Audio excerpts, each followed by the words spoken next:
Okay, so today will hopefully be my last day of chess for a while because I'll get to 1650, which is not a big deal. But then there's so many other formats that I want to do right now. I want to do the first playthrough permadeath of a new game, so that'll be the Slitterhead thing that's relatively new. Came out on like the 8th.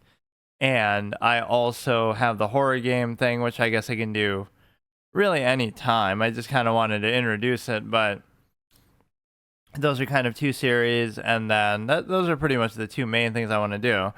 Uh, but yeah, this set comes with like a weird background, and so I won't count this, but this one is actually pretty funny if you look at,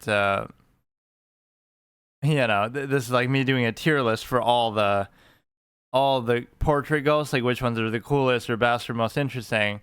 And so then I'm kind of, during the thing, I say that, she is slightly better. She's like near the bottom of the list. Lydia or whatever, the mirror gazing mother who's like the wife of Neville, the bookish father or whatever, at the first area in the first level. And I say like, oh, she's like near the bottom of the list. So basically what I'm saying is she has slightly more personality than a dead dog, like the little fucking Arfis or whatever. Not Arfis, that's like from Hearthstone, but whatever, the little dog is on there and counts as a portrait ghost. So it's like, it's such a weird sneak diss kind of thing.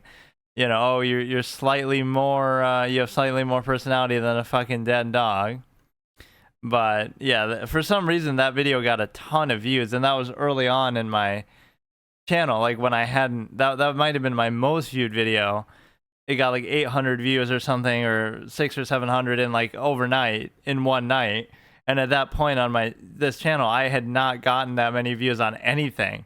So like I was shocked. I was like, why the fuck, of all the things that I've done, did that get so many views randomly? It just gets picked up by the algorithm or something.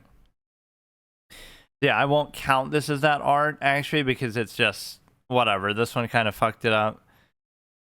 So Ding and Gukesh are going to face off soon. I forget exactly when that is going to happen. This kind of messes with the whole UI of it too. Like, why is this like all spaced out and stuff? It fucks everything up. And in fact, the audio is off too. Or that might just be on my end somehow. Hang on. Yeah, I'm getting a little annoyed by this session by these sessions because it's just taking too long to really do anything with it, and it's the sort of thing like I could just do forever if I really wanted to, but I can't just do that. I guess the one thing is I can't see their time, or maybe it's just sort of bugged out, and no, but it would show my clock. So that's part of a hard mode challenge. So as long as I use this, I have to not know what their time is, but in a way I almost shouldn't care about it, because I feel like, just assume I'm lower and I don't have to move too fast or anything. That's not the greatest if he's really willing to do that, but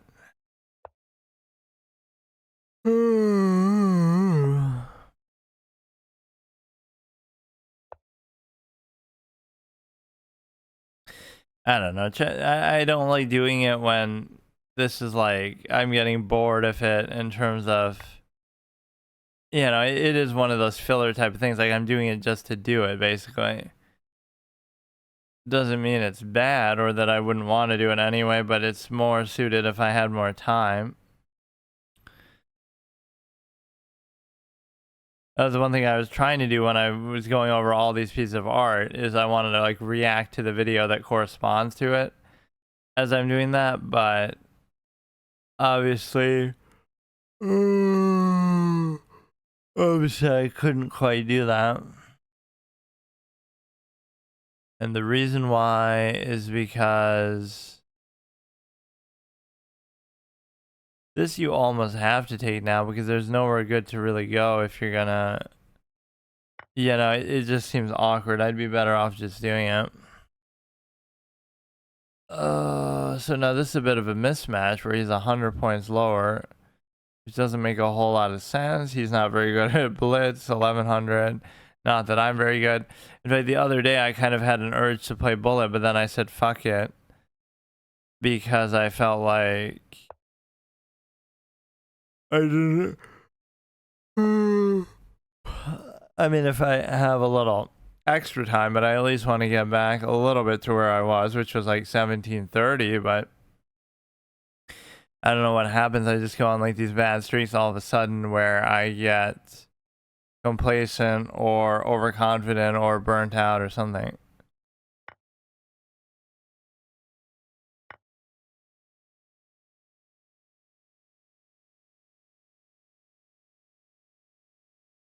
Now we can use this to create the V-shaped structure that I like so much, and that serves me very well. And if you can do anything else, then you can just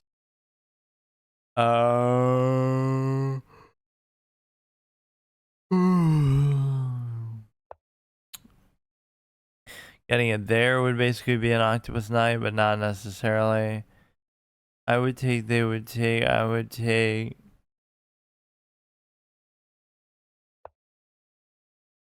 Okay, so what you can do is you can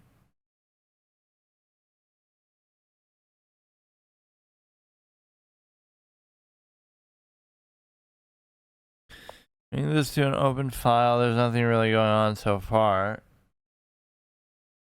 And let's see what we got. You'll go here. The problem with that is you would not be, even if you move this, it would still be taken with that. So you don't really want to open the king like that. But the thing is that you're basically able to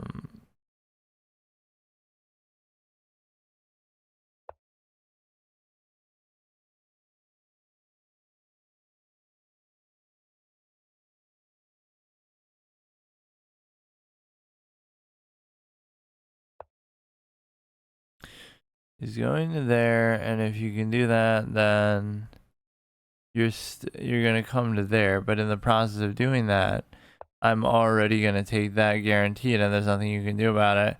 In fact, you almost can't even cover it.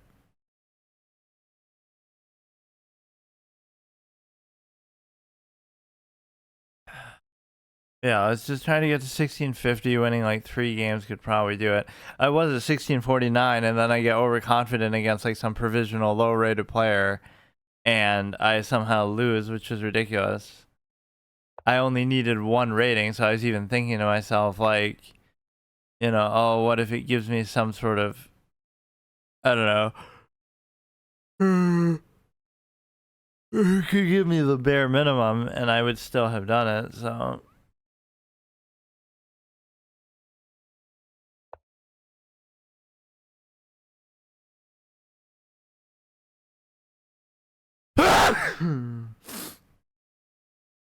Okay, we go there. He's getting a little sloppy now. I'm +4.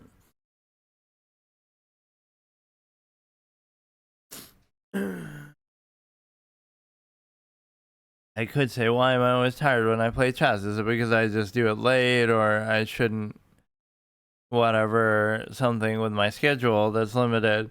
But no, the reality is, oh, it could just be because it's chess and it's just boring inherently.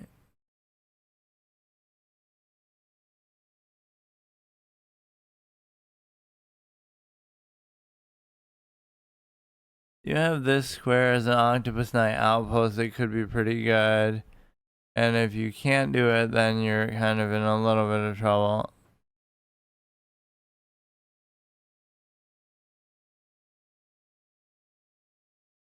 He's very slow, even though he's -4.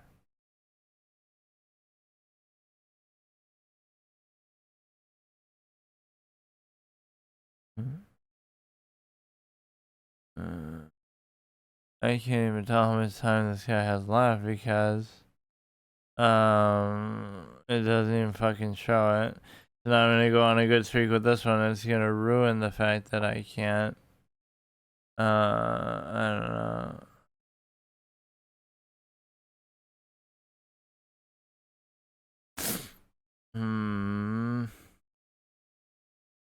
I don't really even have to move that. I could do like this, and it's covered forever. But then there's nowhere for it to go.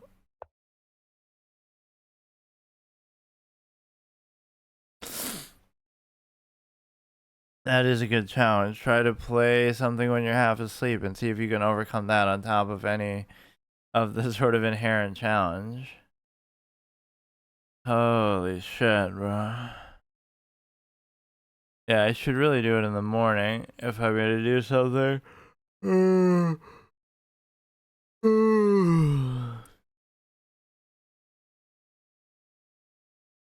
He's burning his clock, and realistically, he could be pretty close to flagging. I've never used that device in real life that people use all the time. The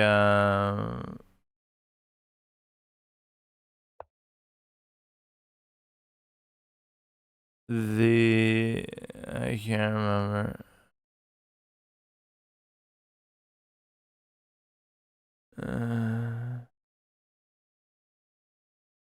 Okay.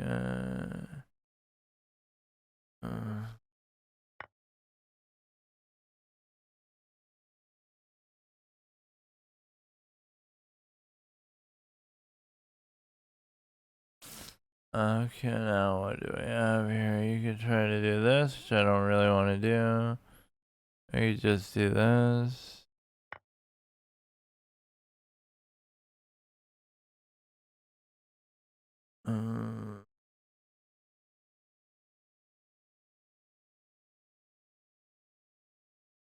Yeah, I tried to play in that below 2000 rated tournament, but then I got destroyed, or I was playing kind of weird. Like, it's a cool idea, but it doesn't mean that it really has a ton of substance to it.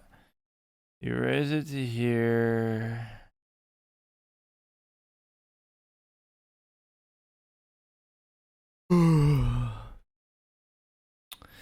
But obviously it's over. You're just kind of wasting everybody's time now.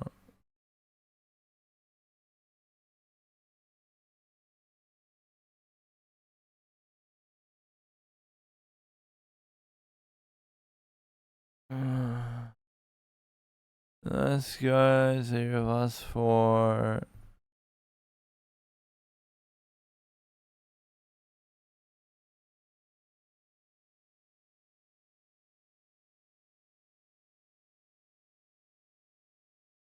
Some of these people are like this. They're just gonna BM you and troll you and go super slow just because.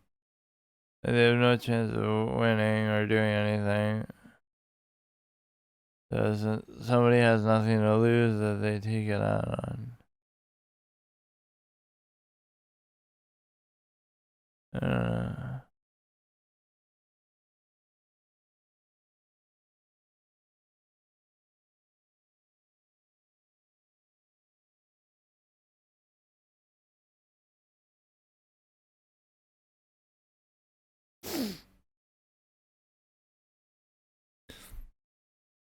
Bro is trying to put me to sleep in more ways than one. Like, what the fuck, man? But normally I never mind this kind of thing. Like, when you go to sit down and play a game based on the time format, you're accepting the fact that it could take the full time. So if it's a rapid game, I have 10 minutes, they have 10 minutes. Even if it comes down to 1 millisecond for both of us, it's worth it because you're trying to, you know, just... Okay, come on.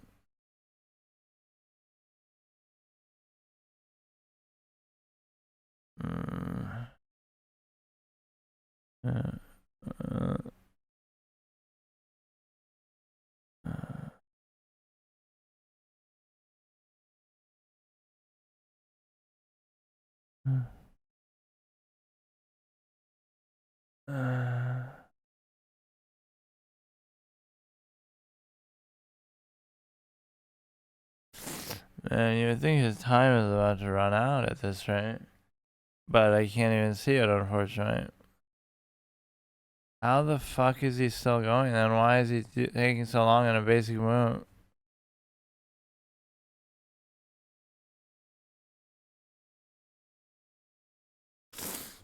Yeah, I'll look at that thing at some point the Slitter had, and then I'll look at the other... Some of the horror games, I guess I was in the mood to do that. Otherwise, I don't really have a particular format that I'm doing. I'm just kind of doing random stuff.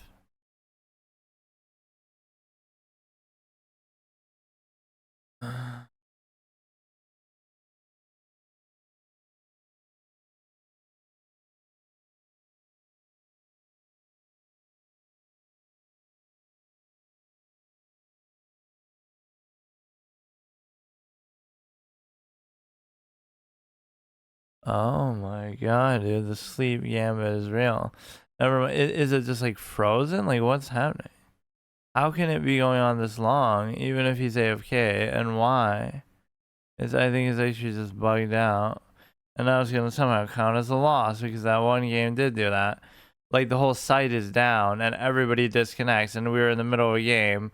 But then when we come back, it counts as a win for him and a loss for me, even though there was this fucking server shutdown. That sort of thing shouldn't count.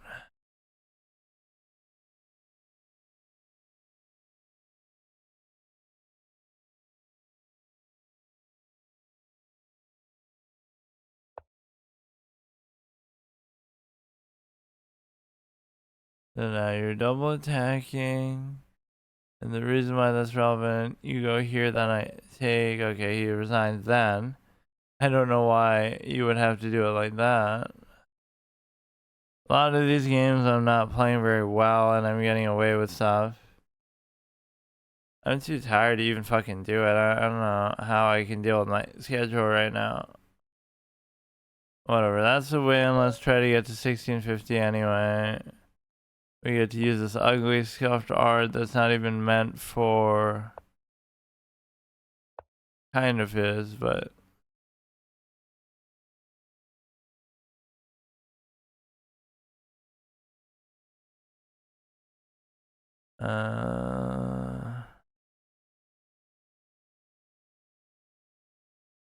Report if this thing always bugs out. Let's see.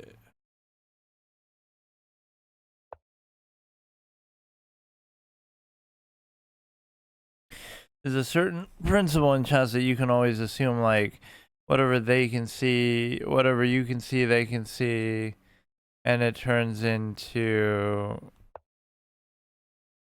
kind of redundant. Then, like, oh, if I can see it, then why would I even bother doing it? Because, you know, then anybody can see it.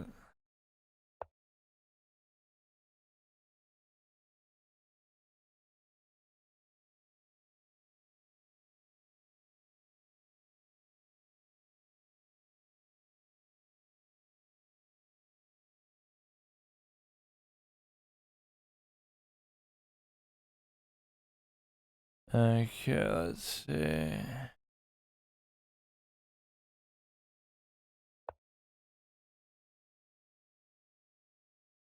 I have a decent amount of development. I can castle anytime I want, which probably right now would be fine.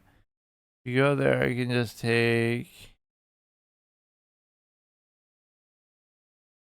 Some of the clicking here is a little bugged out. That's okay, that's okay. Now you go like that, I guess.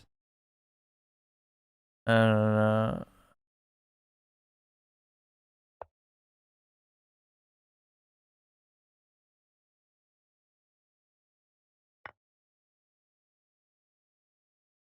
I hate that sort of fork play. Like, that's pure opening theory kind of bullshit. That if you see that situation arrive, it's fine.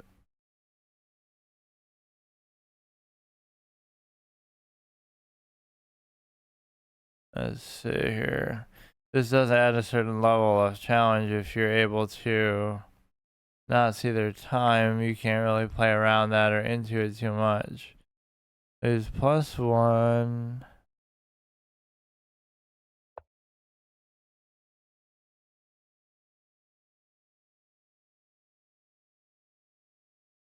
Some of these people, given how low the rating is, are a little too cute with some of the things they do. Like, they really think they're doing something that's going to be a big scale and all this, but it ends up not really even being worth it.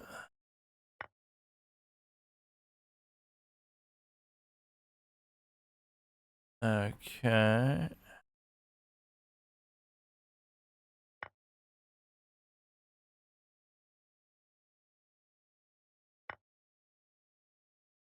So it's still a basic +1 situation. This doesn't look too good. This could be okay. Uh,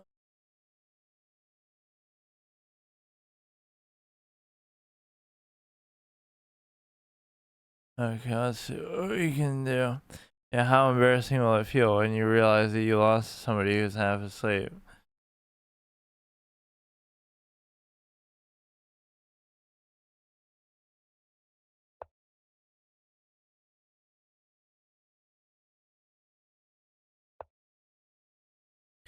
The basic amount of development, the pawns are the pawns are not really suited to this whole equation right now. And the reason why is because of the simple fact that nobody likes him.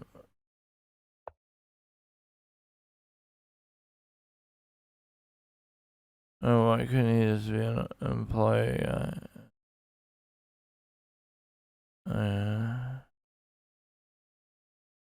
Okay, let's see what else we got here. He pushes a pawn, and so now.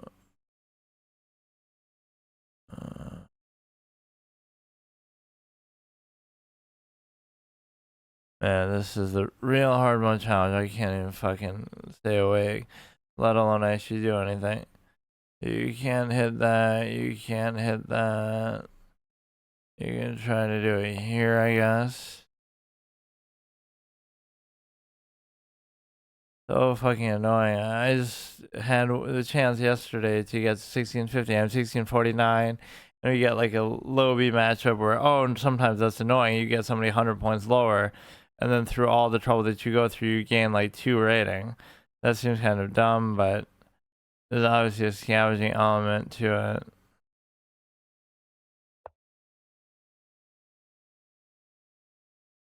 Okay, so you go. This kind of cursor thing is a little bit fucked up. Why you can't just go back a couple here? Okay, come on. So now we take, they take, doesn't really matter. This is being threatened, I can just take it.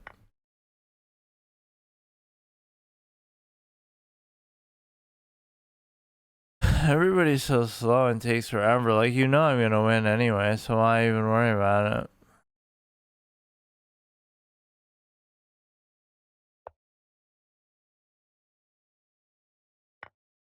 Okay, I give up. I give up. I get the little greedy pawn take there, and then I think, oh, I'm really doing something. And then I get fucking forked.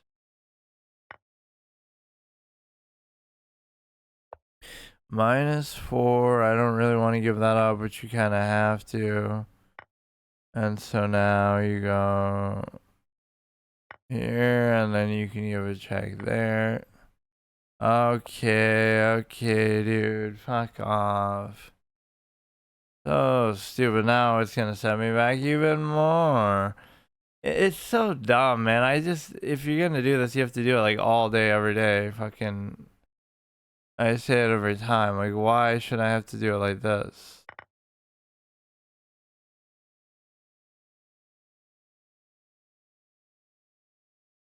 It's just too time consuming. It shows like a lack of respect for time that people have.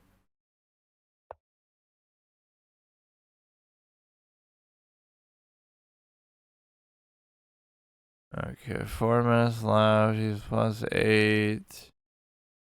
I give up, dude. I can't fucking do anything right now. I can't even navigate the fucking thing.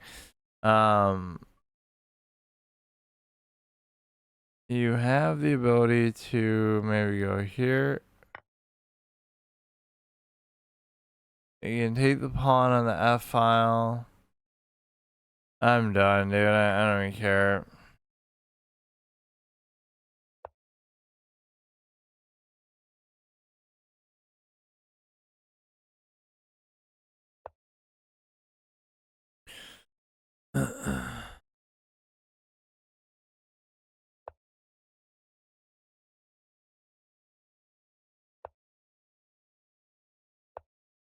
Okay, a lot of back and forth movement. Maybe we get a threefold repetition in here somehow. Very rarely did you see that anymore, though, at this rating. Or even, like, nobody cares for crypto yet. Dude, boy. These seem like real life. Or... Okay, and then you go here. Let's see.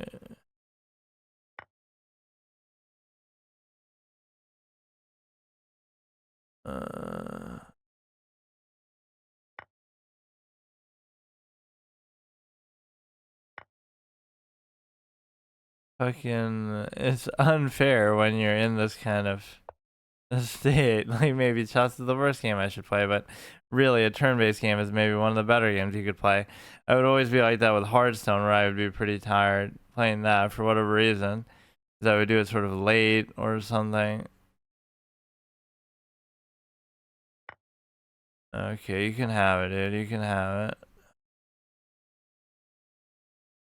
But this is what pisses you off about chess too. Is like, even when you are basically mentally conceding, it can take a very long amount of time and waste to actually, what the fuck? To actually win, it can take a while.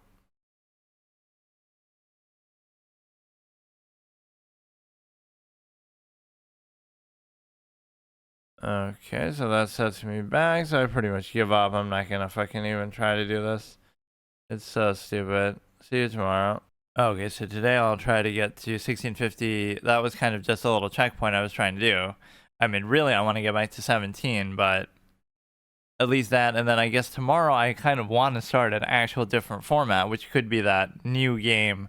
Let me actually double check that. Like, new game, or just 2024 in gaming tends to work pretty well if you do this. Not that it'll have every game on there, but like, I'm trying to do a first playthrough, go back to do my signature first playthrough permadeath format with games that are actually new, that have just come out. So I was looking at Slitterhead was the newest one that really seemed like something. It has to not be something on another platform, right? So this could be a fun thing to try, even if it's not that good or whatever. It has to be like maybe relatively AAA. Oh shit. The problem with these is they sometimes fuck up the old one. Like, they don't let you use the old one anymore when they make the remaster, but it has to like not be a sequel to something. It has to be like an original new AAA game that I could do a first playthrough permanent, just because it's not meant to be. If I haven't played the series, then I wouldn't want to do that if I don't know the source material, kind of thing. But also, I guess that would still work. Like, I would have wanted it to be more. And it can't be like one of these early access type things, like, oh, it technically came out in 2022, but now it's. I remember seeing something about that, but now I forget. It has to be like genuinely it just came out like that, right? 2024.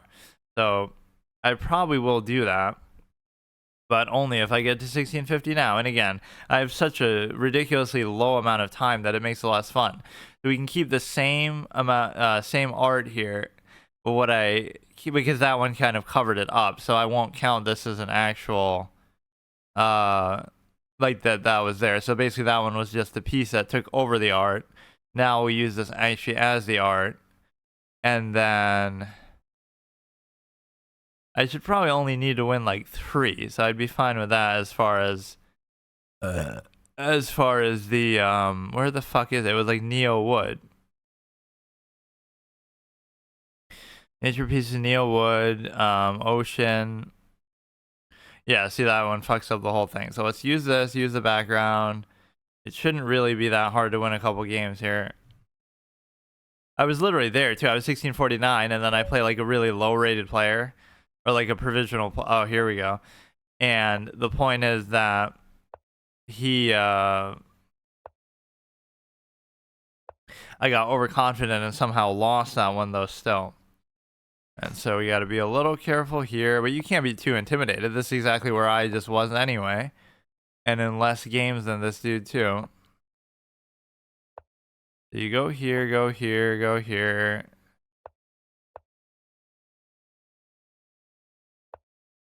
Openings are so fun and interactive, aren't they? Like, I mean, fucking just do the same thing over and over. Even to my limited knowledge, it still ends up devolving into the same thing. Or it becomes even more necessary for the reason that since you know so little, you can't do anything like else. You know, you have to stay within something very safe or whatever. This was at one time, this thumbnail, my most viewed video on this channel, I'm pretty sure, because like I said, it was one that I did where just whatever, it was some tier list for the Ghost in Luigi's Mansion, and it's like, at that point, my channel had hardly had any views, any subscribers, anything, and it's like, that just randomly gets like almost 1,000 views overnight, the same night that I do it, which is unbelievably, you know, random and unexpected. Let's go ahead, we'll go here. Now, there's some sort of stupid-ass sack play that you can do, and I'm already telling you that. So if you take... It's just not super clear what you're meant to do in situations like this. Like, you have... You know, like now you're covering it a little more adequately. I would take... They would take... I could just take that. That doesn't seem like a big problem. You would block your own diagonal even if you do take that.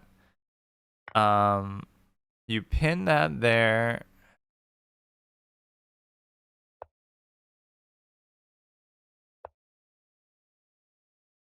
You attack the bishop. You still want to cover this in something. Man, he's going kind of aggressive right now. Holy shit.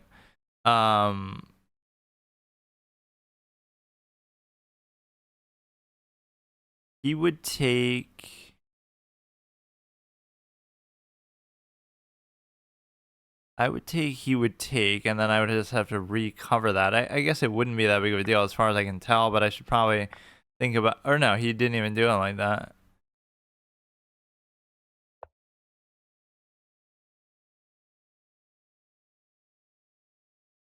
But yeah, I don't like abusing this in a filler context like that. Oh, I'm playing chess every day. Like, I don't mind doing that if I have more time, but... And then I have that other horror game thing that I was trying to build up doing, but I guess the reason why I was kind of into it was because, oh, it's like close to Halloween or whatever, so it felt like it was relevant there. But just as a general format, I can just do it whenever anyway. Like all these kind of permadeath mic enabled games, for whatever reason, that genre just is something new to me and interesting. But no, I should try to get in the rhythm of doing these permadeaths again. But again, it's not as fun because of how much I take my time and play stuff slowly.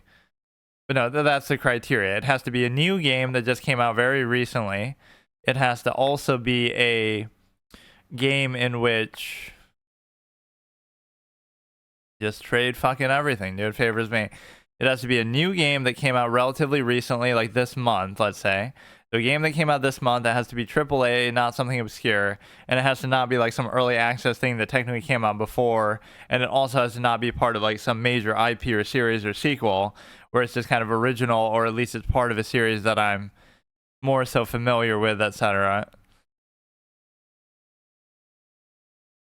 Everything as far as the pawns is pretty clean. See, if you really calculate here at this stage in the game, you should be in good shape. And the reason why is because there's so little on the board that no matter who you are, it's like, how hard should this position really be to calculate? This could be actually pretty strong. If I take, well, actually, is that a rare mistake by this person? Or it's like, this could be really good if you keep pushing it. But also, you know, because then you're attacking your king pawns, but then you're also opening the file. That's a tough move. It might be greedy to do this. But the point is, I should be able to open the file later anyway, so... Right, like, it poses some better potential, but also, worst case, you'll probably just open this shit up anyway. I need, like, more on there. Sometimes I get greedy with that. Like, maybe it was just better. It was seemingly a free pawn, too. But sometimes you overthink it. Maybe he just made a mistake, and maybe... You know, maybe they just made a mistake, and maybe they just... I should have just taken that. But it's almost like you expect that they couldn't possibly have made a mistake or something of the sort, and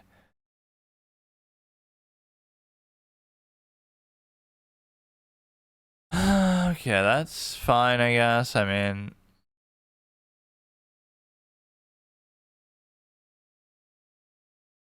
everything should be so simple. That's the whole beauty of it. Like, even if you take, I still take, it shouldn't really matter too much. He's not up any material at all. So, okay, what about it? What about it? You can't take, you can't do anything with that. Um, this feels like one of those kind of stale games where it's just very, there's very little realistically that you can do. If you do this, it almost compel. Well, I can't though. Apparently, I could even do this. Like they would take, I would, or I would take. They would take. I would take. They would take. I would take. They would take. I would take.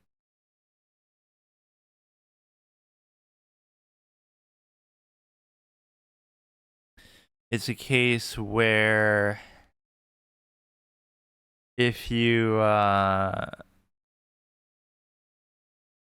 mean, you really could do this, or you could try to do something more aggressive. Like, what is he really doing with this double stack? It doesn't seem like a very good double stack.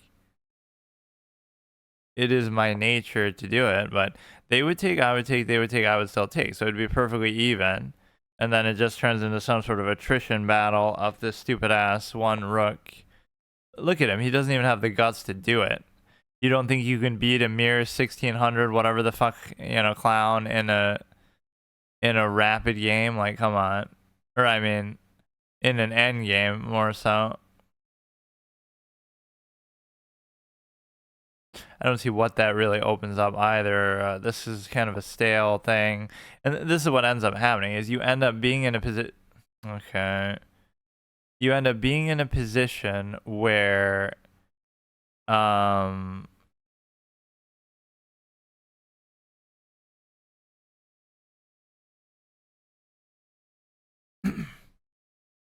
everything kind of becomes repetitive sort of moves. So now a double attack on there becomes consequential. And the reason why is because I really don't know.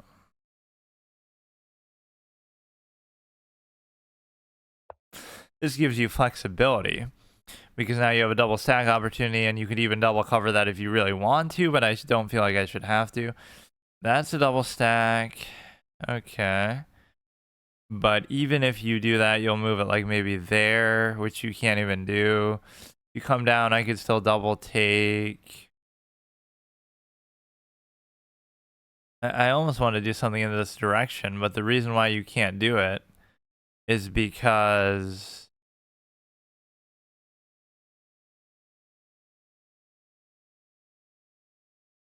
this is where I'd get sort of restless and make a mistake. Realistically, all you have to do is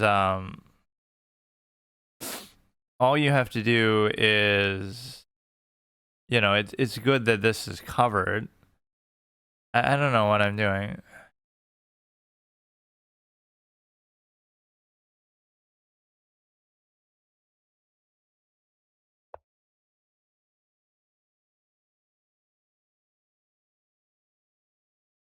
It's just a very odd position, like where nothing is really happening of much consequence.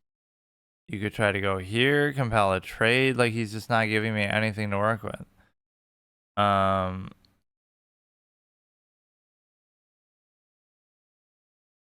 pieces are in a pretty mobile, good spot, so I don't really see the problem with it, but it's a situation where they're being very reluctant to actually trade, and they're, of course, much faster than me, so that could be the difference right there, but that is one thing I'm genuinely impressed with, no matter what level you're at. Like, how are some of these people so fast? Like, what is it that I guess they just study a certain amount, so it becomes sort of second nature, but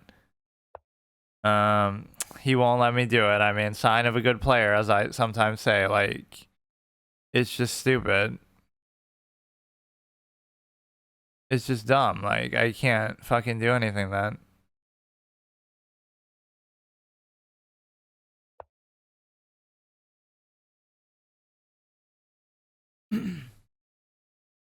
which means it could still be heading towards drawish territory. But I mean, he can't use that as an excuse there, because it's a case where he had the time, so he should win then. Like, why is he only drawing it? Like, I'm just gonna offer up a trade every single fucking turn of my life, and if he doesn't take it, then let him. Man, you're gonna be like this, bruh. Bruh is really gonna be like this. It would take, I would take.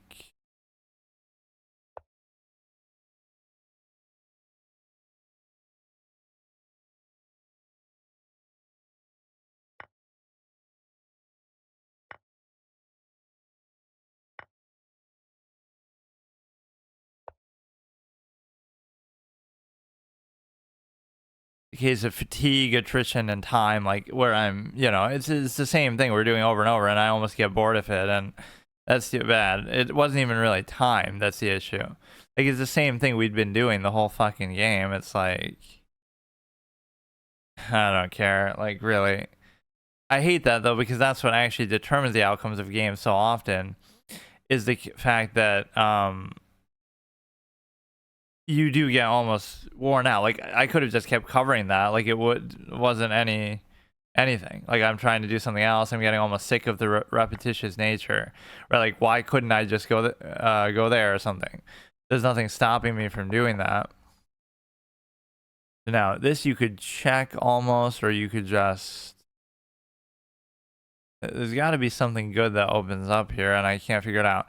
If I check, they just take. If I take. They take,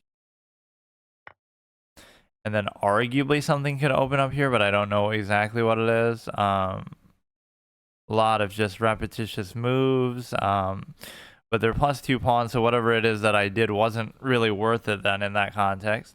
It almost could just be a guaranteed thing here, where you get to, or this could be potentially better. You're pinning it, and then you're doing something else.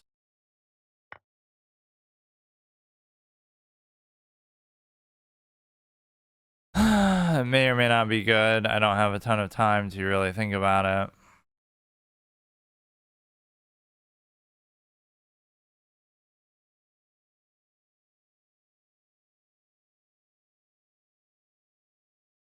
Maybe that wasn't the best either.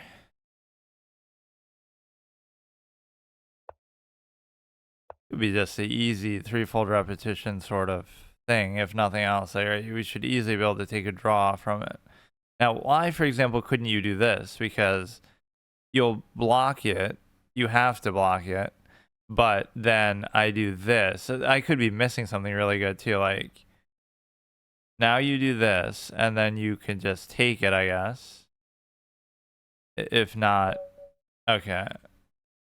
Somehow it turned out, yeah, so it was worth it to give up those 2 pawns, but I totally didn't know that that was even how it was going to go, or it's made in 2, so like they go here and that. See, I'm not even really fully seeing it as I do it. They do it, they do it, they do it, and then they do, okay, I didn't fully understand, right? Like, just give random checks and good things can happen. Like, I won't take entire credit, but whatever. It's like you try to make the most of what is a difficult situation in time and stuff. So the point is, the worst case is I should have gotten a threefold repetition. That's almost what I was originally trying to do.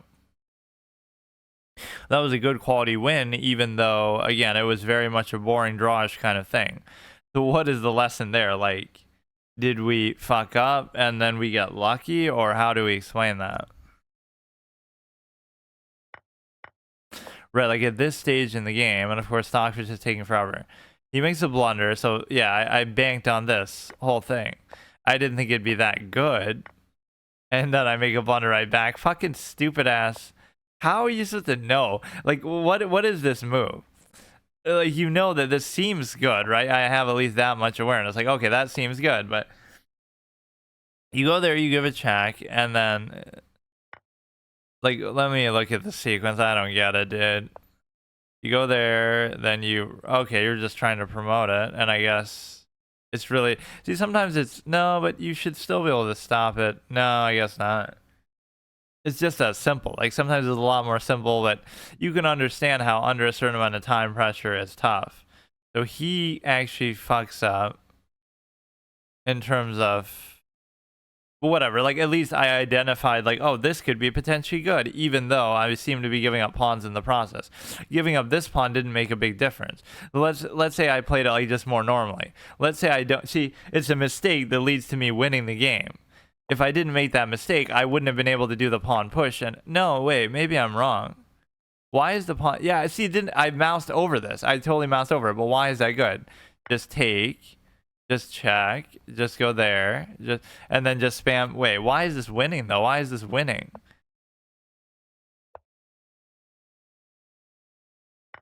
Oh shit! Because then you okay, dude.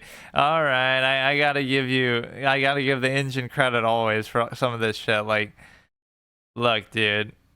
But no. What if I just played it like basic? See, why is that bad? Why is that bad? Okay. Like, what do you mean?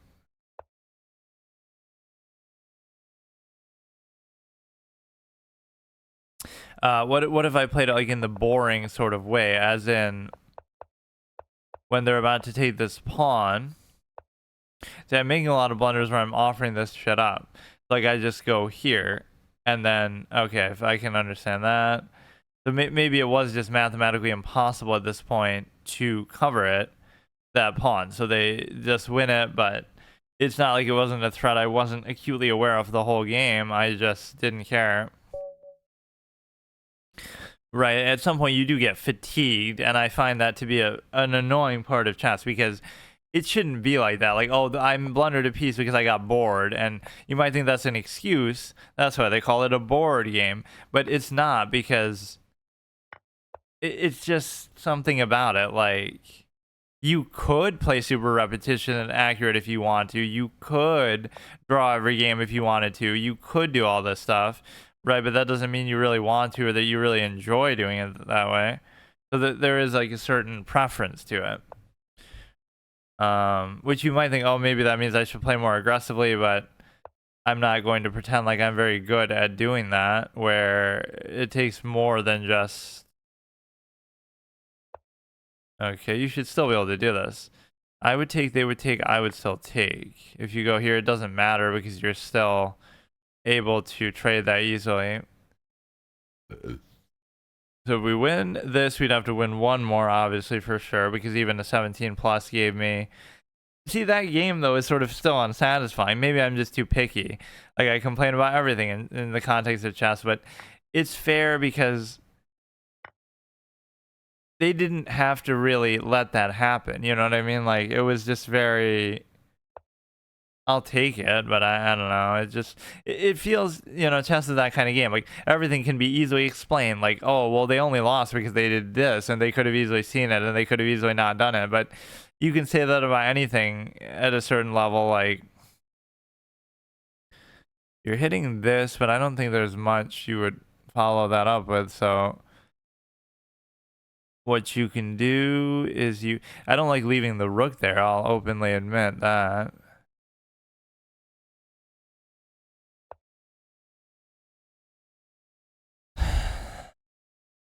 Yeah, let me just get to 1650. I'll be fine with that. Like, I'm not in the mood for this shit. You go there, it's perfectly fine. Ooh.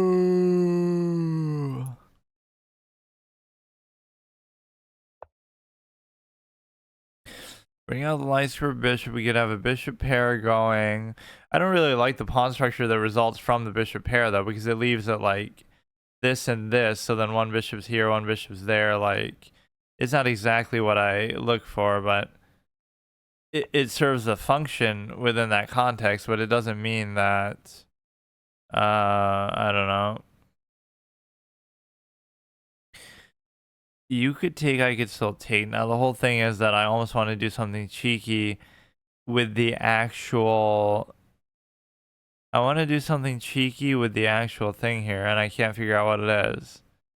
It's I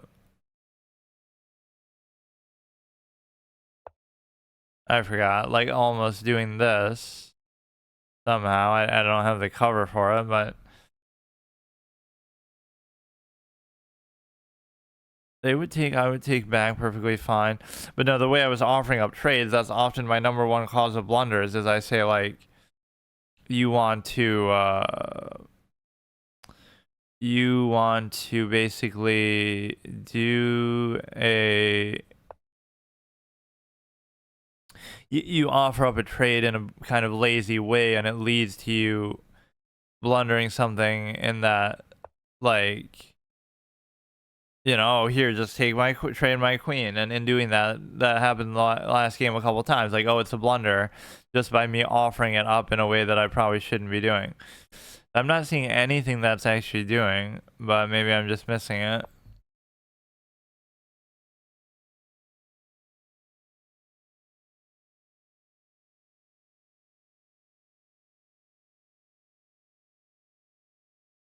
And yeah, you could consider that part of like sort of a hard mode challenge. The fact that I have to stream and people could be sniping me, and it even tells them and invites them to do it.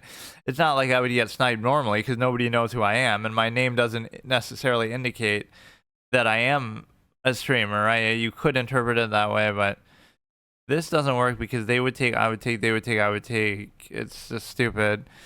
So what you have is the ability to consider that. I don't really know.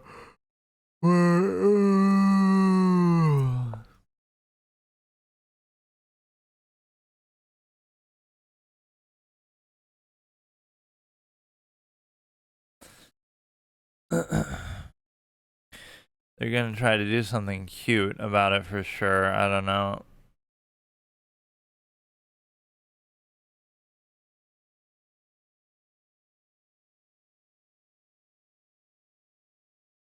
Always got to make fun of how many thousands of games they played, but you never know if they have. Oh, okay, I was gonna say you never know if it's really that many. But we take there. They take. The pin doesn't seem to actually be that big of a deal because I don't know. This should kind of work, but then you know what they would have done? They could have easily just. Oh, but it's not even pinned anymore, so.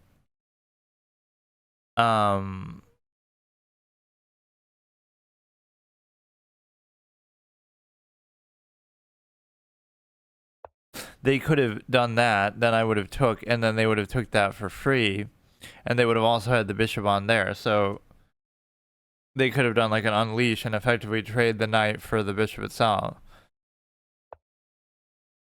So you have this here now. If you, but it's not even covered. I would take, they would take, I would take, they would take, I would take, they would still take. I don't necessarily want to do it, but this is going on a bit long, I think, where it shouldn't be this big of a deal.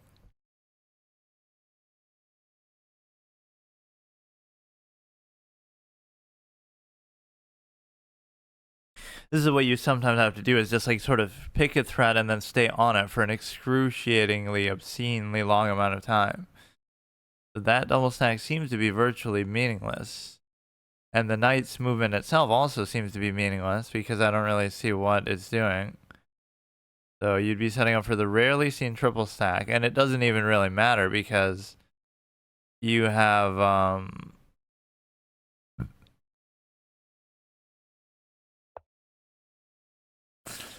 if they move this, you would double take anyway. So it's not the question. It's a question, can I get that out of the way? And the answer is, I really can't, because of the simple fact that, well, I guess that might have been the better way to deal with it, though.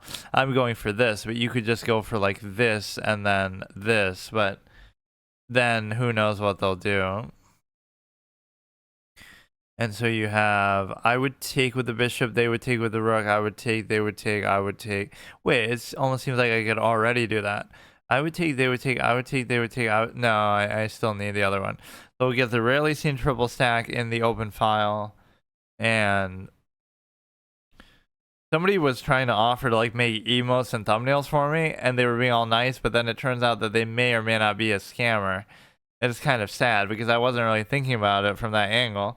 I thought they were just being passionate and nice, but like, I don't know. That's kind of disappointing, you know, you're trying to scam a small fucking shitty creator like me, dude.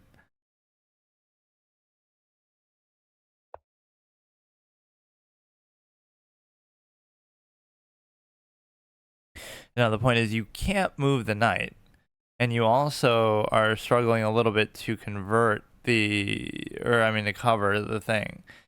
If you covered with that, though, I guess it would be fine, but it'd be like, I would take, they would take, I would take with the bishop, they would take, I would take, they would take, I would take, they would take, I would still take. It should work within all reason. They take, I take, they take, I take, they take, I still take. There's no reason why that shouldn't work. Now I could do something cute like that, but that wouldn't help me, I don't think. If it was like the sidestepping and taking with the queen, maybe, but it is a +2 advantage here, which is pretty significant in this stage of the game, obviously, even though that last guy just had that against me anyway. So the thing you got to do is you got to leverage the king to keep this blocked off, which is a very obvious thing in time, like that everybody knows, but at a certain point it becomes where it's just one of those things that you have to realize. Like the king's value here is actually very high, that you can't allow anything to go wrong. So it'd be very hard for his rook to get in, like to attack these. So really it's just this side you got to stop. Don't let him get into that part of it. And so you could compel the trade here if you really wanted to, but you don't seem to want to, and I'm surprised by that a little bit. And so now this should be sort of easy pickings for me, or I guess it's not, because he's going to just keep the rook around there, so I can try to eat these up. And this side almost seems safe, because how does the king can't attack it very easily. That kind of, this principle is good. If they go here, it's fine. If they do this, it's still fine, because the king still can't come in. But then I guess this will become potentially an issue, but I don't know. So let me try to,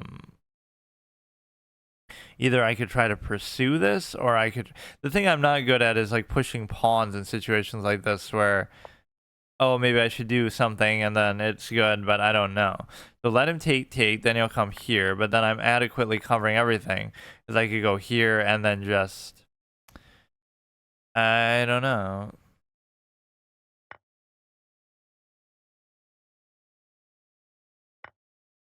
You take there, I check here. I'm not exactly sure what he's doing, but it's okay, I guess. See, like, should I push these pawns now? And the answer is I don't know, or this is a passed pawn already, so I should almost just go for it in terms of this, but...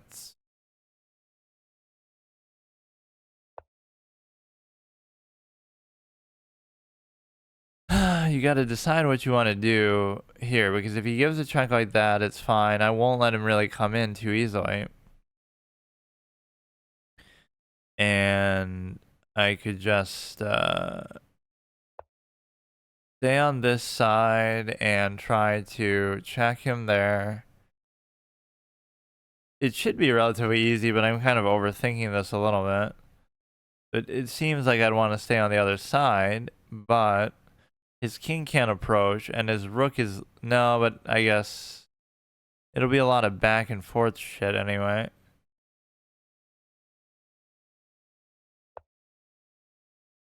That may not have been the best move, just because you have some potential there, but I think I'll be able to deal with it. It's okay. Do you want to do something here? Maybe I should have even already done that. You go to here, and we're kind of really trying to push this. It is a passed pawn. I don't really know how to deal with that one, though, quite as well. All you want to do is really compel a trade at any point between the rooks. So this guy was kind of weak from the beginning. He gave up a pawn early. Nothing really too special about it.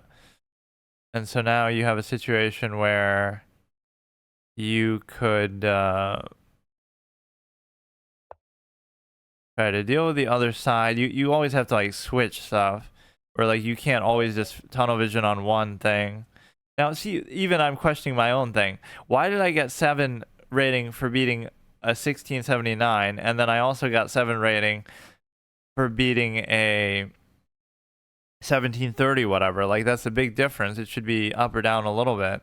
It could be because one played more or less games than the other, but I'm pretty sure that they both played a pretty good amount. So now we're back in the same situation we were in before, where we're one rating away, and my unlock condition is going to be I actually get to play a fucking actual different game than chess, just because lately that's all I've been doing. How many games has he played that he would be? Yeah, that doesn't make any sense. That should be the same. But no, I don't even care about getting to 17. Let's just get to 1650 as a baseline for whatever it's worth, and he's gonna be all fucking intimidated and shit. 1490 games is basically right where I am, a little more than that.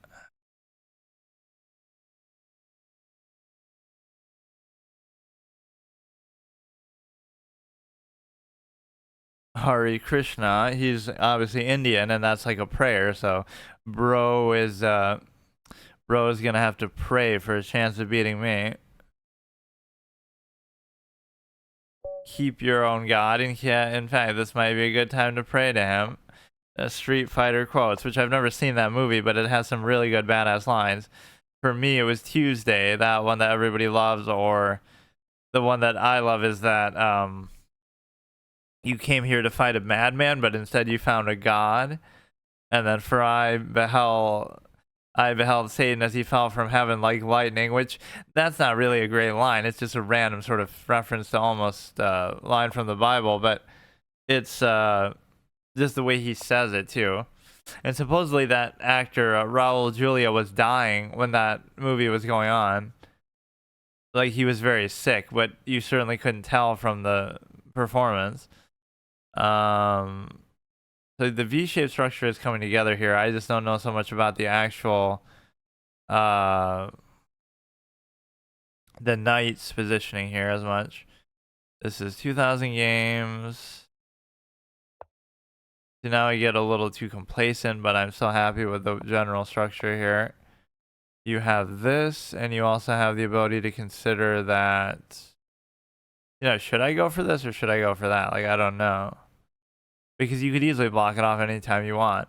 You have something going on with the knights where you could maybe make this a little bit annoying for him in terms of like just you could create a knight position and then reinforce it immediately. And the reason why you could do that is because the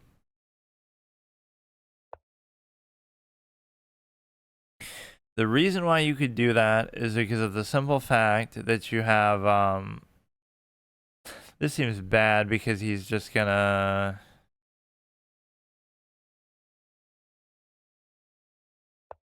let's just do it anyway though. And so now you'll take you can kind of take your pick as far as which one you want to take here. And so that wasn't the best idea. Okay, dude.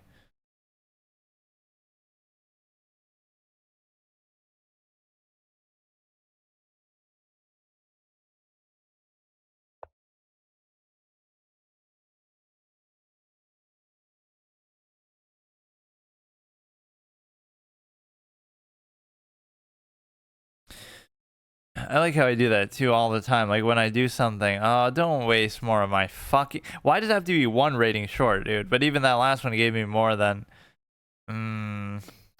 This is becoming really, really fucking annoying, I'll admit. Like.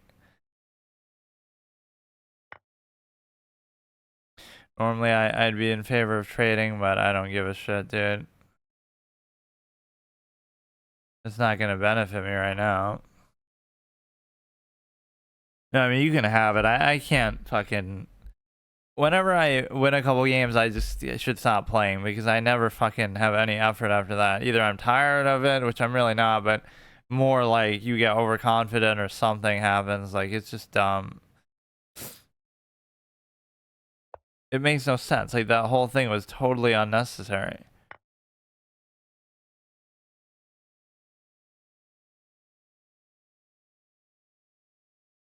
You got a little rook trade going on. It's too bad, man, when you play like that. It just shows you don't really enjoy the game or care about the game as much as you should.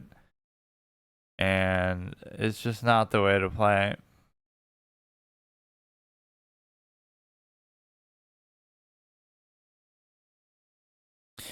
So the bishop is still not going to be relevant, but you could take that other pawn there on c3 as a result. You could trade the rook, wouldn't really matter to me. You can take the pawn, wouldn't really matter to me. You could do this, which I don't really even want to do. We have a nice open diagonal now going. Wait, what? What?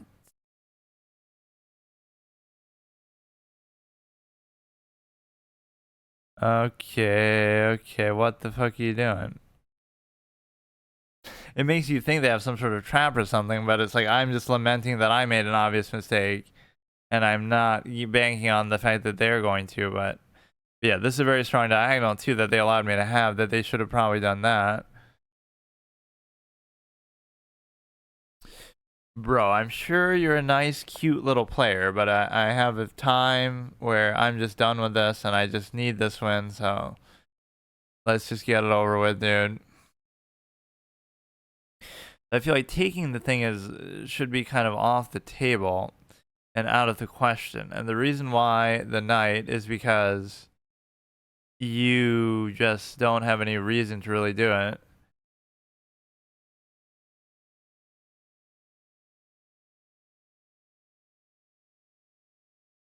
When it's offering up such a good, juicy sort of diagonal. So, for example, even here, that seems very dangerous. I'm not denying it.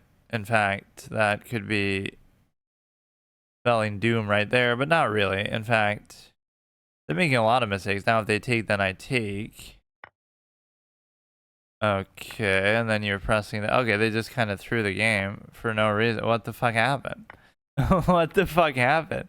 I give them a piece early and they just completely fucking throw. Or wait a second. All that time... No, I guess not all that time, but at some point here they could have taken. So, but if they had, then it would have been fine. I guess I took theirs too, but... It should be relatively, obviously, easy now. I'm actually baffled by that game. They started off and... How does that just happen? Like, their brain just implodes. That was really bizarre. They don't seem like a bad player, but they just completely fucking threw the game. It almost feels like they're losing on purpose or something. I don't get it. Is it the same person? Dr. Fruit is... Oh, shit, 2,900. Okay. Who is this? I assume people like just find me because of my stream, because why else would a 2,900? What is this, Magnus Carlsen or some shit? Like, he wouldn't be that much higher. Who is this guy, dude? I'm literally playing like a super grandmaster, fucking Fabiano Caruana in his spare time or something. What is this, dude? 2,900? I played some 24s and stuff before, but bruh. What am I looking at right now? And yeah, watch, I'll play better against him than I do against like 2000s because I get intimidated. Here it's like no pressure because you've got nothing to lose. But no, the whole speed element is like, obviously I can't do shit. That's their biggest mistake right there. You trade the queen against me, and that's my specialty. I'm always happy with that. You know, like that's the best thing that could possibly happen to me, is trading the queen regardless of anything, because you feel like wait, what am I? Okay. You shouldn't expect that you really have anything either, but I mean, you could do something weird that they wouldn't expect, really. And of course, I'm going to flag, and that's to be expected. I like how he's constrained the bishop's placement. Like, I knew that was going to happen, I guess, but I couldn't do anything to stop it. Oh, no, he's going to be cheeky on time. Okay, bro. No, the fun thing about this game is just the way the bishop was treated. Like... Thanks for the follow. Love your content. Joining next. Oh. Okay, what we need to see here is okay. Yeah, I don't even feel that bad though. Like, given the rating disparity, isn't this like still an okay, like, yes, I got destroyed relatively quickly, but it's a situation where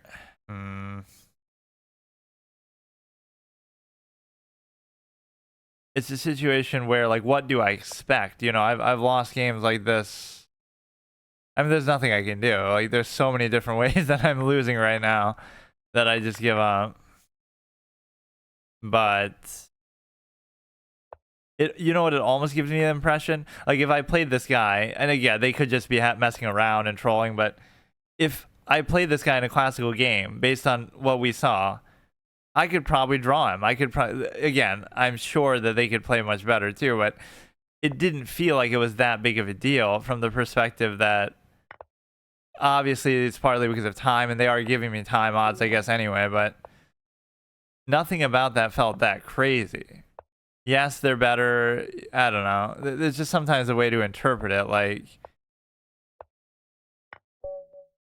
good game. Yeah, now I'm curious who this person actually is. It's not like that's an ordinary thing that you can just do. Like, oh yeah, it's just some random person who's 2900. No, like that doesn't happen.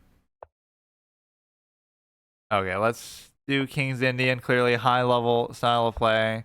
See, this works even against grandmaster players because you have, you know, it is what it is. Let's see if the V-shaped structure holds up. And trading is, of course, my forte anyway. It's this stage in the game that is where it gets a little tricky because, okay, like this is exactly what happens. I don't know what to do with that. I can't take. I don't mind if they take. I almost want to go here. So then if they take, okay, fine. No, okay, fuck. Even he picks up on my, I mean, even low-rated players pick up on that. The fact that one of my weaknesses is if you kingside pawn push against me, I'm very vulnerable to it. Alright, that one was a little more pathetic. Be interesting to see what level he's really playing at, like, given the fact that it's bullet, right? I'm not exactly sure. Because sometimes they're just messing around and stuff too. Okay, we get to play as white. Clearly that's going to make the difference. Why can't I, like, follow him? Or am I already following him? You take, you check. Okay, do that, trade. He's playing right into my hands, haha.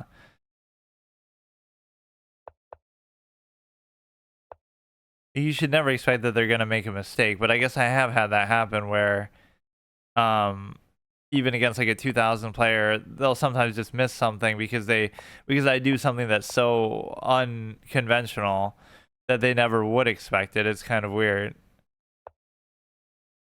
Yeah, I fucking... It's like, you know, but you can't do anything about it a lot of the time with stuff like that. Like, I totally knew he could do that. I even glanced over there. If I was doing face cam, you could have seen it. But just because I do that doesn't mean I know exactly how to deal with it. This could be scary for him. Isn't this like a really good thing that even a grandmaster player wouldn't be able to stop me from necessarily doing this? I trapped his rook. Look at this. No, wait, I objectively actually did trap his rook. Even if that's part of some bigger master plan. Did that actually just happen? Or whatever, it's a better player. Oh, I fucked up there, though. A better player, they could say, oh, well, they're just play it off as trolling, but, you know, it doesn't matter. Like, the outcome is the same. It's just a cute little thing. They go to there. Oh, okay, nice, dude. Nice. He traps it right back. Technically, you can't even take that. But he doesn't seem to care. It's actually a pretty relatively okay position. Even position 2, he's gonna farm me all day. And of course, I'm worse in bullet than I am in other capacity. Like, I am more than 1200. I'm more like a 1700. Not that that's anything to flex about. But, you know, obviously it's a little deceptive. In fact, this almost makes me want to play Bullet at my appropriate level and see what I would do. But I always find it not only not instructive, but sort of anti-instructive because it's kind of irritating. Like, if you're not good, the best way to describe it, and I've said it like a million times, is you're playing a game for the first time and you're trying to speed run it. And it's like, you know, you don't know what you're doing, so you should take your time and really calculate and get into it and try to learn. But it's a situation where I like how he's already identifying like trends in my style of play.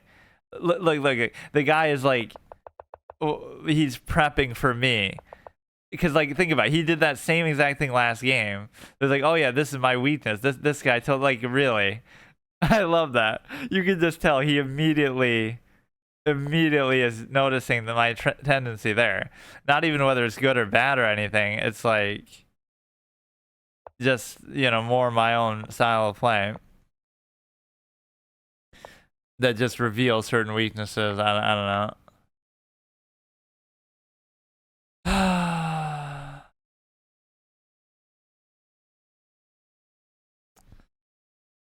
He's kind of constrained my bishop a couple times in a way that's very difficult to deal with. Must be some trap there. I don't even know what it is.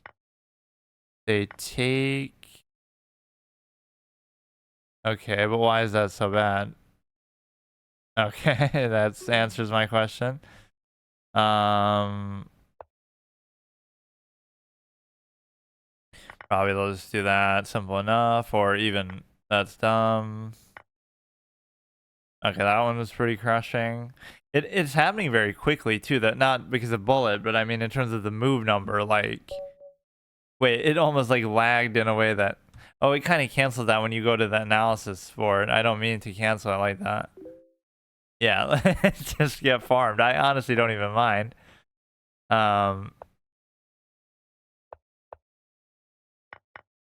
Okay, go here. Like, maybe we are learning something from this, but I don't really know what.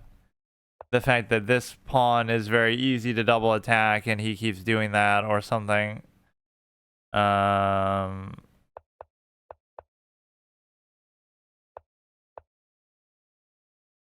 the V-shaped structure holds up again at any level. My pink flamingo is okay, that was an actual misclick, but that's fine.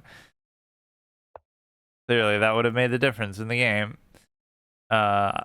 Why do I feel like I should get something there? I would take, they would take, I would take, they would take. Not quite. Yeah, let me guess. He's gonna win that pawn. Like, dude, I apparently don't know how to play against that one move. Where they keep doing that over and over. Okay, dude. Or no, I guess they couldn't do it. Because that's not covered otherwise.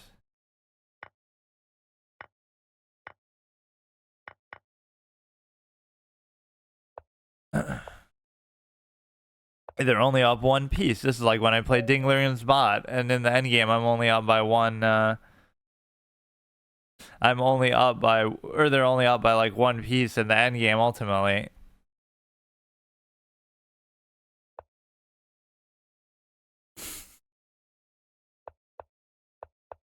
I don't know how much fun it would be for them beating somebody who's an absolute trash tier clown, though, but it's still interesting nonetheless. They're not really giving me like piece odds at times, but they're giving me time odds in terms of, you know, like, well, sometimes anyway. This is the biggest beginner's trap in the book. If I take and the knight's there, but I guess the knight's not even there. Here comes my weakness again, where it's just the kingside push. And there's not really much I can do about it, is the problem. Even that I can't do because it's trading down. Maybe it would have been worth it to do it, like my position's already busted. Although, see, to be fair, the way you would actually look at it is their position's busted because they opened their king too, and they wouldn't want to do that. So it's a situation where, I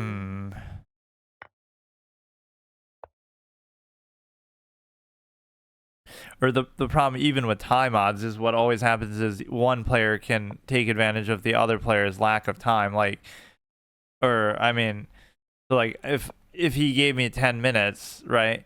What would he do if he was actually, and he had like 1 minute? What he would do is use my time to think. So if I'm sitting there for 5 minutes, you know, they're doing more calculation and thought on my move than than I am on my own move, because they're gonna do that. So that's what people were saying, like when Alex Botez playing Magnus, it's like, oh, why is she moving so fast even though she has time odds? Because obviously you're not wanting to give him time to think. So even though it's sort of a salt in the wound, like, oh, I have time odds, that's the one advantage I have, but it doesn't matter because I can't use it, because then they'll still win because they'll take advantage of it. Did I finally solve this issue? Because we keep freaking out about it. It's like I'll end up losing the same way every single time, and I won't have enough time to process or even think about it. Like now you'll end up going there, and it'll create some problem. That's fine with me. That's fine. The same kind of trick. But this time it shouldn't really work, because that's kind of... Yeah, let's bait out a threefold repetition. Surely he won't notice. And of course, speed is not exactly my strength anyway. Immediate pin, that could have been potentially good if they take. I love how quickly they process too. Like, I barely even know what my move is myself, and they already do it. They already react to it. Like, not all of this is going to be theory based, like where, oh yeah, we've seen this move a million times. Well, most of it probably is, though, because I'm losing practically out of the opening, to be fair. But it's a situation where they're obviously... A lot of it is just instinctive. The whole pawn stuff is kind of irritating. The kingside pawns. There's a lot of these situations where I just don't even have a cover for something. And that probably was the worst. That was the worst thing I could have possibly done. Oh, that one I just kind of gave up. Let's see, what is our score? 0. Let's go till we go 0 and 10.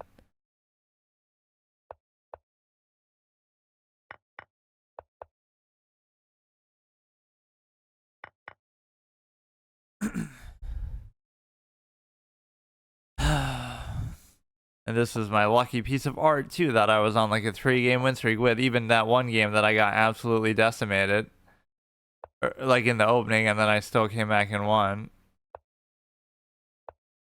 Okay, this is fine. It's gonna be the same. See, is it something about me that like the way I'm playing is dictating how they're doing that? In terms of, you know, that this pawn is constantly under attack and my V-shaped structure is always under threat here. Like, it's not a coincidence that that keeps happening. I don't doubt that they're playing it the correct way, but it's a situation where, why does that one position keep happening? Oh, I almost just did that for real too.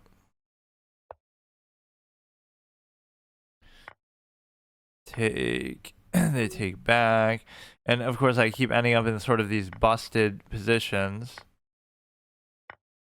where even if I'm not losing on material, it's just kind of an ugly thing. We get to an endgame down only 1 rook against a... Okay. Okay, last game. As much as I'd love to do this all night.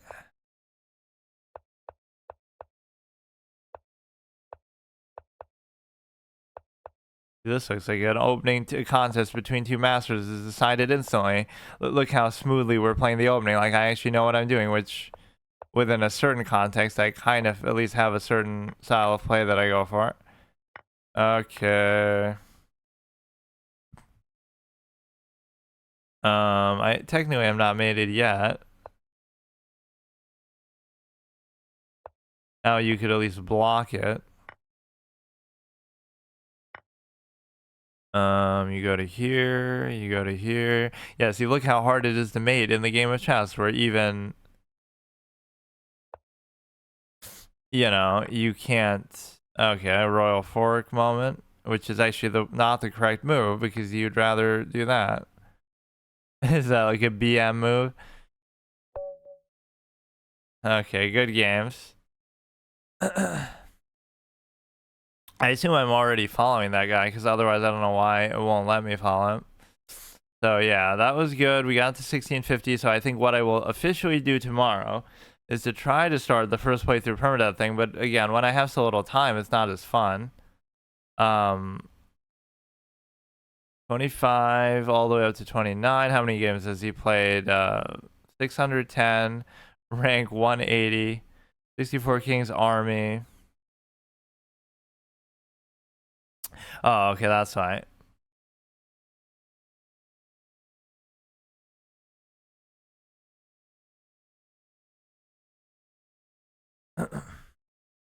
Yeah, that was kind of fun. So, oh yeah, I want to play a couple. This won't count towards the whole art permanent thing, but I am curious now to play. Like, let's see what Bullet looks like. Because clearly, if I could play even at that moderate level against somebody that much better, that's the thing about chess that's kind of visually deceptive too. You can be better than somebody, but it doesn't look always that. It's more about the outcome. Like, yeah, you might be up, like somebody's 500 rating higher than me, and how did they win? Oh, they're up like one pawn in the end game. Like, yes, that's enough to win, but it doesn't feel like, oh my goodness, they're up like a queen or up three rooks or three rooks, like fucking up a couple rooks. It's not really like that, right? It can sometimes just be very simplistic, like they're winning, but it's not that big of a deal, and it doesn't matter even. People will say that too, like, who cares? If you win, you win. If you're up at one pawn, that's all it takes. Just a promotion. Sometimes you get caught up in all that. Like, it doesn't matter how you win, just do it, It doesn't have to be aesthetic. It doesn't have to be perfect. So I'm playing okay here, but again, I'm very slow. Like, I am losing on time all the time. Maybe they'll trade the queen, or I don't know.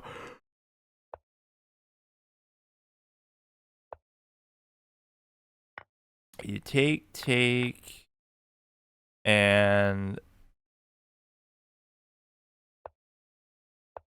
probably my greatest protege experience. Not that I'm very good anyway, but like in playing chess has been that simply one of my viewers went from being, I'm not even taking credit for it necessarily, but he went from being like as bad as me, like 1,000 rated at the beginning, whenever, to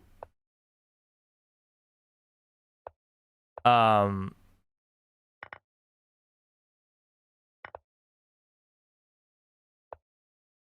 oh god, now it's gonna be in the degenerate flagging territory.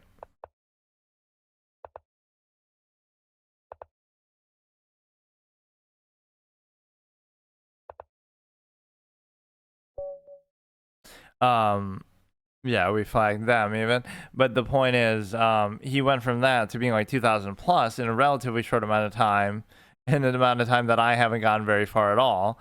And so the point is that this is very fun to witness because he genuinely was like 1,000 rated on here or less, and I was better than him, even if only barely. And like I motivated him probably in some reverse psychology way. Like this random moron clown like me is beating him, so he's like, I can't live with myself if I lose like this. I have to. Good games. You just have to be a bit more. Oh, let's see his advice. Bit more confident. I'm definitely not confident. And imagine saying that. Like, why should I be confident against a 2,900? If I'm playing somebody of my own rating, I might. Make sure your pieces are all doing something. You get hung up too quickly and it eats your time. Most of those games were just opening theory. Yeah, I mean that's what it comes down to when you're really well versed in openings, which I'm not.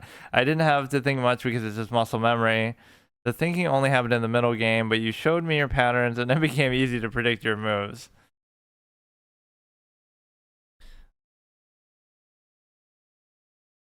I do have a very predictable style of play. But the reason why that typically doesn't hurt me is because, again, they're not going to be good enough to identify that as they are. Like, see, I go into a game against a random person that doesn't know who I am, so they wouldn't know that. But if you're going in scouting, I would love to use this pink flamingo thing in like a tournament setting too, because it's like nobody. Is there like a thing where you put in a position and like I don't know, chess game history by position, because that structure is so unique. Like I never see anybody really play like that with that little V-shaped stupid thing. Just keep playing. Okay. And then bullet, bullet's unpredictable. You should have your openings down. Yeah, I don't really play bullet too much, but um, yeah, search chess game position. Like I want to see that V-shaped structure. Like if I was to play this out, um, just like a basic, oh, whatever. Just play this like normal, and then if you do that, then we go here, right? When was this position? I don't even care about black. Well, that'll mess it up though, because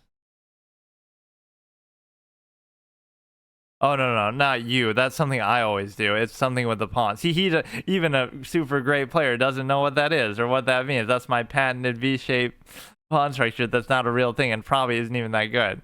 It's like where you go here, where you have the one anchor pawn. How would I do it as black? I don't even know. Like this. See, you have the one anchor, and then you have it connected, or even maybe further like that. And that's like one of my signature things that I've always done that maybe isn't even that good, but it's just always backwards pawns are bad. I play the Caro-Kann because it's hard to get into trouble, even with pre-moving. Yeah, I'm sure it's not exactly. So yeah. Show me where this position was ever played. And the answer is, God damn it, no games at a professional level.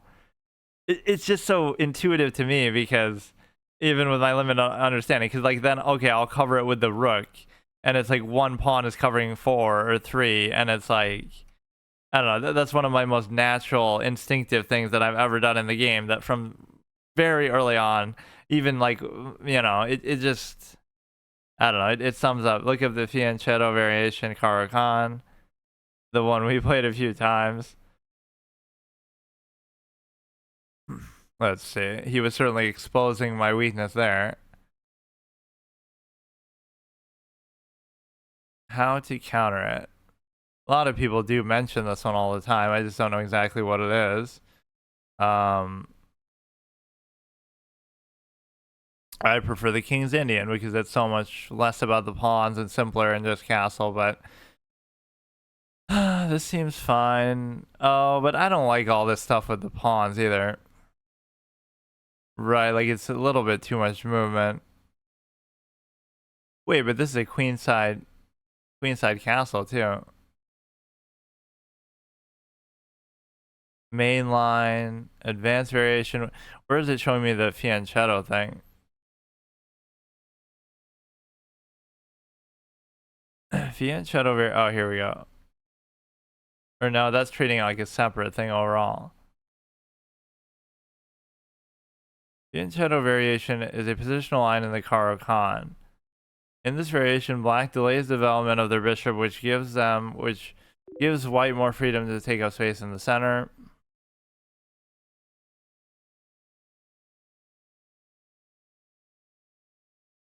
The Nav attack.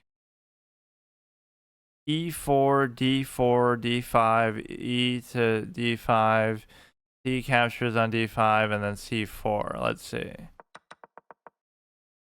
Yeah, I tend to avoid things where I have to worry about the pawn's position too much. It doesn't mean that that's a good way to play, but it just means, I don't know what I'm doing with it, so I try to minimize stuff like that for now.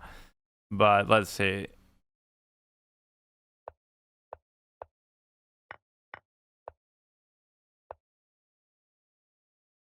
Please don't forget to heart like somebody who made the study. E4 marks the beginning of the Panav attack, also called the... You know what I should really learn is like how to deal with kingside pawn pushes, period. Which maybe in part this is that, but not really. Because you're not really seeing that. Like, let me look at even our games that we played, right? Where he kept doing that, and... That's something I always get caught out on. Maybe because I'm too slow with not even with my development, but I get sort of too comfortable and complacent. It's the G6 variation you play with the fianchetto. Like here, I'm already screwed with this, so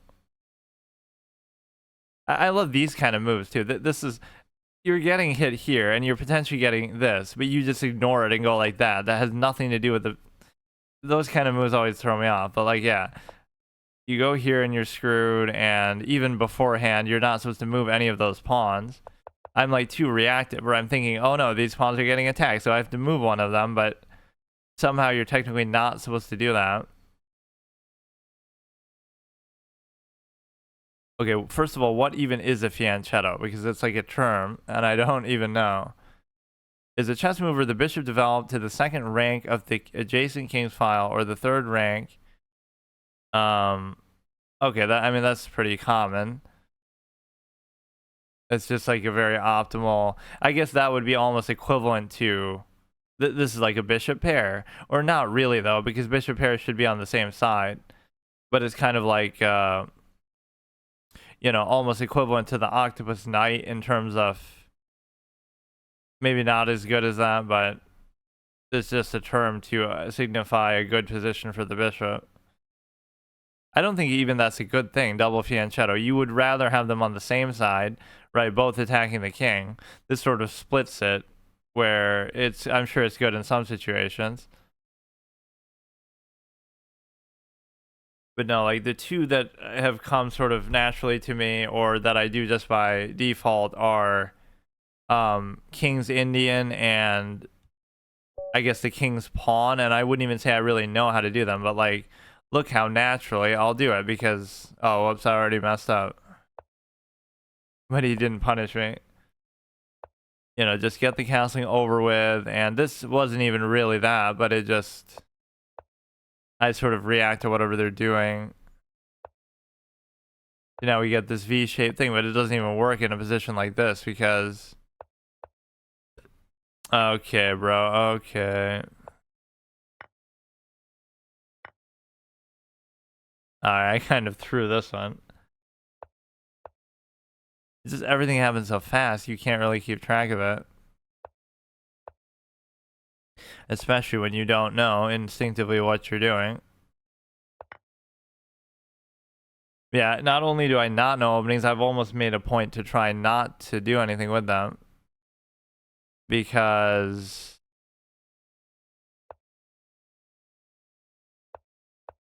you know, I somehow enjoy it more that way. It's sort of more raw, or more of a situation where you get to it's only a +4. I might still be able to do it now just in time consideration. It's a situation where I almost enjoy it more, and I like playing it sort of blind that way, but I'm way too slow. But actually, time-wise, I'm not doing so bad now. Or even material is better than it was before. You take there. That was a disastrous move. I don't know why they did that. They're very long time. What? Okay, it shouldn't really matter. There's no way. There's no way. 11 seconds, 2 seconds.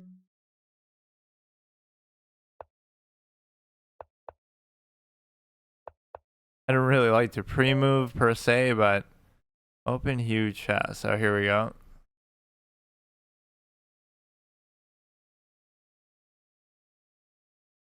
That was a big blunder. I'm sure there were a lot of blunders in there. You actually should have taken with the bishop first. That wins the queen. I mistakenly took the queen first.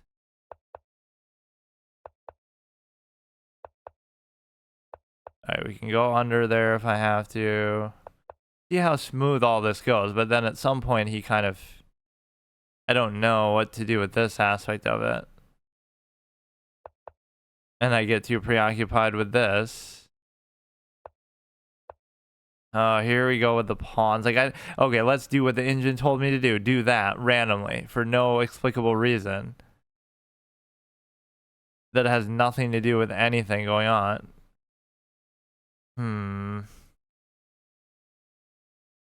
There's nothing I can do about it. Like, this is so stupid. I just looked at this too, and I genuinely don't even know. If they push there, it's fine. If they push here, I can't do anything about it, so I give up. Okay, that's actually good. Oh, that's actually fine. I don't care about that. Yeah, that was kind of much ado about nothing. Okay, you do it there now, which I'm fine with. This is what's kind of a little scary. If they take, I simply take back. And they... Okay, go here.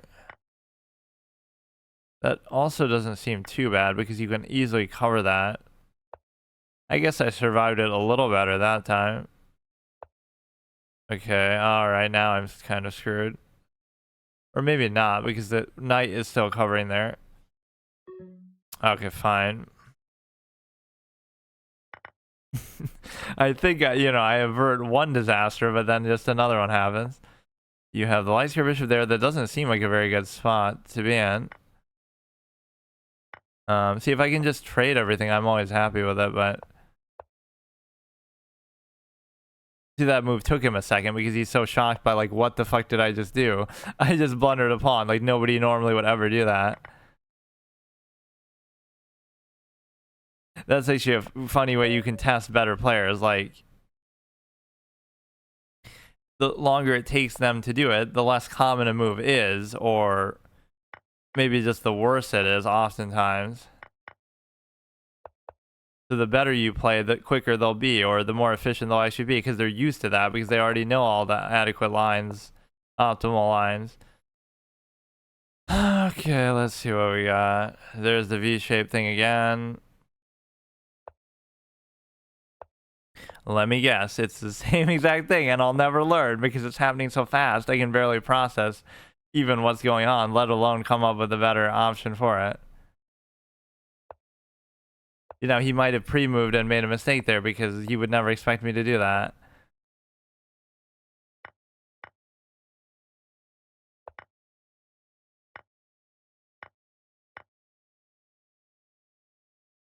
Maybe I had tunnel vision on that a little bit too much.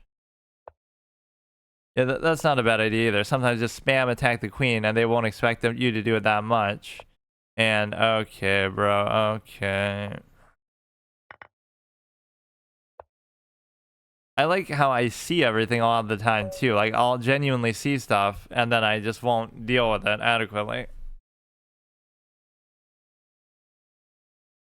I'm like that even in my normal kind of games. Like, I'll say, oh, this position is happening and this could be bad, and then I let it happen anyway just because I'm too lazy or something. Okay, you go here. Can't do anything with the bishop. Go here. Man, they love the kingside pawn pushes. Or again, it could be something about my style that invites that, but you do that, you do that. You can't really do a whole lot here. Letting this come there is also very bad. This is why trading is so powerful too, because if you trade everything, then what happens is you just minimize everything so much. There's not as much material to blunder or for them to attack you with, or whatever you want to say. And so that doesn't bother me too much. You just take. They take doesn't bother me at all. They go here, I can easily cover it back. Kind of nothing crazy going on. You go to here, if I take... I mean, the whole time aspect is something I can't really worry about because it's enough just to, try to survive. Or, like, I'm not giving the satisfaction of actually beating me, so, like, I'd rather lose on time than anything else. I love this same sequence that we keep doing over and over. Now, they wouldn't necessarily do it because they'd have to take with the queen first. They go to here, which I don't know what the significance of that is. Wait, what does that even do? Why was that even worth it? Okay, this still allowing the trade is itself very nice. Because again, now it minimizes my issues so much. what is the likelihood that they're going to be able to attack me in some kind of crazy way with this sort of position? And the answer is it's pretty low that they should be able to do anything. I'm shocked that they let me do that. I don't know why. Was that actually a rare mistake? Or is it just them throwing me a bone, basically? Okay, I can't do anything there. This is actually a super even game, too. Wait, I'm actually +1. How is this even happening? I mean, it's not going to matter, probably, but...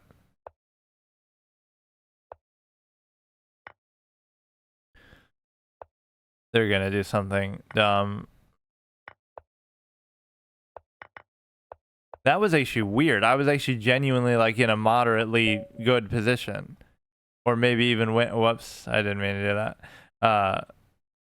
I was actually genuinely winning that one, I think. However it happened. Obviously, I would have flagged anyway, but that seemed like a good... or sometimes I think that, but then I'm actually not, because I can't really... I might be up material, but that doesn't always mean that you're winning. Oh, you take, go here, take this. Boy, if I study, imagine how good I would actually be, though, because, you know, I've gotten moderately far without doing so, which is a weird flex, but it's very okay because I've enjoyed it. In fact, I probably enjoyed it more than if I had studied. That seems to suck the whole life out of it for me, that I just don't like the prospect of doing it. It makes me feel like some sort of nerdy clown, because it's like, you know, why should I need to study a fucking board game? Which obviously to a degree, you, what? Okay, now he's just doing it on purpose, I think. Or maybe I'm not even seeing the full implication of it, but, you know, it makes you feel stupid, like, oh, why should I have to do that? But the reason why you have to do it is because everybody else is doing it too, and you're taking it seriously like a professional career. However, I don't know what that was. I really don't know what that was. There's always that one move, like, I'm playing okay, you know, at least with some sort of rhyme and reason, and then I do that. Even that, like, what am I doing?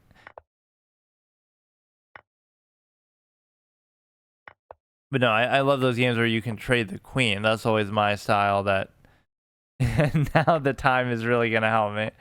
Just more time to prolong my suffering. Oh my god. Yeah, this might be the highest rated player I've ever played on here. Peter Shaw is like 2600. I played him a couple times. And again, not that he isn't good, but it's hard to distinguish at a certain point. Like, he doesn't feel that much better in practice. Maybe he's not going all out or whatever. Then, like, Little Fire Rat is just as good as this guy. And he's obviously pretty high as well. But, like, when it comes to Bullet, I'd love to see that matchup. Like, again, maybe I'm not capable of assessing that, but he seems like genuinely he could destroy me in Bullet just the same way. It wouldn't even matter. Or even a 2000, even Simply can kind of do that. So it becomes a little hard to assess it, I guess. I was going to do that actually in like my first year back streaming. I was going to host like a tournament, and I used to do that in all kind of things.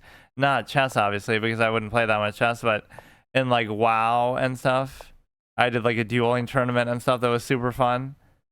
And I gave out like some big, because I was like, I think near quitting the game anyway. And so I gave out like all my gold as a reward for like this big dueling tournament that I hosted, and it was so fun.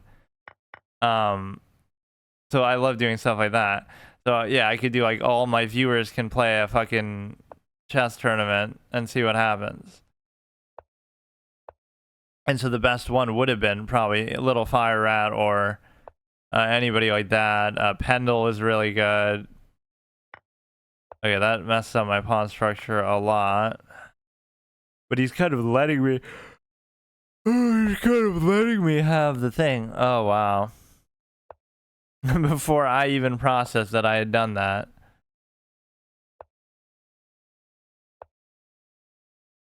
Now, is it mathematically impossible to save it? I guess so. Okay, I gotta go after this one, but good games. This will be my first victory. It is interesting that he even says that though, like openings are a big part. That's kind of what's deceptive too, is like, you know, yes, somebody's better, but like, for example, does it prove that they're innately better? That like, oh, you know, if I knew openings as well as this guy, who knows what would happen? But obviously, I'm not saying that, but it's just like that part doesn't matter as much because it's like that's more like, okay, they've studied openings for a long time, so they know them better than me. That doesn't mean that they actually really, I don't know, it's just different in terms of calculation and all these other things that you have.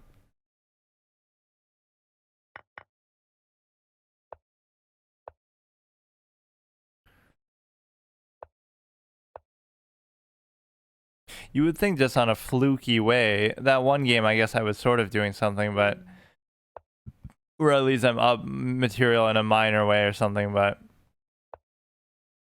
generally it's very one-sided, as it realistically should be.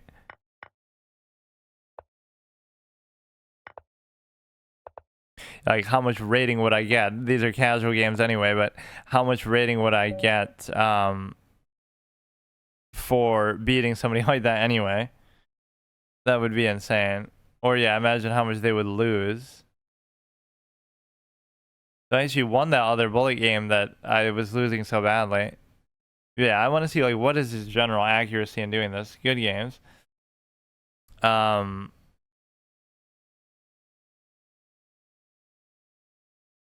Just even in bullet or whatever, 92%, one mistake. Let's see what it was.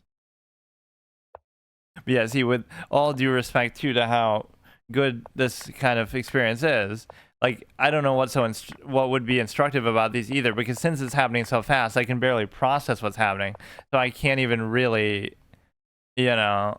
And sometimes I'm realizing a mistake as I'm doing it, but it's just too fast for me to, you know, even understand anything. So let's see. Let's analyze all of these actually. Yeah, I haven't played Bullet actually in a super long time, and this is what gets me back into it, getting absolutely trashed by somebody. And I'm pretty sure I had analyzed these too. Well, let's see. At least I did what I was trying to do. So tomorrow I should definitely try to play that Slitterhead thing that I was looking at as far as like my new games format. Yeah, I had fun. That was good. Bullet can always be fun as a guilty pleasure sort of thing that I almost never do actually. In fact, I always decry how bad it is.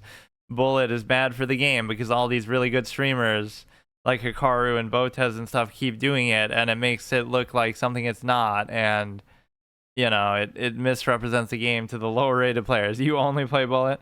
I mean, I can understand at a certain level that being fun, but or at least online, because you might feel like people are cheating in longer formats, but certainly at this low level, I feel like it's not very useful because Botez isn't good. I mean, hey, man, I was the first. You're not the only one to say that. I said that for years, but it means more coming from you. People just watch her stream because she is, well, that, and you know, it's just a cult of personality thing. I'm sure it's not just because she's attractive. But yeah, I always ragged on her a lot for that. Like, I don't know, I always make fun of her a lot. Like, just Stanford graduate is more impressive than being a 2,000 FIDE player, or you know, that's like the bare minimum entry level that you would have to be to get attention for it. There's 25,000 people in the world better than that, so they should have as many viewers. So it's obviously not based purely just on that. But whatever, the point is everybody misrepresents it by saying, oh, look at this flashy fun game where you just play super fast and you're so genius, but it sort of shortchanges the proper portrayal of the game. That no, don't show that. Show somebody sitting there for 3 hours in a classical game calculating for 15 minutes every move, and oh, that's how chess actually works, and getting a majority of draws. Oh, now is it so exciting to you? Like, that's the real game, whether you like it or not. It's not about the flashiness. It's not about all that. And the only reason why you can do all that is because of years of study anyway, so it's kind of either it's time consuming in a micro sense or a macro sense. Like either you study for 20 years and then you can play super fast, well, or whatever, or you play a long format and calculate for a very long amount of time. And so either way, it's going to be time consuming, and that's fine. But certainly at the low level, I respect the thing. Like I even like classical. That's all there is in GM sim over her. The fact that they give her a title is laughable. I mean, I guess she was a woman's GM though, because, or not a GM, a women's FIDE master or something. That's just how women's titles work. As far as being a lower standard, which I like how that's sort of become a hip take now. That is something I said in the past.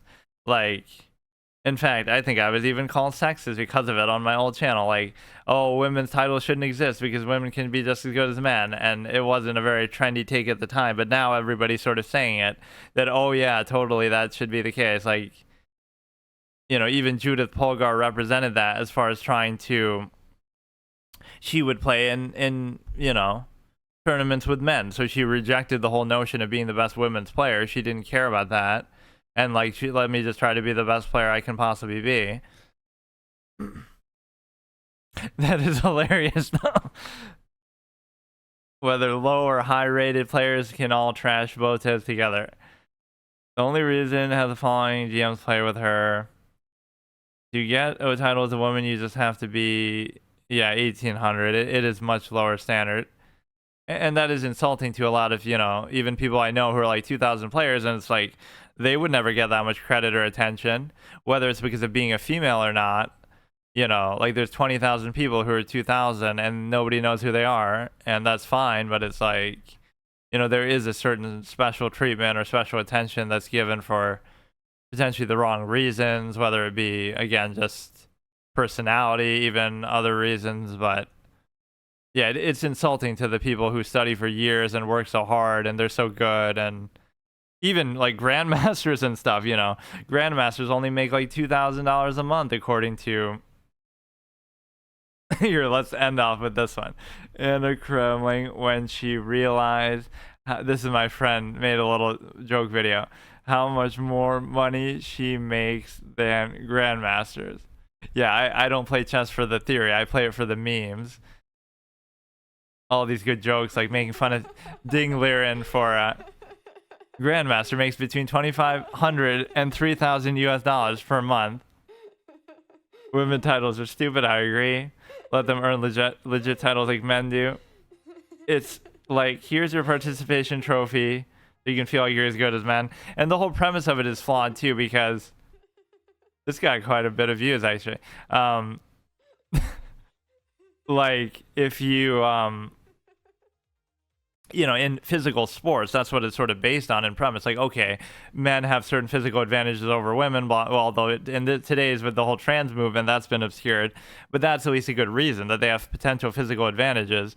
In chess, there's never been anything that's proven as far as like some real advantage that you have.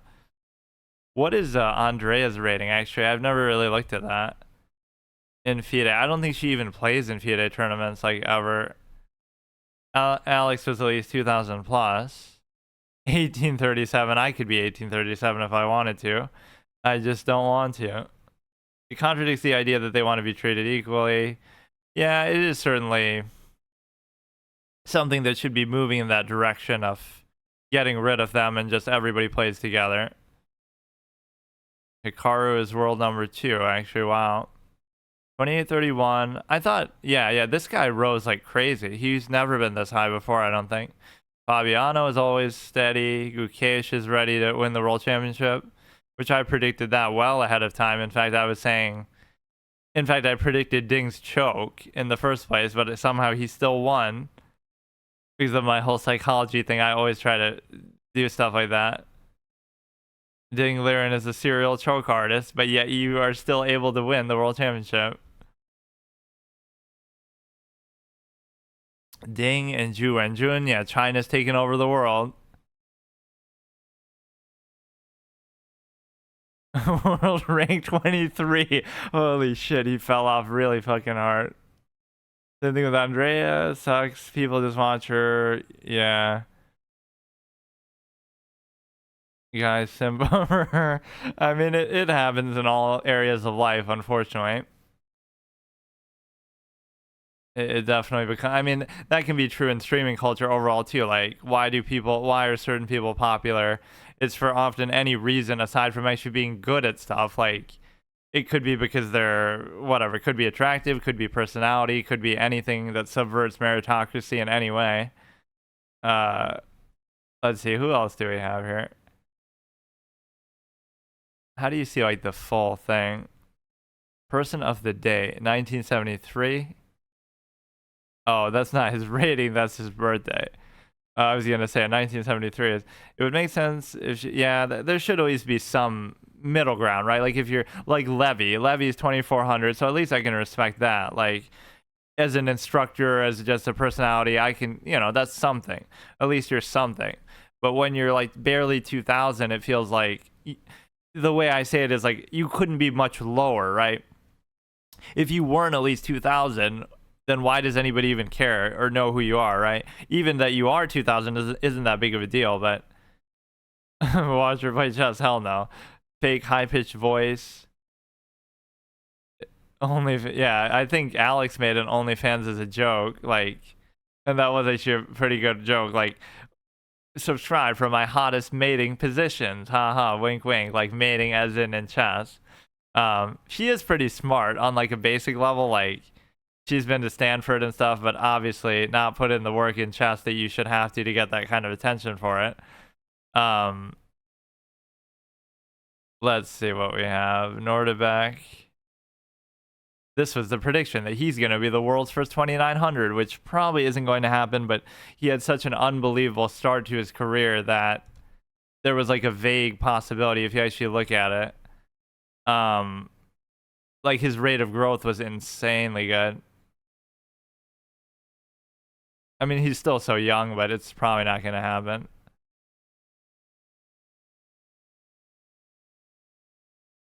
Eric Rosen or Eric Hansen, yeah. Vichy still number 10, although I feel like he doesn't play that much, so he's almost gaming the system. Like, he'll play just the bare minimum just to stay ranked. Not that he isn't still really good. Some of these people don't get attention. See, like, I don't even know who this guy is. I don't think I've ever heard his name before, ever seen a reference to him. And yet he's so good. He's top 10 in the world or whatever, like, peak ranking, January. Some of these people just don't get enough credit. Like, at least I've heard of most of them.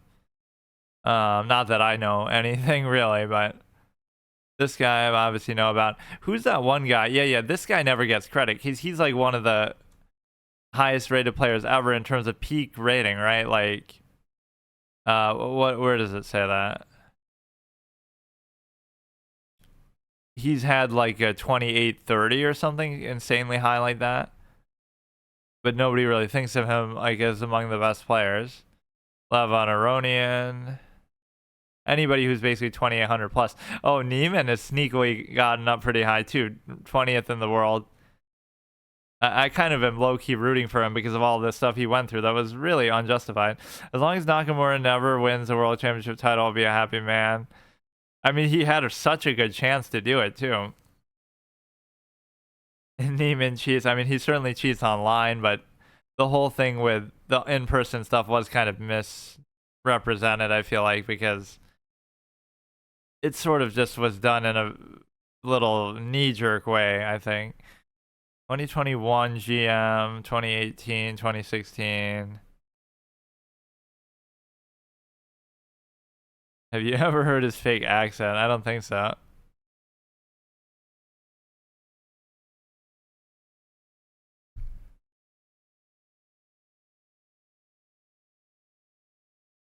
Some of you owe Hans Zimmer an apology.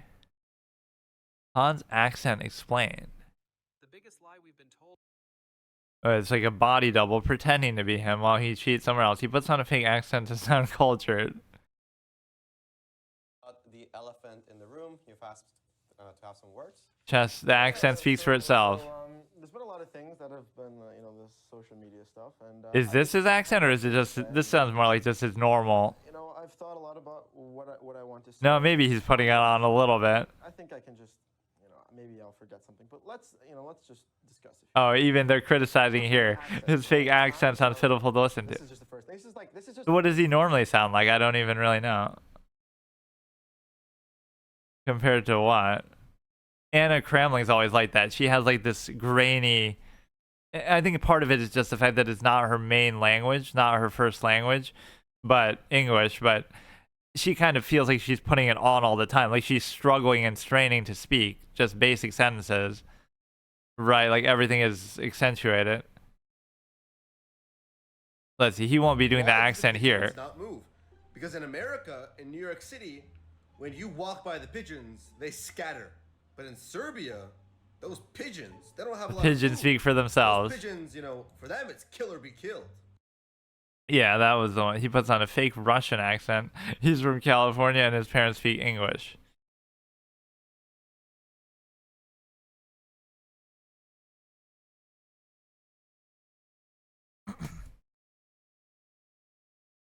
I love this whole streaming culture around chess, though. It's the last thing I would have expected to just have so much madness in it. But it's a good reflection that nothing is sacred, like, in terms of, even the world's greatest meritocracy, like chess, is going to always, still come back to stuff like stimuli, acme, sexual stuff, whatever. It's just very predictable. But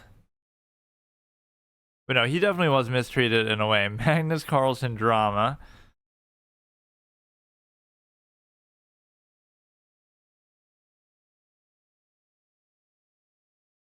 I like how this title is written too. The guy was raging. Yeah, so Nick will get you a diamond membership.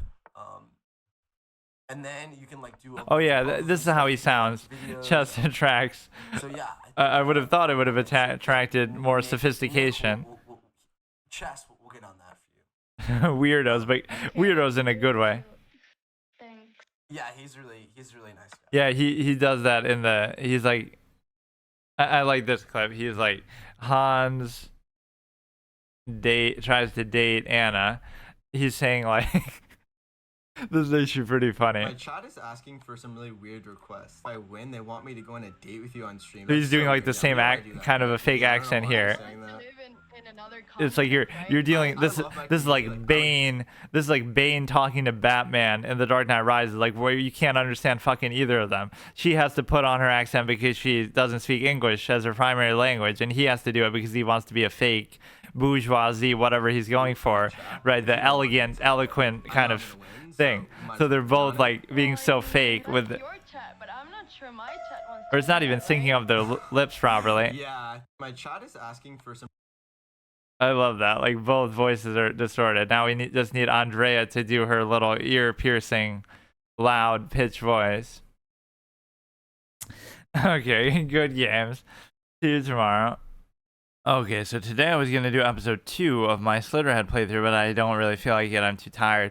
Whenever I have to sit up and use a controller like that in a certain position, it's not something I'm used to, right? I'm so spoiled by computers and whatever, even using a laptop, so that is actually a little more annoying than what I'm used to doing. Console just sucks in every way. Not that it's really on console, but that kind of thing you have to play with a controller. But no, maybe I'll make it where like I alternate days, but I almost wanted to make that like a main thing I'm doing. Basically, just as part of a format where I'm doing permadeath first playthroughs of a new game that just came out, whatever it might be. And so I'll have to keep paying attention to which games come out. I'd like to do that every month, just pick one big name game. Doesn't really matter what it is, as long as it's like kind of AAA, which now upon closer inspection that almost isn't AAA actually at all. Oh yeah, there was something else I was trying to do when I play chess, like where in between games I do like some other weird thing, like just some other format or some other kind of game.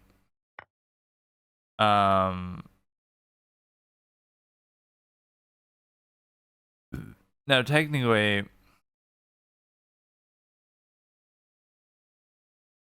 I was gonna say, oh, I could do that, but you can't because you could just take it. Like I can't remember. I had like a document actually for it, like all these kind of choice-based browser games or something like that, or how I like discovered Pokemon chess or something.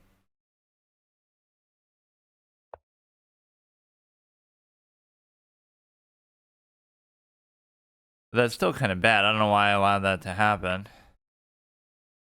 Like, why did I do that?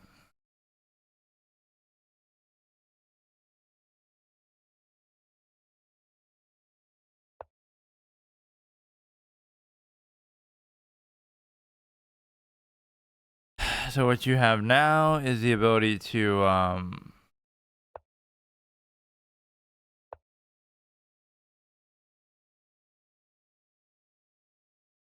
don't know, I'm almost trying to be a little fancy here, but what I was saying is that oh yeah, I was looking at like all kind of other weird things. Like it kind of created a good flow. Like I'll play a game of chess, then I'll play like a game of Pokemon chess or something. Then I'll play another game, then I'll take like a quiz of something, right? Then I'll do, I don't know, it's like a little mini game in between each game. Then I'll play another one, then I'll do some choice based type of thing. Now this seems really good because you're able to just, okay, fine. Well, that turned out really well despite me making a mistake relatively early with that. Do you have the ability to... They just kind of threw the game a bit. You go here, they could move that. Now it's easy to get a little complacent and almost cocky in a way that, I don't know.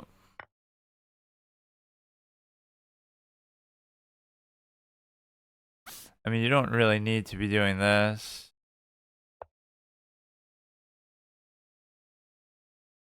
That could fuck up my pawn a little bit. But no, what I really should have been doing here, now that my schedule is not in fixed categories, is I shouldn't have been doing, I don't know, I should be doing like other random categories every day too. I shouldn't just, oh shit, about to get back ranked. I don't know, like there's so many other random things I can do.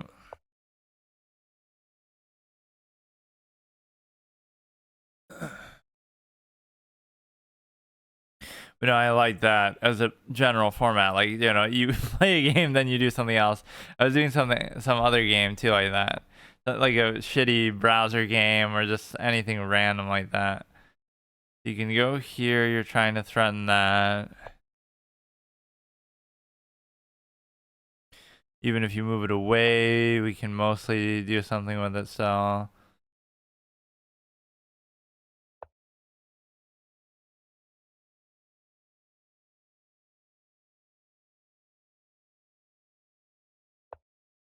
Okay, a lot of back and forth shenanigans here. So you have...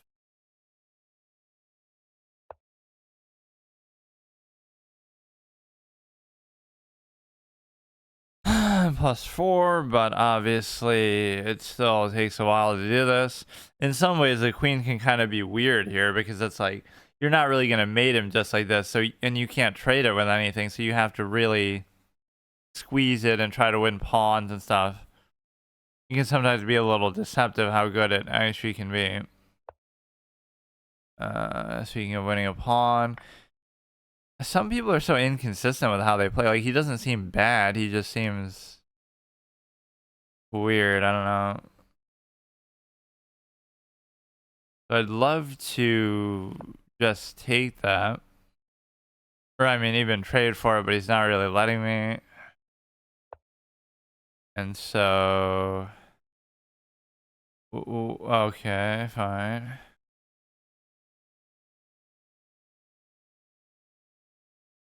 They'll hit there, which doesn't necessarily mean a whole lot, because if I get out of there, then they'll take...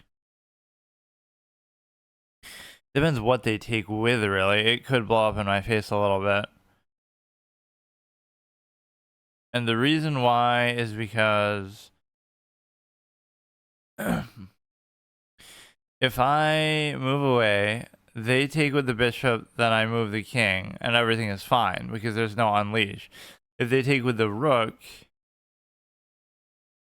it's also sort of fine because I can move like to the left to like f1, and then there's no follow-up play that you can do. You can't check with the rook, you can't check with the bishop, which should actually be okay unless I'm missing something, which I probably am.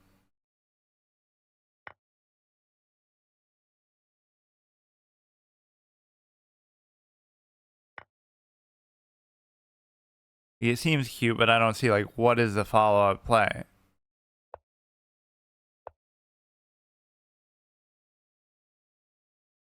So he goes back, and I still don't see what the point of that is.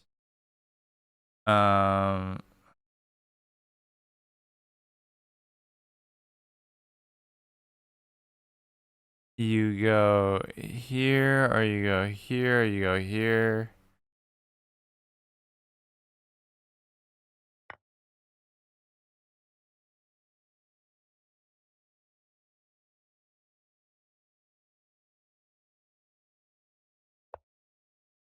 Now, does that still do anything? You'll go here, and you might have an opening as far as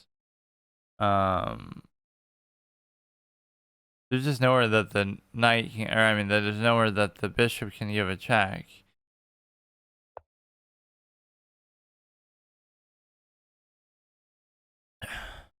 But yeah, like that would be something I would do with chess too, potentially. Like, oh, you can use it as a react format. Like, oh, I'll react to the random stuff while I, while I do something.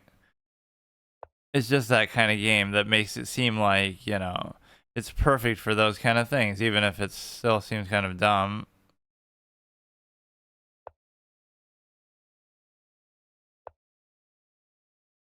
You attack the knight itself, and the only thing I care about is just getting some sort of trade, which they're absolutely not allowing me to do. So now they won't even take that because nothing you do is really consequential here. You can't do anything. If you take, I take. There's nowhere you can really move it. You can move it there. Then I could at least give a check here. Take, take, take. You could go here, here.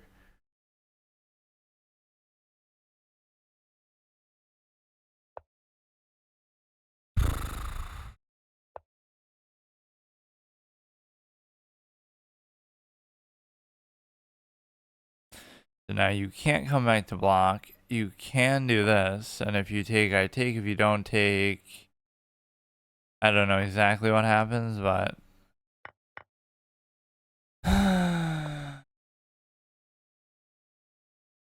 this can still take such an excruciatingly long amount of time, just by being +5. But I guess it's okay.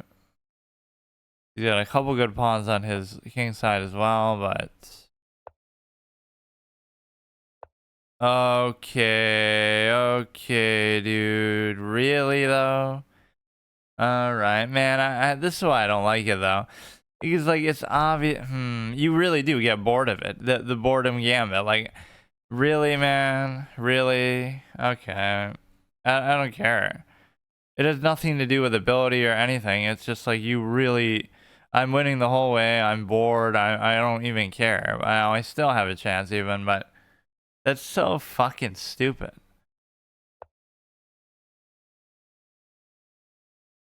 The problem is I have to keep moving the king with it, and then he can still sack, and so he's a bit of a clown.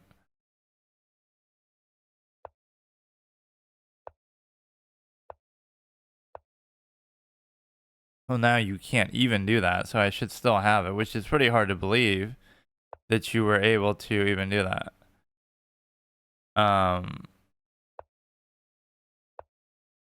Okay, dude. All right, you can have it. Like some games, I just genuinely don't care. Like that's very instructive. Play the game out until you get somebody genuinely bored of what you're doing, and I don't care.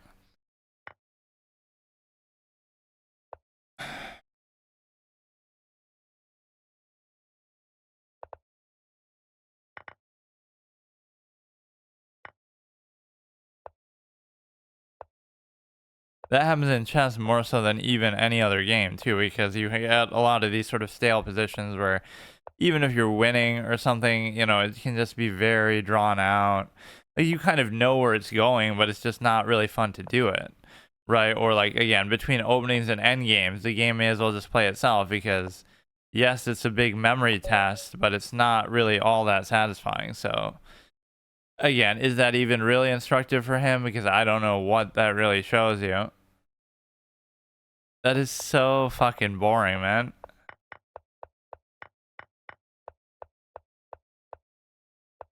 Now, maybe what could be instructive for me is that, oh, you should end it faster. Like, it shouldn't take me that long, and I don't know what exactly I'm doing with it, but even if you're playing it right, there's a lot of repetitious back and forth shit that happens. And at some point, you just get annoyed. Right, like, even here, I give the check, and then you can just move literally anywhere, or even then. Right now, you have to be aware of that. Like, of all the things, like, that's the one thing you could possibly do in that situation that would be good. Like, okay, dude. You're not really even thinking at that point, so... Yeah, isn't that the greatest weakness? Like, getting in good positions, and then you stop thinking because you're in a good position. So, like, oh, every game I'm up by plus whatever, and then, oh, I only lose if I get overconfident, or not even overconfident, but you just stop paying attention because you shouldn't really need to pay attention much. But again, even that teaches you kind of the wrong thing because that assumes that you'll always have an advantage. So then in games where it's tighter and it's closer and you don't have an advantage, then you aren't doing kind of the right thing. So you're kind of doing the bare minimum and getting away with it like that. Yeah, I mean, that is my average chess experience. Like, and again, it has nothing to do with anything other than that aspect. Like, it shows you, like, you don't really enjoy the game enough, so why even bother playing it? And that's why I like classical, at least in a premise, because if you're gonna do it, then okay, I'll sit there for 3 hours and fucking do a 90-minute, you know, like a in-person tournament thing. Okay, fine, I'll do that. But this is where it gets annoying because either do it all the way or don't even bother playing it. It's that kind of a game because I don't know. Oh, this one's fucking annoying too. Yeah, that one, the huge challenge we still have going. And I kind of wanted to, let me look at that document though really quick. It should be more like a reward for winning a game. If I win, then I can, you know, I do some other random thing in the middle.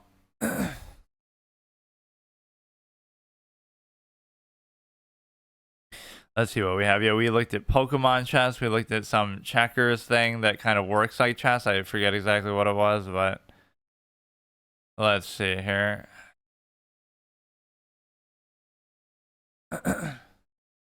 Yeah, we started that format, Horror Gauntlet, that stuff we can do whenever I feel like. GTA 5, that I don't know if I'll do that really. Red Dead, I have to do that anyway just for the Thanksgiving format. These two I probably won't do for a while, if ever, but these were like my two poll ones. Browser game, choice text games. There was something like... Is this the one that I was doing or something else? There was one where you had like there's a fireplace and then something's happening. Now this is something else that I thought was a browser game, but it's not. I can't remember what that even was. It was like best choice based browser text game. I guess it doesn't have to be entirely just text. AI dungeon, sorcery, let's see. Some of these get too caught up in, wait, what? They get too caught up in being too verbose. Web tagged. What was that one? It had like a little fireplace thing. Alter ego. What if you could live your life over again? In this text-based interactive fiction, you choose what happens next. It's in the style of a pick-your-path game books with over 1,000 multiple-choice questions, much longer and deeper than traditional game books. Alter ego starts with the birth and ends with the death, including, yeah, just play BitLife instead. including 2 substantially different versions, depending on whether you want to be male or... Oh, you have to buy it. Wait, what? Depending on whether you play male or female, including 2 substantially different versions. Will you grow up to be confident and happy? Will you fight the bullies to befriend them? Will you find a date to see in your prom? Will you marry, have kids, or start your own business, become a millionaire? Choice is yours. A game to change your life. Alter Ego was originally published in 1986 for Commodore. Current version is a production choose multiple LLC. Edition includes an updated interface, bugs of the game, content hasn't been changed. You can play through the game once for free. Okay, let's try it. But if it has like 1,000 answers, this could take a while. Welcome to Alter Ego. Have you ever wondered what your life could be like a bit differently? You can find out. The game begins not long after your first birthday. Will you be male or female? Let's be male. Would you like to begin a personality quiz? 26 questions long. I mean, what if I don't want to? Like, what's it gonna do?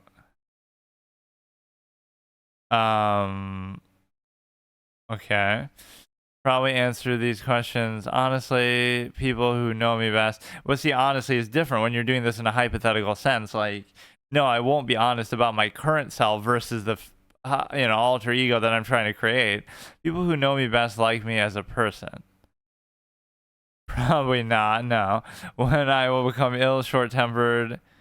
When I'm ill. I mean, I wouldn't say especially.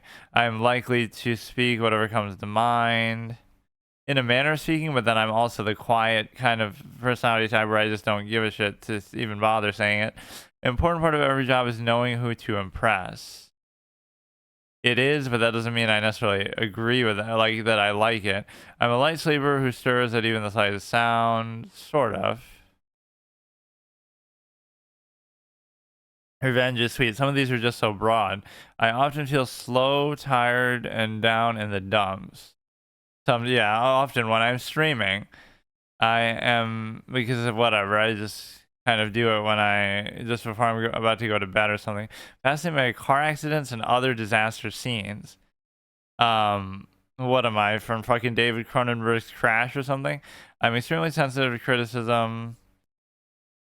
Not really. I could give less of a shit, but I sometimes try to analyze it, I guess, at least, and understand how, I don't know, like, how people think and stuff like that, more so than anything. I get nervous performing, even when the task is something I know by heart. I don't know. The people around me seem happier than I do. On a surface level, yes, but I often get the urge to touch walls on which wet paint signs are hung. No. What kind of a sick freak do you think I am? On important matters, I follow my parents' advice. It depends, like, if it makes sense or not. It's possible we live in a world where people can watch our every move. I mean, why is that even a question? Like, yes, it's possible because there's a such thing as a camera. Not that I would, I do. When I am in a quiet place, I get the urge to scream. Isn't that breaking the rule? A Quiet Place is the movie where you're not allowed to make a sound, so of course you can't do that. It's okay to tell a white lie if it's guaranteed to bring personal gain. I mean, it's not okay, but you can still do it. It is often pointless to try to discuss, yes. I am easily, what's the meme, like Katy Perry saying that nobody would understand. You have to say you're okay, but you're not really okay. I am easily embarrassed. Children should be seen and not heard. I don't know what that even means. I find it difficult to break the ice conversations. Sort of, but it's sort of a preference thing too. Like, you don't really care to do it per se. Not necessarily. You can usually judge a person by first impressions. No, that's always a bad initial minded basis. One way to get people to treat you fairly is to take an aggressive stance and make them win you over. And make them win you over.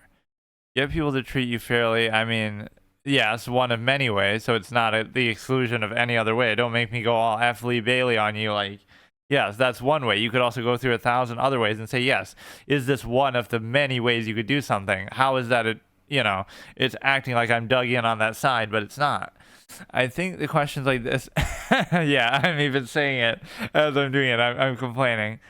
Welcome to birth. The problem is I won't finish this because apparently it's like 1,000 questions. So, all right, whatever. We did a segment of it. So this geometric piece thing is gonna fuck me over. I was on a good streak there too, but I just can't fucking. That game bothers me as much as anything else because it's a very simple psychological thing. Like, you just don't enjoy the game. Now, does that mean the game is objectively flawed because of whatever the drawish positions, repetitive nature, all the things that come out subliminally, obvious that are obvious to see even at a low level? I won't even say it like that, but it's just like I don't really care. That's the thing. I don't. You have to really enjoy it, and I just don't. So I'm fine with that. But you can't force yourself, or you can't pretend like you do. I did so many of these Ace Attorney tier lists when I came back. This is a shot from the anime. The anime was sort of so soulless, though, and it kind of misses the point. It tries to capture the visual over-the-top thing of, like, the not emotes, but, like, the, you can sometimes get away with doing this, but I don't know why you can't. Like,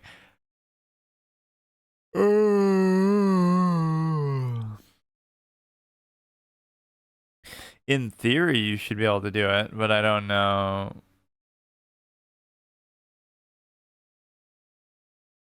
They'll take. It really feels like you should be able to do it, and I don't know why not. But I feel like I've looked at this exact situation in the engine before, and for some reason it's not good. You take that back, but then I take this.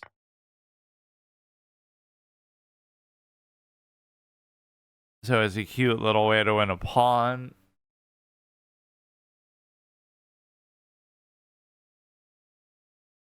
Yeah, but you can't get too tilted by that. But again, I love that as a way to beat people too. Like, again, if you're playing a classical game, you can accept it because you feel like you're able to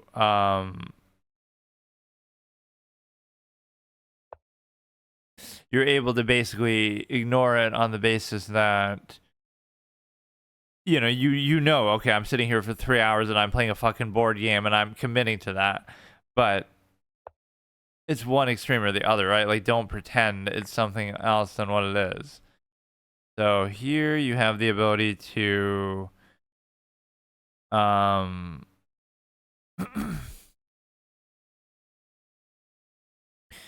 don't know exactly what's happening. This is fine. The knight's not really doing anything. I'd like to bring in almost my knight a little bit, but I also don't like my queen's position too much.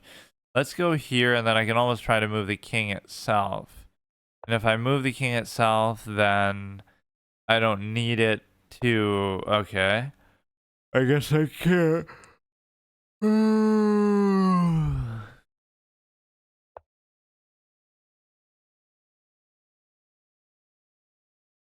Just try to get the knight involved, which is always easier said than done.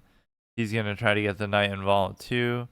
If you take here, I'm perfectly fine with it. If you don't take, I should try to figure something else out. What did I just do?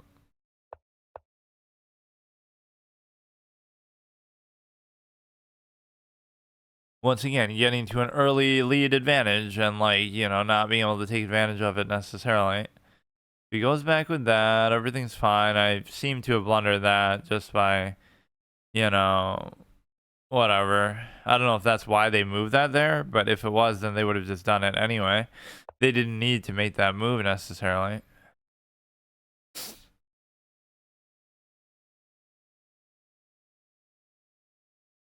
If you sack it, if you sack the knight itself, what happens is I would take, then you would check, but there is no great follow-up play because you have nothing else really going on.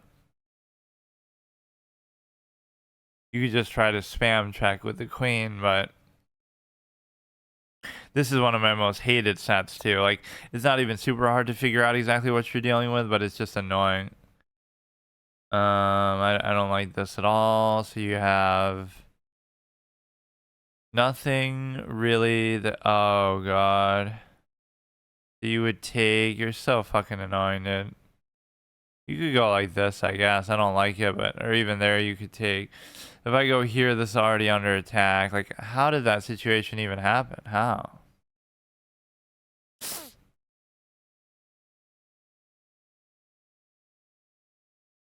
That is amazing, man.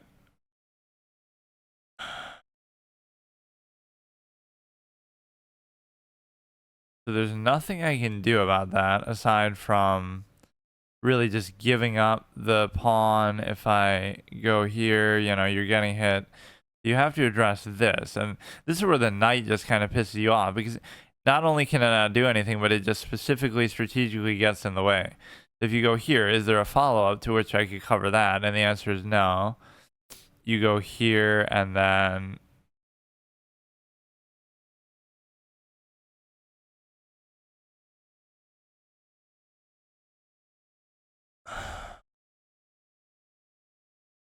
I genuinely don't get it. I could afford even to sack something. So if I let him do that, so I let him take that one way or the other, whether I push this or whether I move the king. Or no, I can't move the king. If I push it, he takes, and then I move, and then you go there, and there shouldn't be like a very meaningful follow-up, so I just have to let it happen. Like, how they're able to create these threats is pretty amazing, because even when they're losing and all this kind of shit. So what do we have now? They could go back and give a check again there. You could go here, which would create only kind of problems for me. So you could give that check again, but I don't really see what it does. And the reason why I don't see what it does is because, okay, he's not even trying to do it.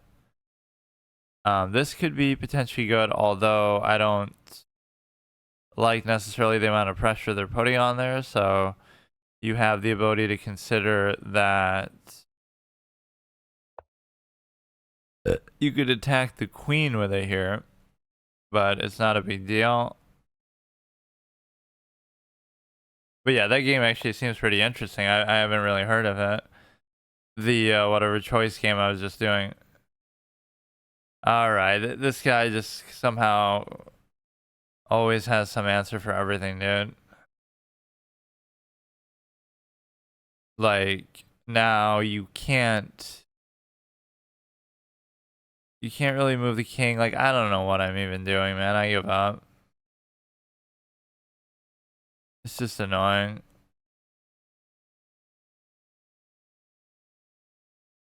I'm up material from the early game too, but I mean they're making these unbelievable moves that are just like fucking. They had the chance to win this earlier too, even. We can create the moderate V-shaped structure. We could do this, but you can't do it.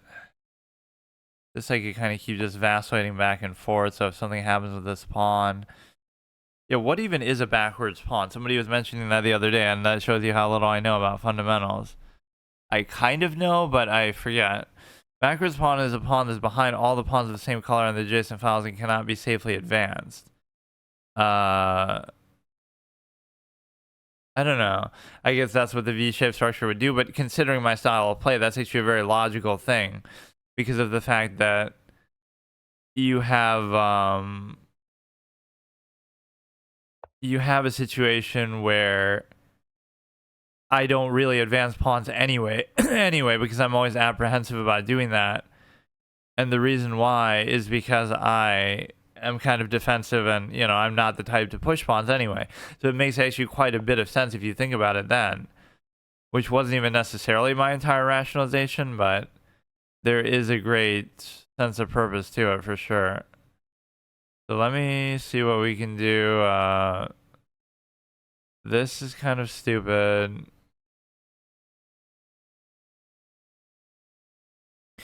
You're gonna have to trade something. I mean, that's my dream come true type of move, just because even as weird as it seems, you can't avoid a trade.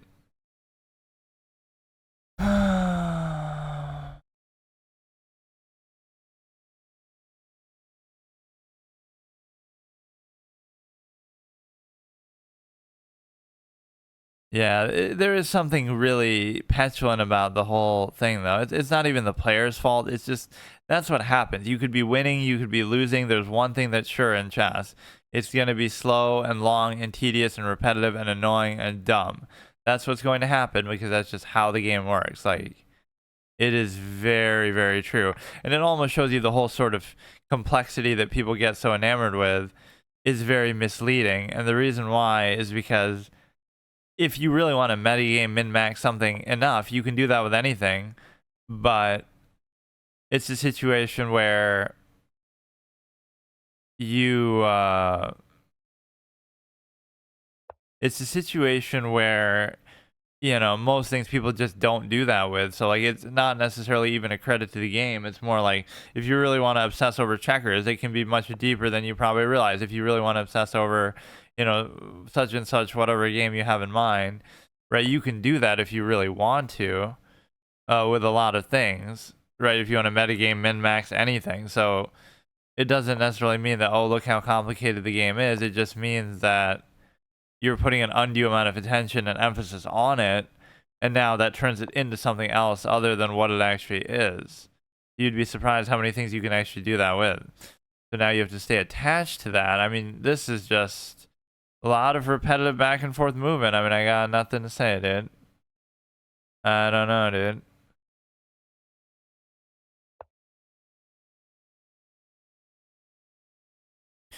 Now, there's no real good thing they can do with it because I could just take that no matter what.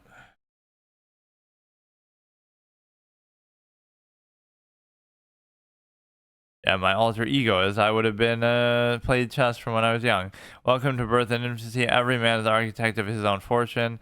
Sallust, Gaius, Celidicus, Crispus, speech to Caesar on the state. Let's see what we have here. So let's just get a threefold repetition and call it a day because this dude's a fucking clown. But again, I can't blame him because this is just how you play chess. This is how chess works. You're doing it the right way. The more boring and stale and repetitive and dumb it is, the more, the more it's just meant to be.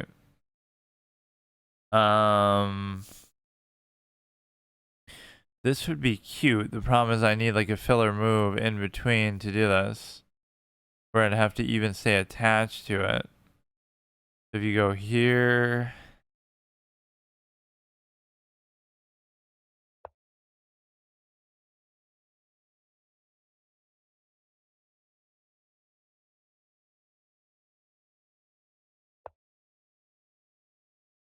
or they won't let me do even that. There's a potential check there. I don't see anything else really of too much significance though.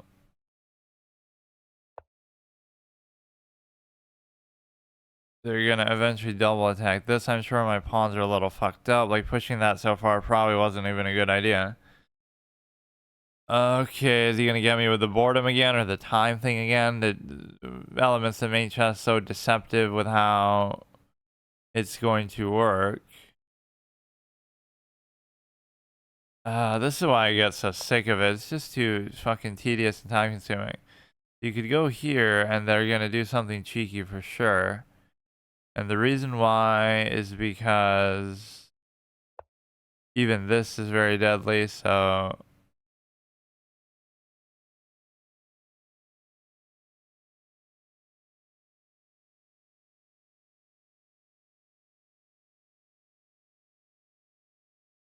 you gotta not move too quick sometimes. You gotta assess like what moves are worth taking time for, but the reality is that you're able to basically you could actually do that. No, you can't though because of that. So you can let them have that pawn, let's just say. And then you can also just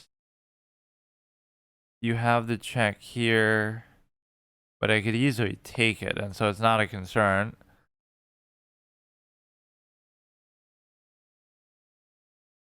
So I am up material the entire game. But it's not very consequential because of the fact that none of this really seems to matter right now. They're up on time, and I'm just not in a good spot necessarily.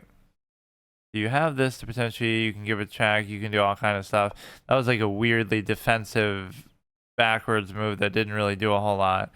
So this you would have, this you would even have. I mean, there's not much you can do here. Just move the king. I love when a move like this will take somebody so long. Like, there's literally two things you can do. Either block with the rook, which probably isn't the best, or do this. So now you have a situation where this is not going to be adequately covered unless I go here, which could have a certain value to it. I'm not 100% sure if I want to do this or not.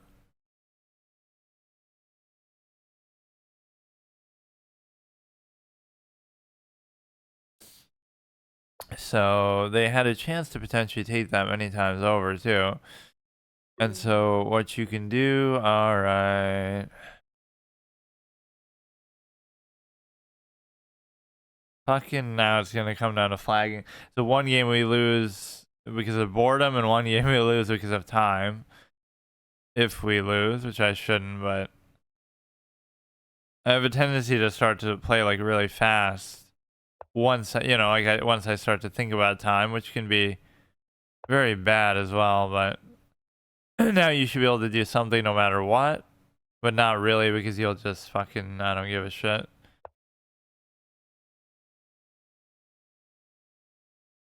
Everything's fine, just hurry up, dude. They sort of took their own knight out of the game a little bit in a way that didn't really do anything.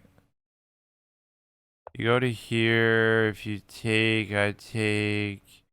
There's gonna be something here that I miss, obviously.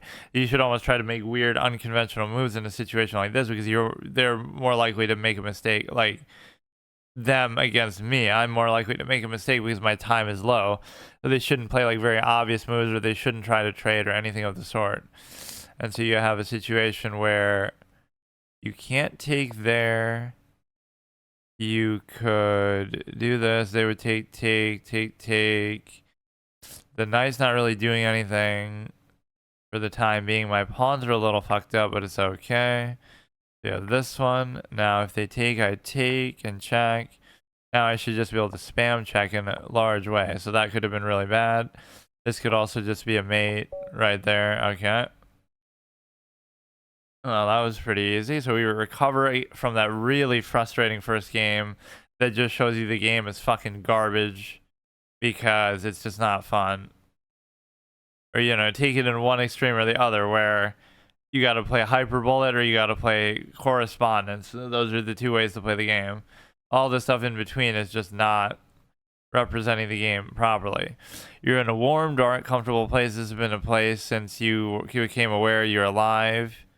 This has been your place since you became aware that you are alive. It's almost time to enter a different world. Come out fighting. Peacefully. Stay in a little longer. I don't want to come. I don't want to go. I love that. Stay in a little longer. What a good sport. Are you sure you're ready for this? It can be pretty hectic out there. I'll give you one more chance to stay a little while longer. Would you like to? Are you sure you're ready? Like, what good is it gonna do you now? That's the spirit. You're an easy delivery. Your mom and dad took special classes to help you. Go out. Yeah, today it's gonna be classes that indoctrinate you to try to have an abortion because that's pro. That was like a dirty, good fucking joke, but like very dark that somebody made. Like, yeah, the Casey Anthony thing, right? Where it's like, oh, if she would have just had an abortion, nobody would have minded. Like, she would have been a hero, a champion of women's rights, rather than, oh, now she's evil because she had now she has the child and then tries to deal with it later in a similar way. Like, oh, if you do that, that's horrible. But if you do it a little earlier on in their life, oh, it's perfectly fine and you're a hero. Like, it's not even taking a side on it, but it's just it's amazing how different that perception is. That's the spirit. You're an easy delivery. Your mom and dad take special class to help you go out there and give them heck. You're still too long to swear. Happy birthday. This is pretty cool though. Love it, hate it. Yeah. That, by the way, that's my joke. I just wanted to frame it that way. Like, oh no, it sounds so dark and extreme. But I mean, hey, I'm not the one who's in favor of those things anyway. Happy birthday and welcome to the world. From now on, life will begin to change rapidly. You will have to learn to accept responsibility, build your resources, manage yourself physically and emotionally. So do we have like different meters and bars to keep track of that? The events that transpire over the course of the next few days include your father buys you, well, how old am I now? Father buys you a baseball bat and a glove to use in a year or so when you get older. You're like really when I'm 1 year old, I can use a baseball bat. You are the most beautiful baby in the maternity ward, and everyone. Now, this flavor text is taking a biased position. I'm the most beautiful baby in the maternity ward, and everyone takes your picture. Your mother is proud when someone points at you and tells her, "Look at you. You look like a little porcelain angel." Oh, wow. What is this, dude? What is this? You are in infancy. There are 7 stages of life. You play from birth until death, whenever that may be. Your game is saved automatically. You may well, how is it saved automatically though when I'm playing in a browser? You may select icons in any order. I mean, I guess I could just so we could turn it into some sort of flashback thing. Stats, social, emotional, intellectual, age. I don't really understand what any of this is. Okay, let's do another one, I guess.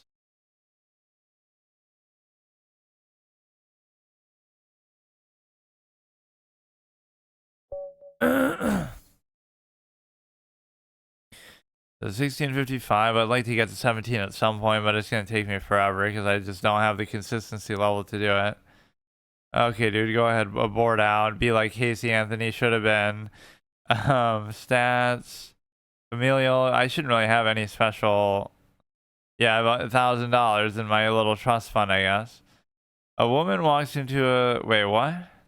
Oh, it's just okay, it's going into the scenario.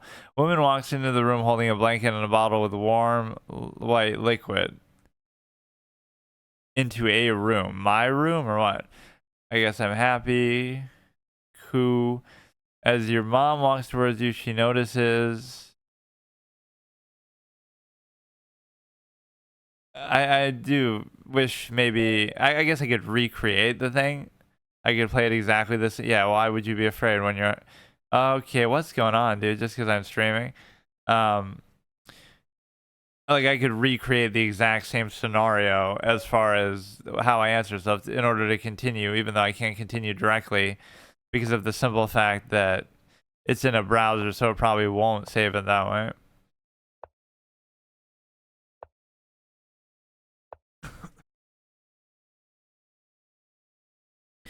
Yeah, that is the kind of thing I was trying to find in terms of, for whatever reason, I'm just looking at all kind of different things. Let's actually just leave that then, even if I have to buy it to do that.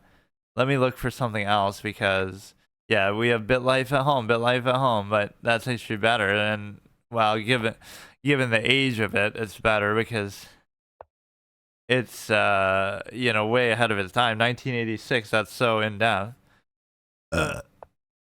So now you can't even castle that way per se.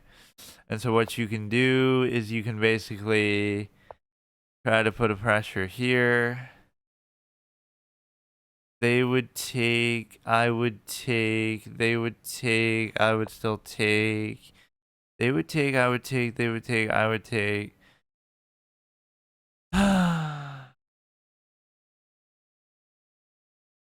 This is the longest I haven't played a card game in a while because I was doing them as regular formats in terms of what is this here? What is that?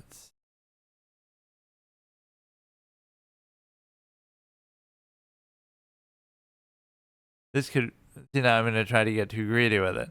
This could be potentially devastating because you can't deal with it otherwise.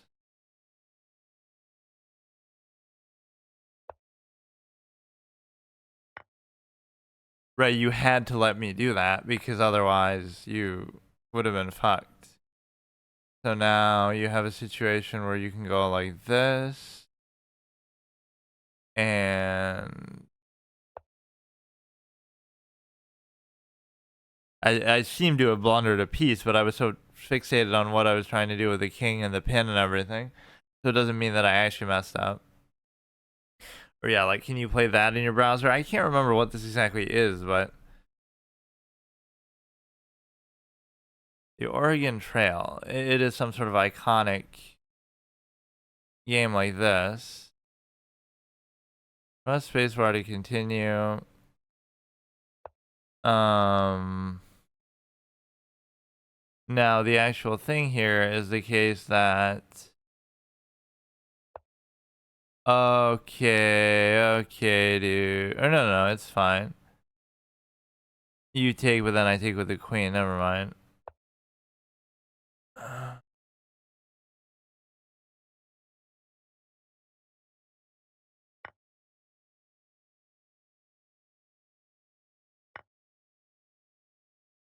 I feel like I'm playing really sloppy here, actually, but somehow everything keeps working out a little bit, even as I'm doing that.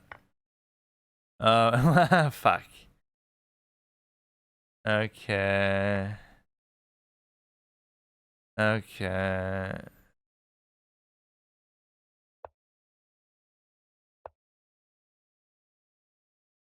So fucking stupid. It's only a +3, which I could actually easily overcome potentially. But it's a case where you would, I don't know. You can't move that, so that's kind of a cute place to put it.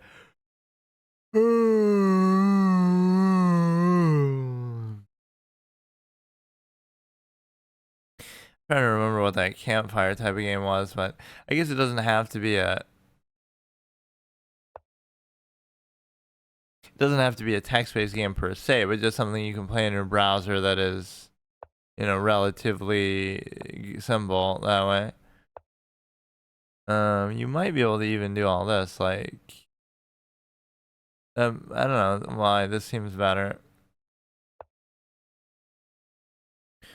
Now you can't do it, and the reason why you can't do it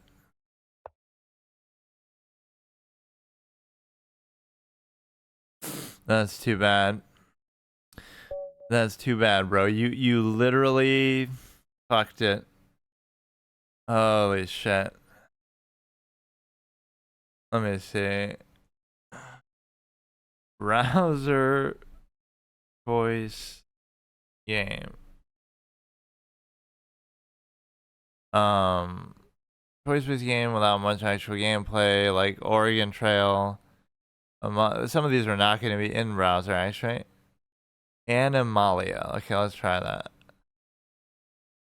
New game, options highly recommended.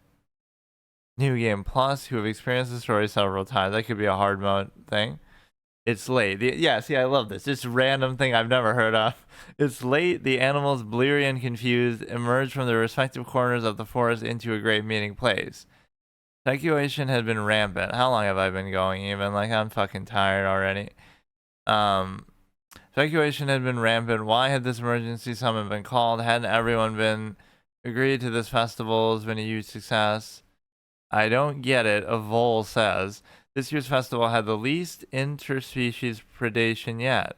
A confused badger clears their throat. I love going into stuff knowing nothing about it too, where even the premise will sort of surprise you. Alter Ego, which we just saw. Choice of games. This one's kind of dumb though, because I feel like this is, or it's just like a collection of stuff, but I've seen some of those before. I like these ones that seem totally unaffiliated with anything else, like they're just their own thing. Right, like, what is this? This is just somebody oh, I guess this is itch.io somehow. Confused manager clears their throat. I don't believe this could be about territory. I felt as though the excellent presentation on scent marking could have negated any disputes, and someone would have reported any humans. A sleepy cardinal chimes in from nearby ranch. I don't know. Like, I'm not going to play it long enough to actually get through anything was the problem, but some kind of, like, best quizzes online, like some kind of weird thing. Like, I don't know how to explain it. What sort of thing are you? Right? Or yeah, Leia, is there like a trivia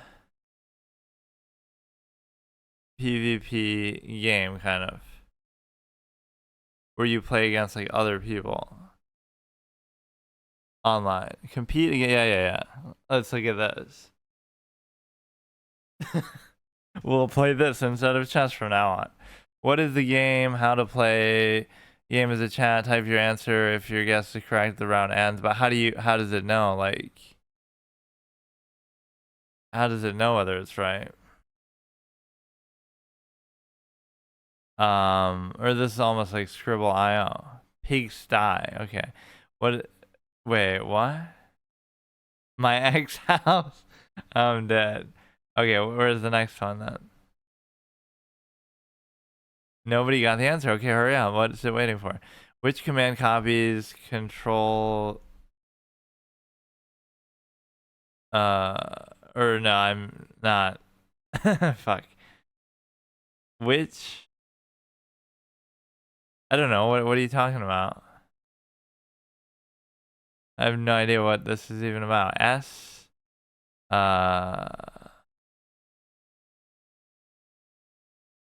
I'm not really sure. Set A. This is like something you would do in like a command prompt, but I don't know exactly what it is. Oh, this is kind of a fun thing, actually. I've always tried to find a thing like this. This is almost like Scribble.io. Instead, you're just answering questions, though, instead of trying to do it based on a picture. Yours. The problem is that people leave the game, though, so like, it's meaningless because... You know what I mean? Like, it doesn't feel like, oh, I'm winning, but I don't know who that is. Like, everybody's gonna...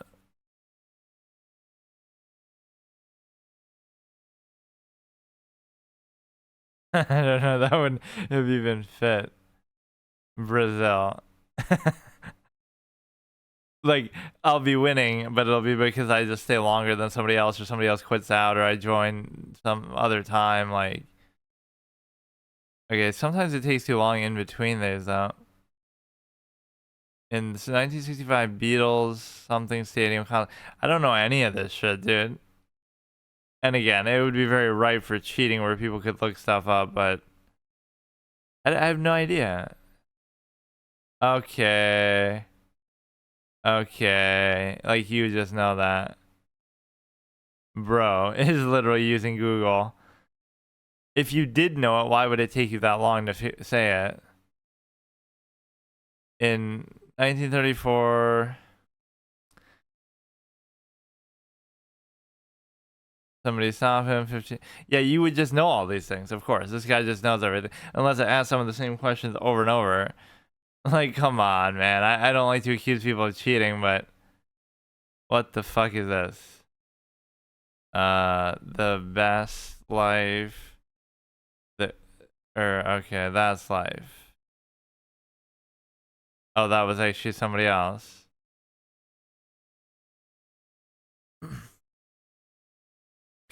Such is life, or that is life. I guess is kind of the same. Who was the female lead in The Deep? As in the movie The Deep, or the way that's phrased and written is weird. Okay, bro, this dude is trolling the game.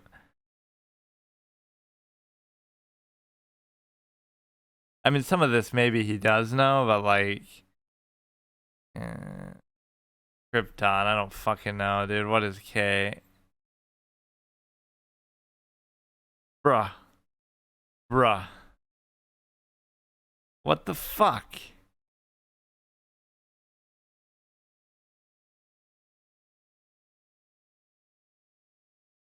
Bro, what is that shit? Theodore Maiman invented what?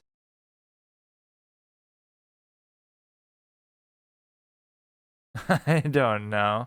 It's a 5-letter word. It's just random. I have no idea. I'll break your streak. Letter, it wouldn't even work. Like a 5-letter word. Lapel, I'm dead. Like what does that even mean? And the guy copies me. You invented a lapel mic. I have no idea. Laser, really, dude. Bro thought he was Goldfinger with the little fucking laser pointer that can touch the moon or cut through solid metal that he's showing off to the fucking James Bond in the movie version, but not the book version, because they thought that would look cooler. Babies, what is a young antelope called?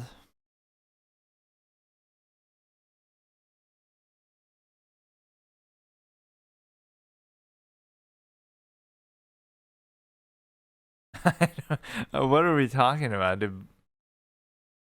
Babies, what is a calf? Okay. Who knows this shit, dude? It's just such random things. But that's one series I wish I could play online against random people. Why is it written like this too, like in lowercase? Stalin. Okay, I didn't know that.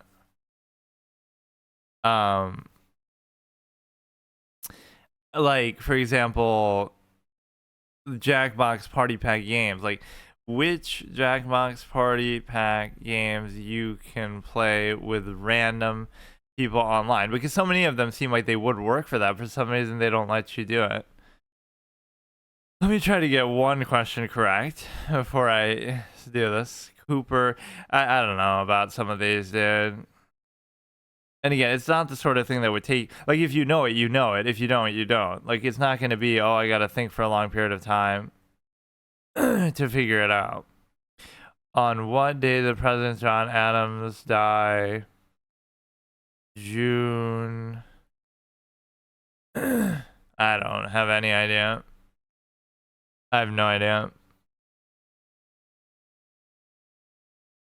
See, now you would already know. If you knew it, you would have already done it. June 8. I don't even know this part. 18. June 4th. 1846. June 4th. 1850. I don't know why I feel like it's a 6. Ah, I was right. I was right. Somehow I was right. Wait. Didn't I say that? Wait. Did I get it? What happened? I'm confused. I said it, didn't I? What? And who? How do you even see the point? I'm so confused. I said, wait, I said it immediately, didn't I? I'm so confused. When did John Adams die? What the fuck is going on with the game? I'm getting rigged. June 4th.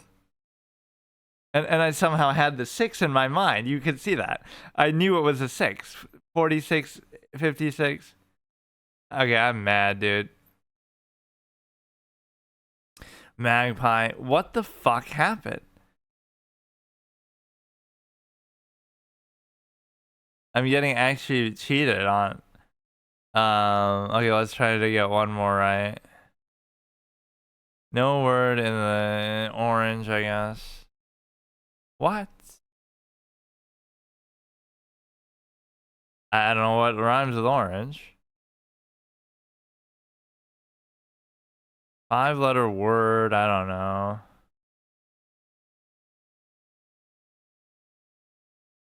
What the fuck? What could it be? I always thought it was orange. I thought people always make fun of that.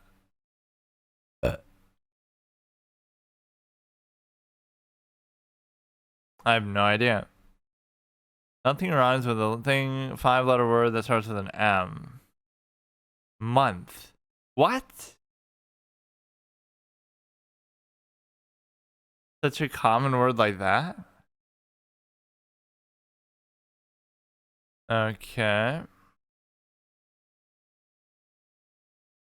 VVVF. I have no idea.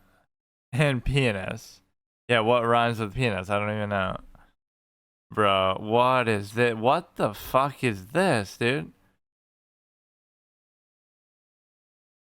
Ultimate trivia. Play online with random people. Twitch. I mean, if you were a bigger streamer, but I mean, like in an actual way, it feels like either use Twitch. That's kind of dumb though that you have to rely on that.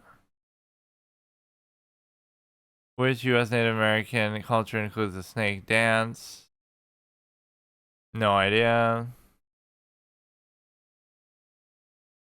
I live in New York though, so I should know some of these. Like a lot of the things are named after that, like different tribes and stuff.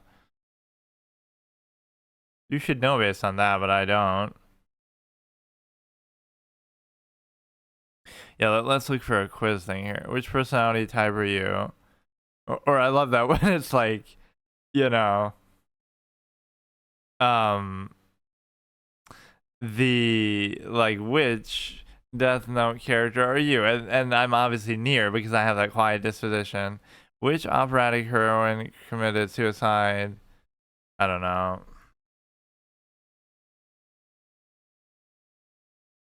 Vibe check. Yeah, let's try it. Wait, what?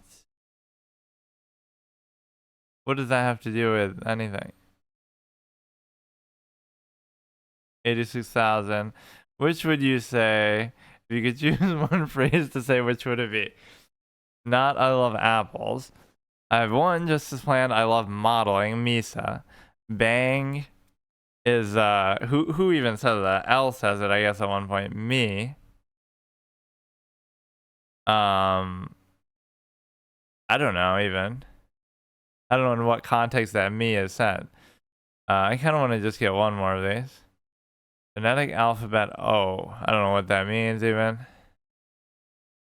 Where do you prefer working? In my room with door locked? Near my best friend ever, true love. In the office?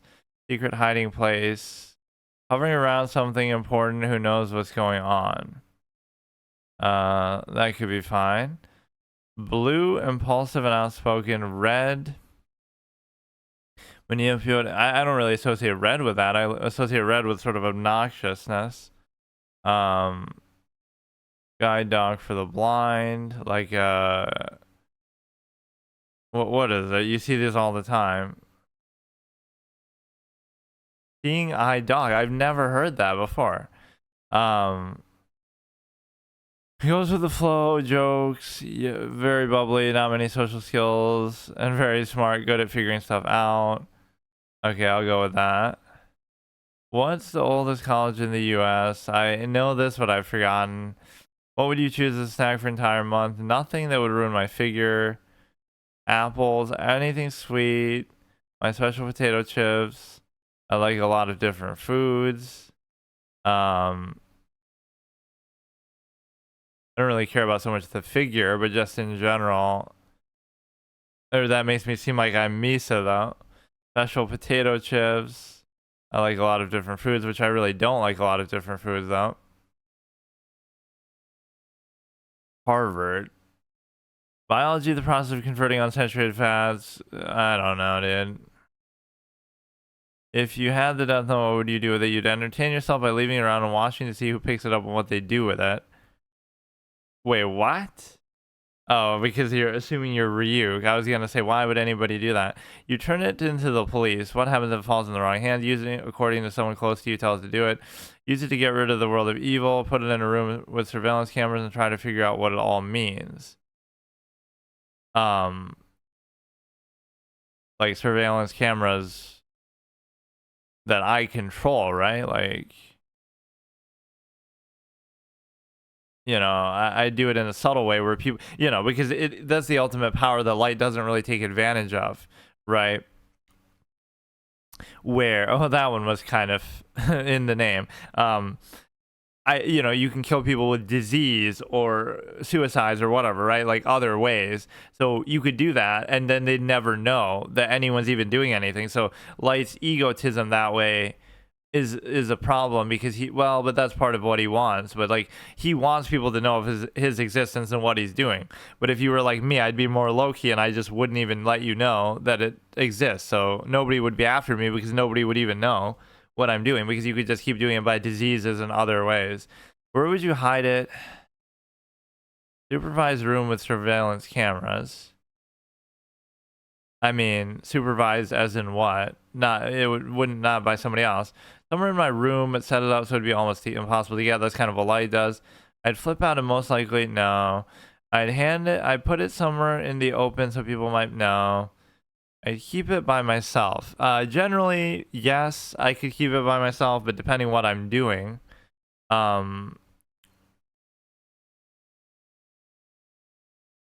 You know, I don't know. I guess I could figure a way to do that. Like, that'd be easier than anything else. You can't really touch it, you know, let anybody touch it. If you read, just keep a bag with you at all times. That's like very close and whatever. If you read the Death Note's rules and found out all of it was real, what would your reaction be? Holy crap, what is this evil? I can use this to become all-powerful utopia, free of crime and evil. Death Note, I must research, fall off my chair dramatically. So, yeah, I wouldn't have much of a strong reaction. Pick a movie as a guilty pleasure. Jennifer's Body, She's the Man, George of the Jungle. What does this have to do with anything?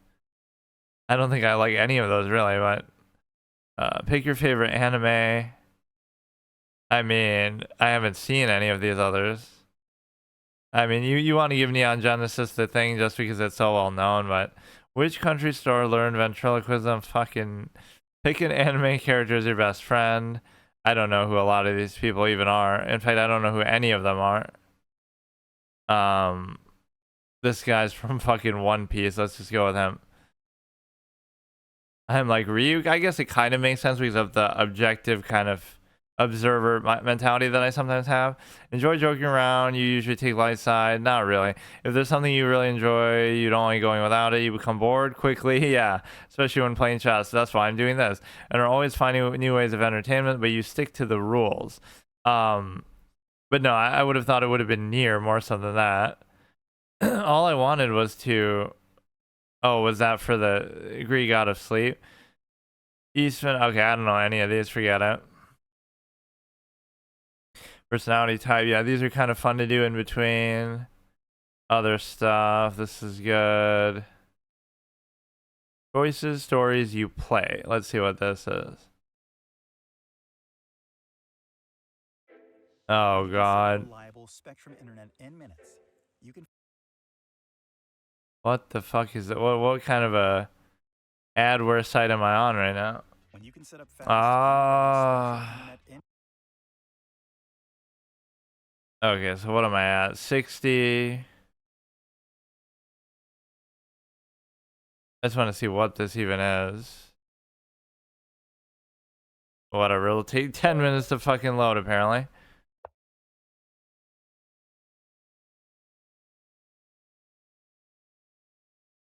Yeah, go ahead and board out because I don't even really want to do this. What is he playing League of Legends with a fucking controller? What a clown piece of shit he is. Who does that? Voices. This is like some mobile game, I guess. What is happening?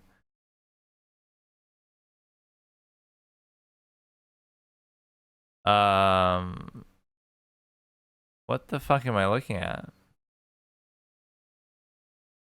It doesn't seem to work. Agree and continue. Oh no, he didn't abort. He's baiting me.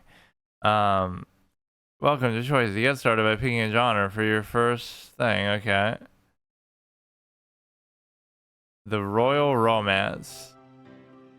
This is totally just like a mobile game that I'd rather do on BlueStacks or something. Once upon a time, tap to enable autoplay. Okay, whatever, dude. Hurry up. Okay, this will be my last game for now.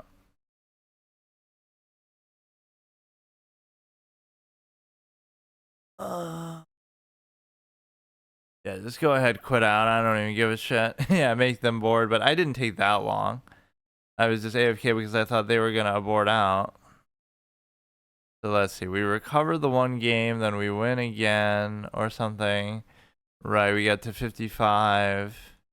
You can't get tilted too much by a loss like the first one. See, because I was on a good streak, but now I can just make another good streak. I don't have to let it ruin it.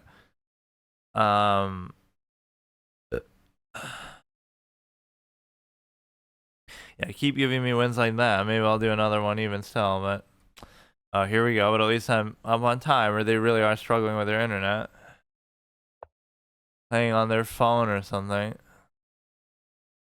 You have a situation where you're able to go here and then go like this, go like this. Now you could do like this. No, but see, you could do it if it was covered. If it was covered, you could do it.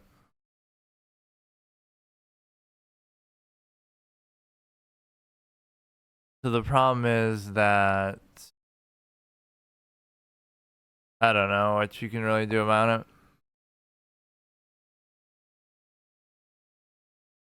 Because no matter what happens, the bishop itself is going to be a problem now. Or I mean, the pawns are going to be a problem if you do that. So this is kind of cute with the fork that you could go here and then go here. But in this situation, you don't have any cover, so it doesn't really work. And so it's okay. You can do it like this, where you set it on top, I suppose. Go here, and then you just deal with it. And the reason why is because it's not really a bad position. They would take takes, fine.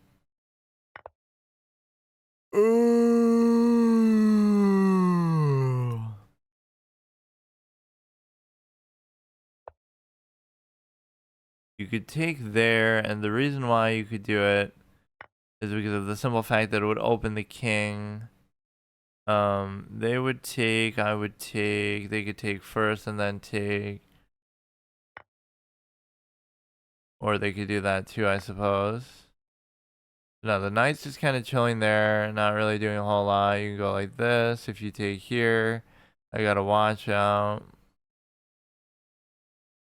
You have the ability to additionally go here, try to trade for the time being, try to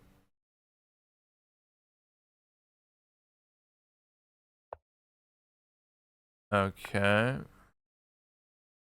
That actually kind of helps them with their pawn situation at least. You can go to here, try to take a pawn. Nothing else really is happening much with this position, so I'm not really up by anything. It just kind of felt like it was because we've traded a lot.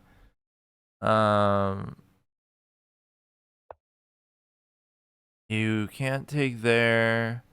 There's no bishop itself to work with, so it's a little questionable. So having double knights is a real nightmare of a position. But it's a case where you have you could cover like that.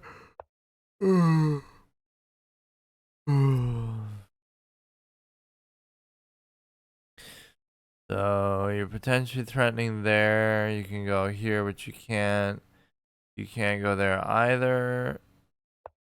Go like this. You can keep kind of bullying it around a little bit. You have two open files that I control, but it's not really that big of a deal for now. And so what you have is the ability to try to get one of these knights involved in a good way. But the problem is there's no way to actually do that.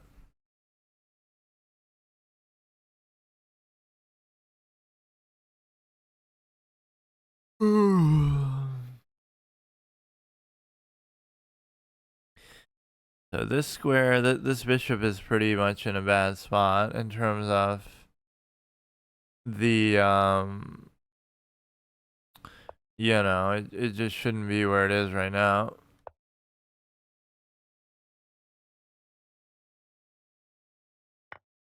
Nice game, dude. Nice game.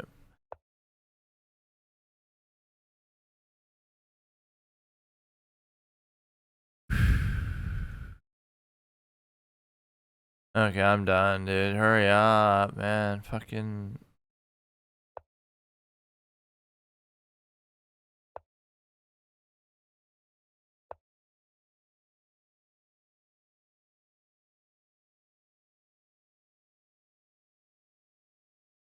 Or yeah, if you were a big streamer like XQC, you could watch like copyrighted content as you do this in terms of go watch MasterChef and just steal their content as you're doing this and they'll let you do it. Right, watch the entire show and show it too. It's one thing if you just watch it, period, in terms of, you know.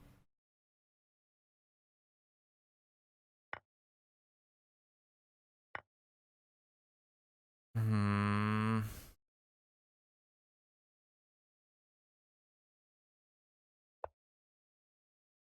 You know, just you watch it and say like this is a timestamp that I'm watching at, but you don't actually show the video itself in such great detail, but somehow they do that in a way that I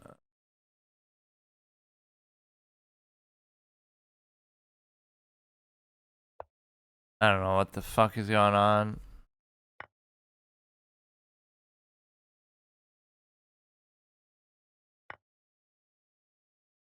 You just like make one move too fast when you don't really even give a shit what's going on. You can go here, they'll end up messing something up, I bet, somehow.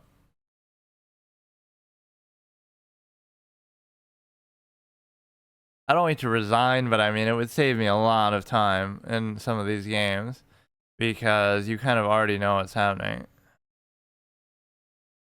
So you have this, and the good thing with it is the fact that you're basically able to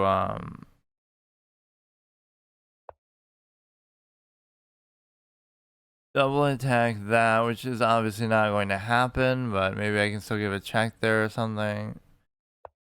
You go there. You go here. You're certainly putting a lot of pressure on it.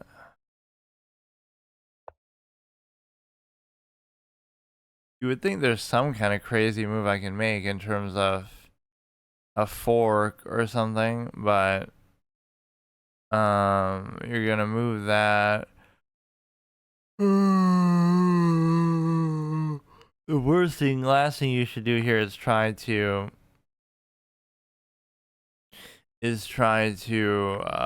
trade that because it's gonna be very bad. You know, the bishop itself, or I mean the rook, because the rook is the one really good piece that you have here. You could have maybe taken that. Unless you get some sort of crazy fork. I don't see much possibility here.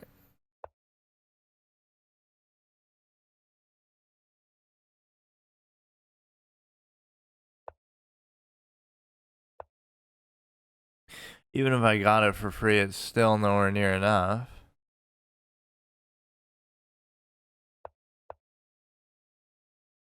Okay, can you please just hurry up because you're kind of pissing me off now.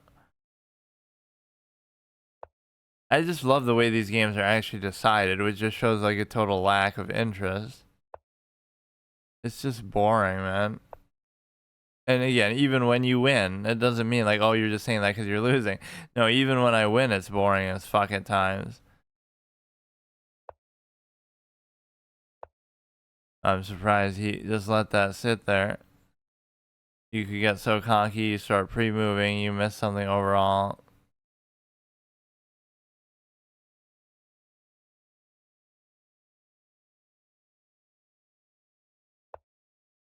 So you can go to here, just let him take it. Could be a stalemate, which we haven't seen one of those in a while. But no, both of these games were like completely undeserved trash because very similar circumstances. This one, like, I just make a move that I'm not even really looking. You might think, oh, well, that, of course, that's part of the game, making mistakes, but there's a difference of mistake. Like, if it's something a little more nuanced, which does happen from time to time, I can understand that. But this is like so, I don't know, it's not really something I would consider very meaningful. How does it take you this long, bro? Just finish it off. Could be a real stalemate possibility. The problem is I can move that. I guess if they maybe took it. Okay, I'm done, dude. That's so fucking irritating. Not saying my wins aren't kind of like that too, where they'll just blunder a piece or they'll do something, you know, but it's just, it's always like an unforced thing. Like you're doing something, you're tunnel visioning maybe on something. Like, why did I even do that?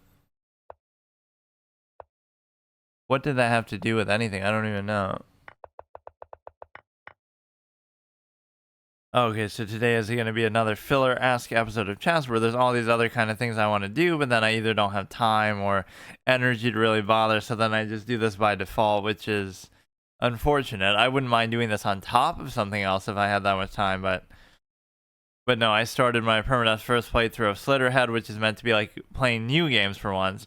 But the reason why I've been apprehensive to do it the last couple days, yesterday and today, is because not really so much that I couldn't do it in a short session and just play it, but it's a game that wants you to use the controller, so then I have to do it in a whole different setup and I have to sit in a certain position, and it's like much more awkward. Like it's not as comfortable. Here it's like I'm using a one button input, so I can be doing whatever I want, right? It doesn't require any certain special position. That's actually part of the reason why, is because of a controller. If it was any other game, I wouldn't mind doing it just like this, but whatever. We have that, then we have the horror game thing, which I haven't really done, and then there was something I actually wanted to play that was kind of silly. It's like this Death Note game. Yeah, for, I was gonna totally do this, but I'll probably do it tomorrow, where it's just like an Among Us inspired clone of Death Note, but I actually kind of want to try it. A premium avatar, Alger. Look at all these fucking microtransactions and stuff too, and it uses like the graphics of like Nier's toys, which you might think, oh, that's a cool touch, but on the other hand, it's also dumb because it's like, oh, we're doing that because we have we're doing that because it's easier to animate that, like, you know, it's in universe because they're using the toys that Nier plays around with to represent all the characters, right? But it's also just, oh, we want to make a shitty mobile kind of game that is just low graphics quality, so it's easier to do it that way. So yeah, this is next piece of art where, look at that cleavage though, dude, the original thirst trap. And one of these is really awkward because you realize Pearl is a very young character. Of course, they're in a spirit medium channeled form as Mia, but still, it's a very odd thing. The original thirst trap, through a spirit medium psychic from beyond the grave. But no, these are all the thumbnails for my Phoenix Wright thing because this is relatively early in what I was uploading in my channel. And so what's sad about that though is I still, to this day, it's been 3 years now, I still haven't finished uploading this game, right? Because either I'm so particular or OCD about how I have to edit it, or I just haven't gotten around to doing it. Like, surely I'll finish uploading, my playthrough of Spirit of Justice from 2021 by the time the fucking Ace Attorney 7 comes out. But we changed the set. That last one was the geometric one that was kind of shitty. I've been kind of enjoying doing random stuff in between every game in these sessions. So like I'm doing chess, but then I'll do something else meandering in the middle, almost as a reward for winning. So what was I saying? Like, Yeah, just like how long it's taken me to upload that. Because that was like one of the first things I had done too. Like, you know, I came back in October 2021, and let me try to retrace like what the order of stuff I did was. The first series I did was the Luigi's Mansion Super Hard Mode. Then I did Paper Mario Hard Mode. Then I did maybe just an assortment of various things, but ultimately it culminated in me doing the actual, you know, I did do Spirit of Justice, and I think that sort of segued into story games. And so what's interesting with some of those playthroughs was I had left them hanging in a way that I am surprised by. But like I had beaten the first 2 cases of Spirit of Justice on my old channel, right? And then when I came back, I'm like, oh, I better finish Spirit of Justice. But now, because I don't have those VODs saved, and because, you know, nobody really would be aware, you know, it's not like I'm some big personality, so nobody would have ever seen that. Like, nobody's seen me do, you know, nobody would know as they were watching this playthrough. So this playthrough would be entirely like, it would be entirely a case where, you know, you just start at case 3 and you'll never see cases 1 and 2 because I just don't have that available on video. And the same thing goes for like Detroit. I started like that. Again, I didn't get too far in it, but when I did my playthrough on this channel, again, I had played a very small amount of the game, right? But I continued from there, which maybe I shouldn't have. I continued from there from the perspective that, you know, I didn't start right at the beginning of the game. I was actually able to, you know, start from wherever I had left off in the past. And Hollow Knight is a game I didn't finish. Symphony of the Night Hard Mode is something I didn't finish that I had kind of started. And also, what else? Like just some of these things I left hanging. I feel like there was another game like that. It wasn't until Dawn, because I did actually start that from the beginning. That's what we said, Doubled Pawn. Until Dawn, I actually did start from the beginning, so that I had just never played, period. I know there was something else of note. I like how willingly this guy trades. So yeah, oh yeah, PVZ, or no. Why did I think? Oh yeah, I did start that, didn't I? The PVZ hard mode, I feel like I had started that. I kind of forgot.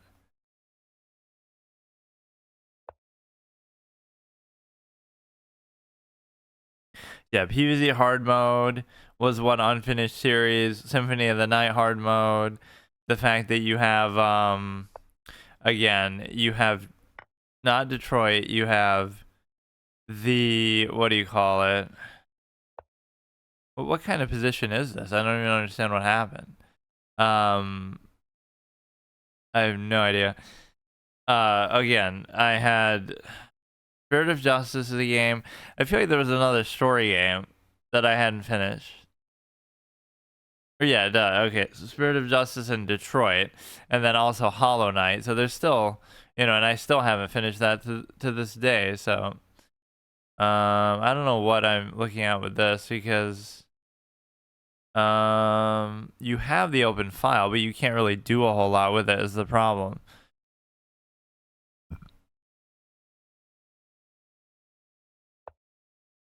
If they take, I take. I'm not sure how good that really is. Yeah, it just created like an awkward dynamic that I wasn't sure about, because it's like, you know, how can you just start a playthrough like that? Oh, I'm just going to start from a random part, like 20% in, or after the first 2 cases in Spirit of Justice. So that's why this is from the 3rd case, obviously, because, you know, that's just where I started.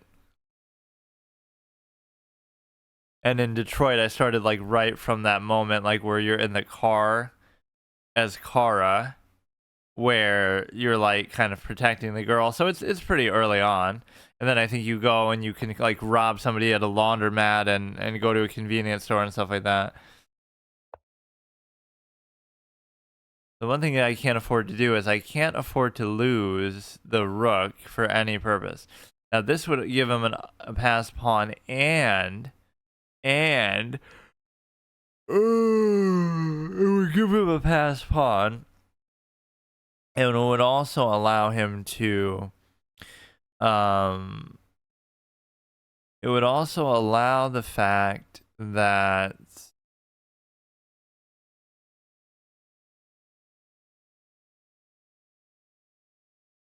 I don't know, it would just give him pass pawn and undouble it. So it's a very discouraged take. Now if they take, I could just take the knight. If they don't take,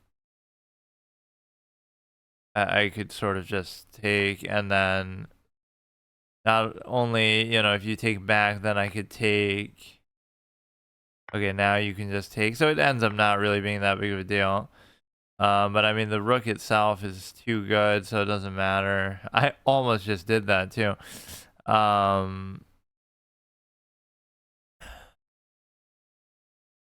See, these pawn positions are not super intuitive though, regardless of the rest of the position. Like, this is what defines sort of my style of play, is like you lean on stuff that is more intuitive. Like the knight and the pawns are like so unintuitive that it's just like fuck it. Whereas you have you know, you have this ability to like, don't rely on, oh, it's going to come down to some nuance of a pawn push and pawn structure. No. It'll come down to the fact that you just have, you know, you're winning with a rook. You're winning with something more intuitive, natural. Don't rely on little things like that. You should be able to get something here. I mean, again, the knight is just garbage. You go like this. It's a good move, but it doesn't matter. It still takes so long and it's so tedious to do this shit. But I'm working my way back to 17. I'm doing the best that I can. You can take this. I mean, it's not like they're not doing anything. They are still putting up a bit of a fight here. I find people's fascination with chess itself so interesting, like the way that they sort of fixate on it so much in terms of, I mean, he's making some very good moves. I don't know what to tell you. Now you can take, I mean, look, dude. All you need is one.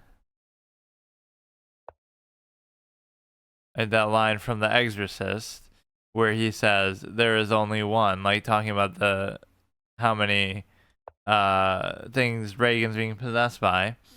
Like, how, you know, you go through all this, it's like, oh, you know, they're still getting a good amount of pawns back for what I'm getting, but it doesn't matter normally because all you need is one. There's only one pawn.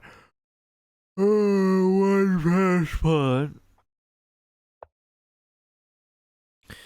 So the thing with this is that you can basically ignore everything he's doing. And the reason why is because his king is kind of too close, though. That's my objection to it. Is the fact that, you know, if he had gone like there, I almost wouldn't have been able to do anything about it. The only thing really you have to worry about here is just don't get forked. And if you don't get forked, everything is fine. You're covering that, so look, dude. No way. You're still fucked because it's such a shitty fucking piece. What a fucking... Oh my god. Even when it's not on my side, it pisses me off. You do something good, but you're still fucked because the piece just sucks. Absolutely disgusting piece. I mean, look, dude. Look, there are a few things in this world that I have a vendetta against more so than the horse in chess. Like, it's absolutely disgusting, despicable. It's a disgrace to the game. Like, just get out of here, dude. What did you think, man? I can afford to blunder my rook. You might think, oh, I did that on purpose because I knew I would promote, but I didn't. I didn't know that because it just happened. Now, let's not get forked here as well. But I could try to promote again. Not that I really need to, but just dealing with the knight could be very annoying nonetheless. You take with the king, or you don't even take with the king. Okay. So yeah, I'm even saying it as it happens too. I love that. Like, the only thing I have to do is just make sure I don't get forked and everything is fine. But look, dude, it's not even really BM. It's just like when they have still a piece on the board, it's better off just to do this. So there's a couple checks they can give, but there's no like actual, there's no like fork or anything of the sort that you can do here. And so it should be over.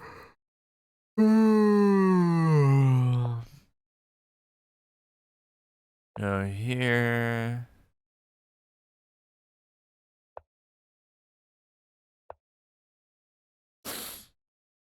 I haven't gotten a stalemate in a super long time. I mean, anybody with half a brain would be obviously able to avoid that, so it just doesn't happen at this stage.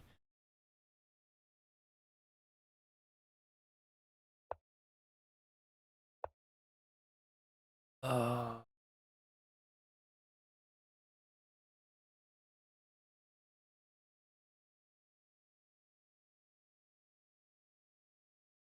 It really doesn't matter, dude. Just hurry up. Or no. Maybe there is a stalemate possibility. But no, you're already in check, so it doesn't matter. You can take that in a way I almost want you to.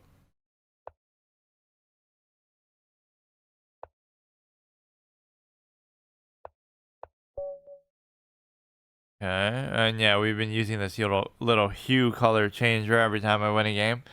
Oh yeah, there was some random thing I wanted to do, which I don't know how I would. I guess I can just do it through Google search, like a tier list of the most. Because I used to review movies, so for some reason I was thinking about this, like most aesthetic actresses, right, based on facial structure. So I always say Allison Williams, right? I always use her as an example.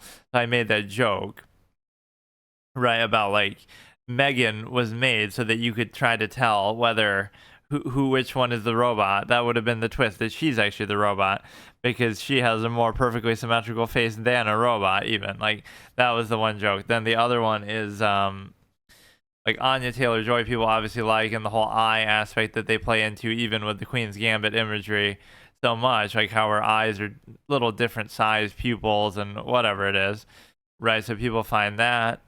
Then this chick, who I don't really know who she is even, but I've just seen like a clip or two of her from Shameless, right? She has like a very photogenic face. And who is the other one?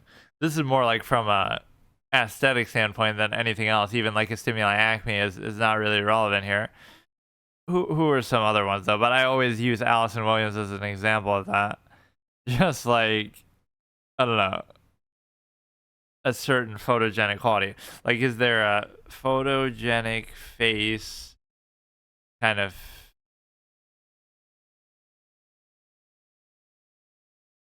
like a program that recognition search? Not even like that, but like face quality assessment, like something like that. So let's see who wins from that. Face quality assessment, I don't know what that is. Rate my face. I don't know. Professional face analyzer. Generate. I don't want it to like fucking do something that like I don't know what's gonna happen. Hang on. Let me put this up here.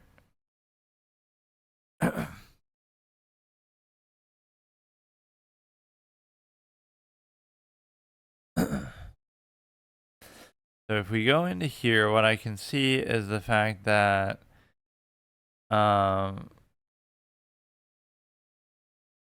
securing your private session. Your photos are not visible. Now I can lie and just use a photo of somebody else. Right, because I'm trying to see like who comes out on top here.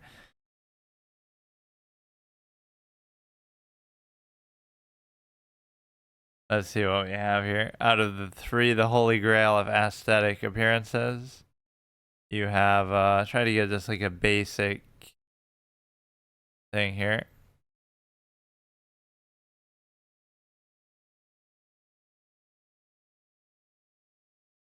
Or there's this feature on YouTube that's pretty funny that it'll like summarize a video, so it's like, you know, it's so dumb. Like, it's very obvious what it's trying to do, but this one might be sort of unfair because it cuts off part of her face. Maybe I should do this one instead.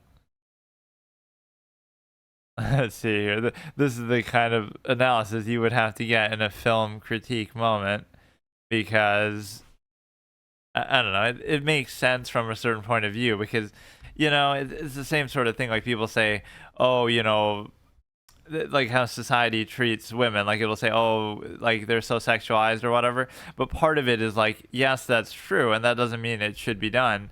But what it means is, at the same time, there's a certain benefit. Like, oh, you know, part of the reason why somebody gets chosen for a role is because of that. So it's hard for me to assess otherwise. Why are these not even usable? I guess PNGs aren't usable? I'm confused.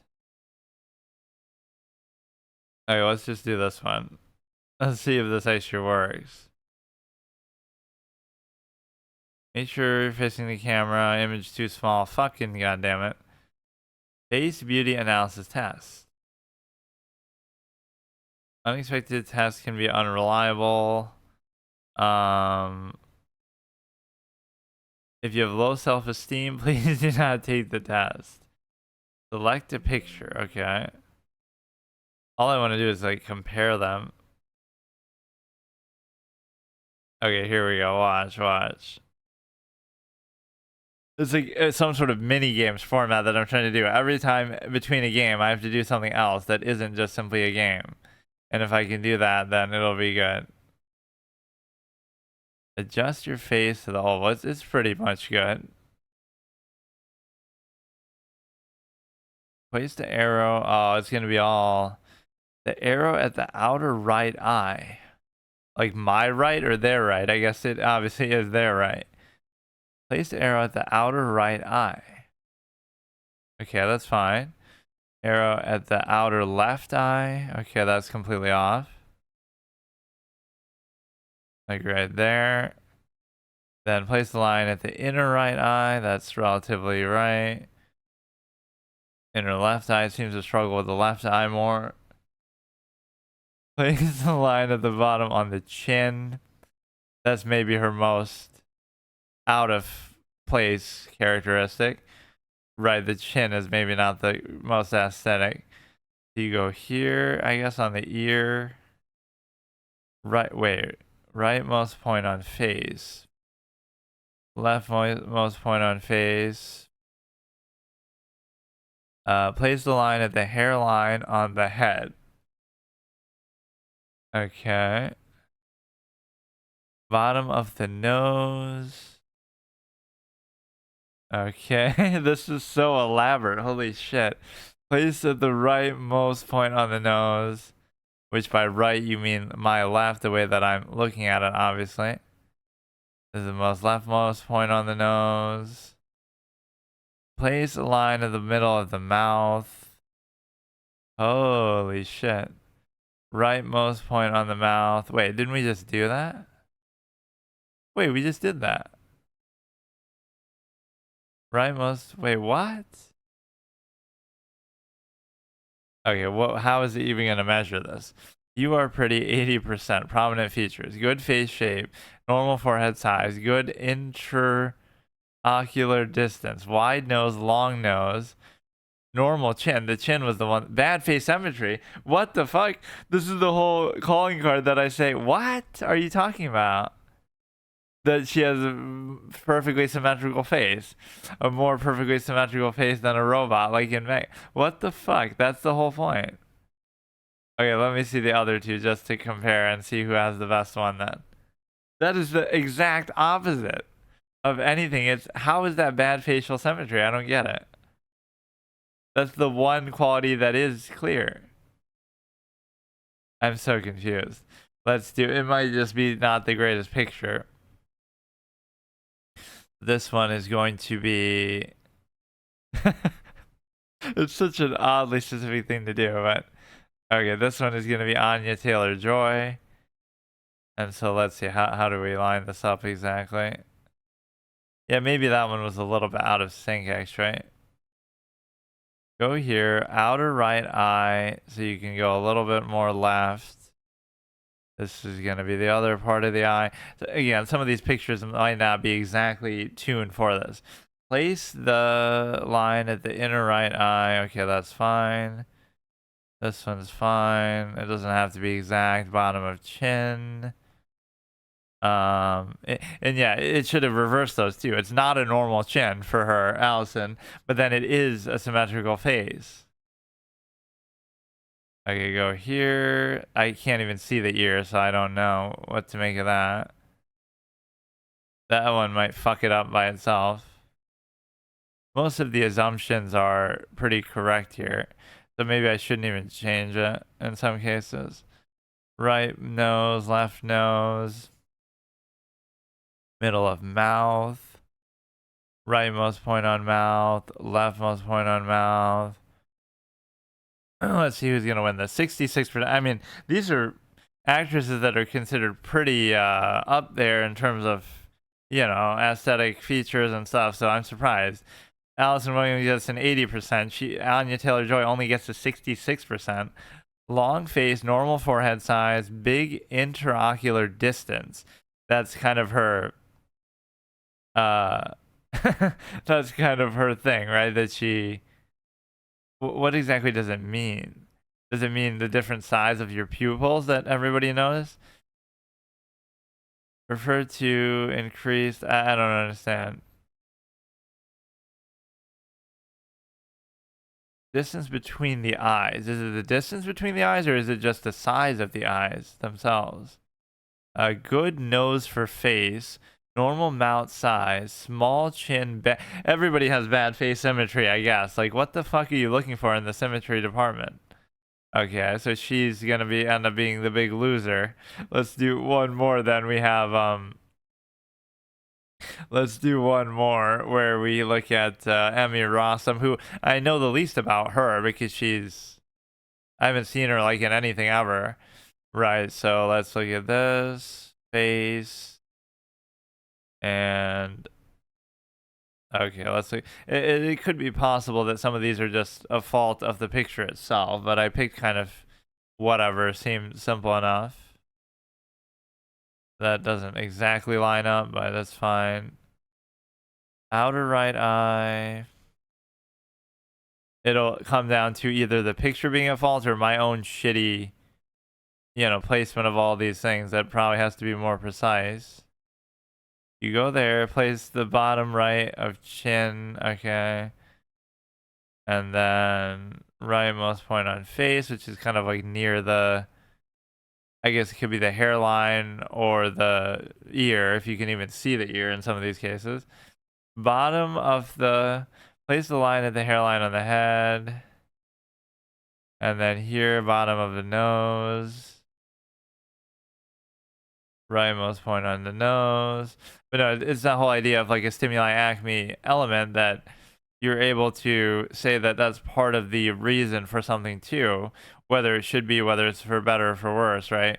There's no doubt that that's a factor. And so if that's a factor, then you can't ignore it and simply say, right, that happens in all areas for streamers, even 63%. I love it, dude. I love it. How is the standard that high? Like, these are not ordinary everyday people. I love that. Like, just so the ordinary everyday person is like a 30, I guess, like a 0. What the fuck?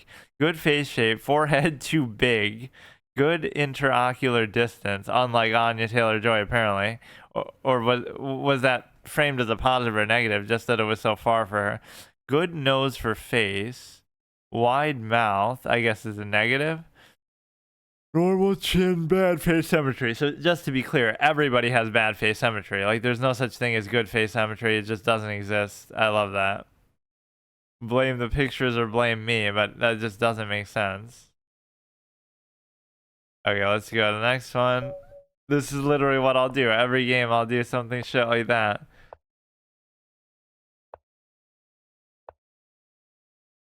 Bro is creating his own Mario Party mini games where I have to see.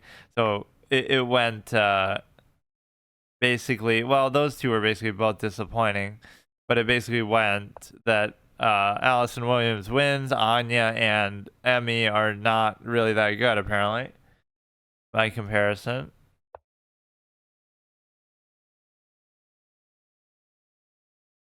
It's always annoying with the night because what ends up happening is the simple fact that see, you could do something like this, which is cute because oh, you can't take, otherwise I take, but then you still take. I don't fucking know what I just did. But then, oh, I could have took in such a way that I could have like took, and then if you took, then I could still take. And then now I can still take.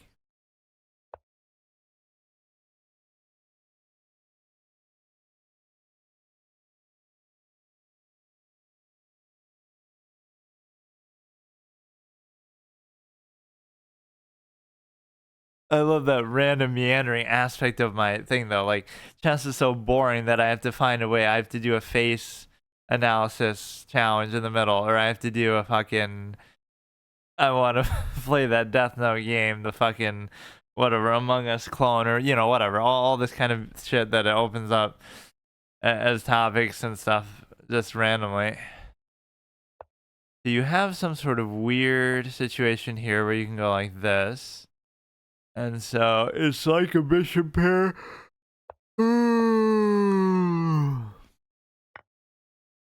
It's like a bishop pair, but it's not exactly the same position as you normally expect. You can take an open file and you can just try to make the most of it here. There's no pin play there, but that's still bad because I shouldn't have allowed that. Fuck. I even just said that shit. That's not a good position at all. You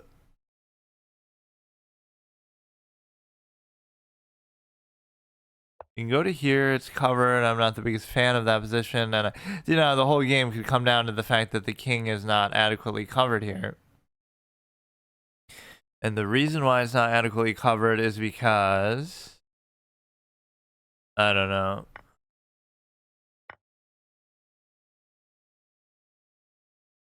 You try to roam with this one a little bit. This could turn out pretty bad. I don't know. I'm not too happy about it.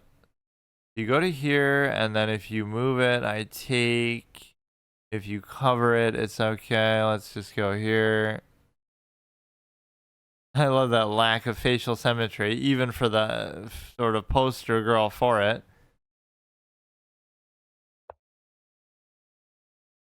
Hey, doctor, welcome back. How's it going? This is going to be... Okay, let's see what they can do. Can't go there, can't go there. That's not a big deal. Although that's sort of a pseudo fork on that. I could go here. No, I can't. So he's gonna go there and force the trade on the thing. Which is actually bad for multiple reasons because then you also lose, you're also getting double attacked with that.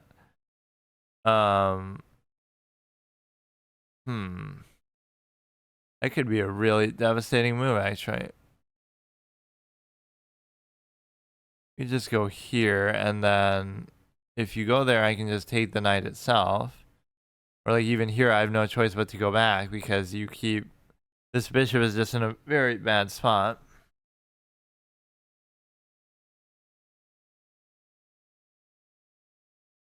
Play some more bullets? Yeah, sure, I don't mind. Or I don't know if I can handle it in the middle of a game, but... As if I'm already not so bad. These people are so inconsistent, though. Sometimes they will give me a lot of trouble, but...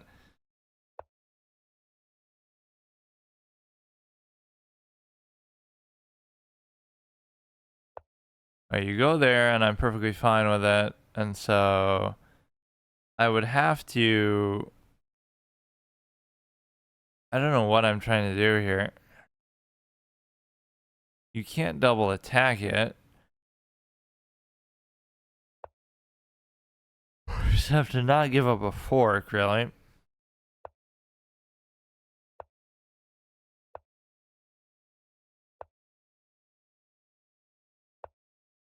You know, the whole thing is I have to play fast, but also it's not like I know what I'm doing well enough to be able to do that. So it's kind of a... The point is, it wouldn't take somebody as good as him to beat me and embarrass me in bullet. It would take anybody, like literally a 1500 in bullet would probably destroy me because I'm... One of my big weaknesses is, of course, time. But this actually stresses my one principle that you should never... Like, don't try to attack because you don't really know what you're doing. Meaning me, like...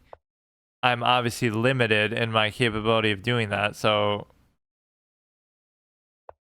look at these pawns. I can almost guarantee you that what he's doing isn't good, but it's just somehow it's good enough in terms of yeah, he does this every time, bro. Like, it just shows you I just don't know how to deal with that, and I just can't do anything.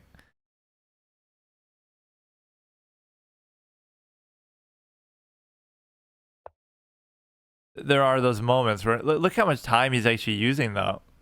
Whether he's even trolling or something, I don't know, but like, that's pretty hard to believe. Okay, that would have been cute. Like, oh, you know, you're pinning. Okay, fine. Shit. Okay, let me try to finish this game so I don't flag or something. This is perfectly fine. This guy's just being kind of annoying. Now, this is a forkable position, but he can't do it from where he currently is. You could double stack it to here. Oh, this is kind of a bad move, though. Yeah, I could play like a full bullet game every move because of how long some of these clowns take. You take there, and then I have to...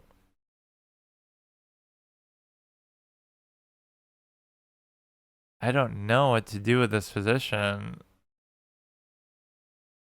He's gonna keep doing the same thing over and over.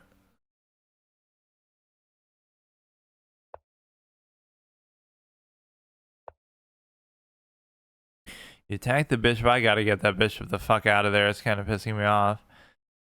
You attack the rook. Everything's good. He's staying very active with the knight in a way that's very annoying. You have this. You can go here. He could take. You should probably be able to do this. I don't see what he can do. He could come there maybe.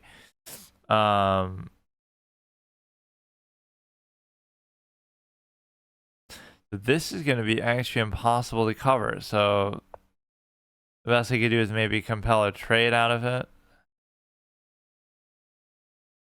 Oh, he's not even there, I guess.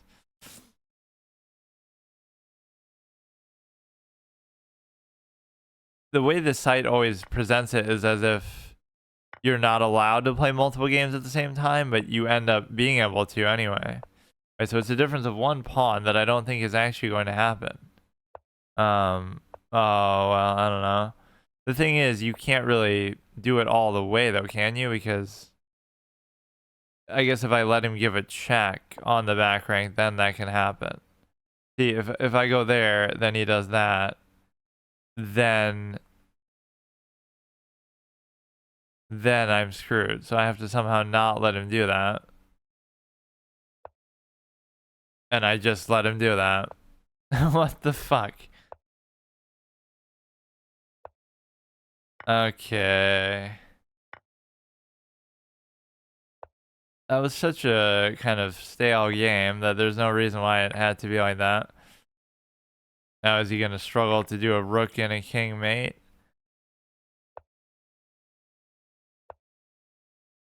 Yeah, I want to see him play Little Fire Rat because even though he's much higher rated, you know, that guy can be very scary at times.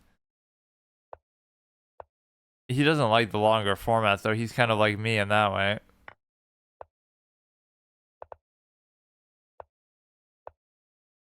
But no, everybody always likes to show off in bullet and it's so flashy and this and that, which is cool and all. And certainly for better players, I can't deny that value. But there is a sense of, oh yeah, I forgot. I can't really see him in that capacity. Well, that was disappointing. Or wait a second. What is happening with that? 0 and 19. Real time. Yeah, let's really make it fast then. But yeah, why does it even let you do that?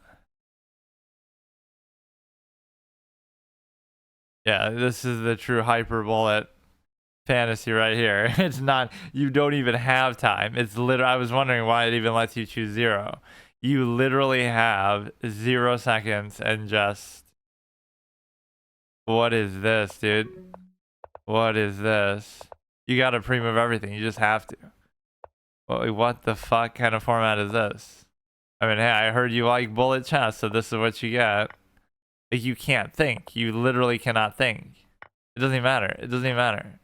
Like, I don't care if I lose a piece. I don't care. You're gonna take there. Just let it happen. Oh my god. Wait. Oh, no. Now it's fine because you start to build up the increment. Never mind. It's not as bad as I thought. It starts off like that. Okay. Some of the same things keep happening over and over where, you know, I keep falling for sort of the same thing. And of course, speed is not my specialty.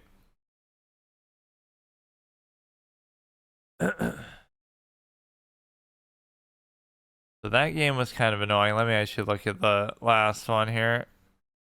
Last rapid game. What am I at now? 1654.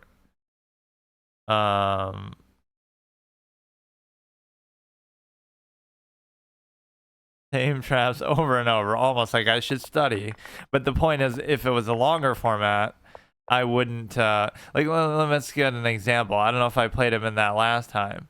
Like, let's say we played a normal format game. What would actually happen? He would still beat me, but it wouldn't be, like, super obvious. Like, even if it's just, like, like this.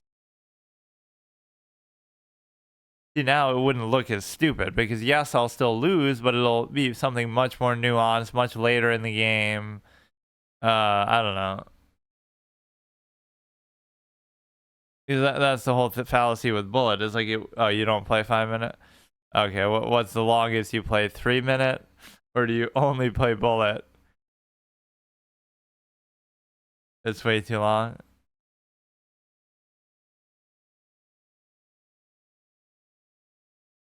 One minute, okay.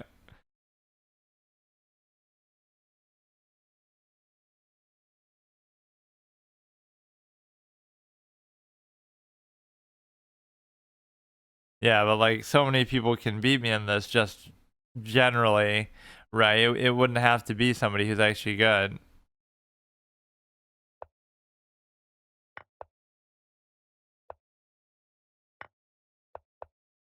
Okay, stuff like that I just have to live with. We can trade as much as I want, which those two principles of mine that I always like to do are pretty useful here in terms of, you know, the V-shaped structure is always good. Also the only bullet, sometimes hyper bullet.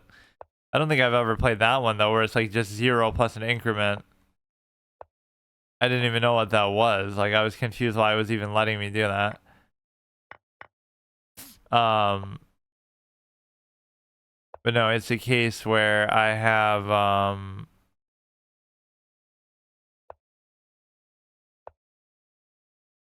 the ability to,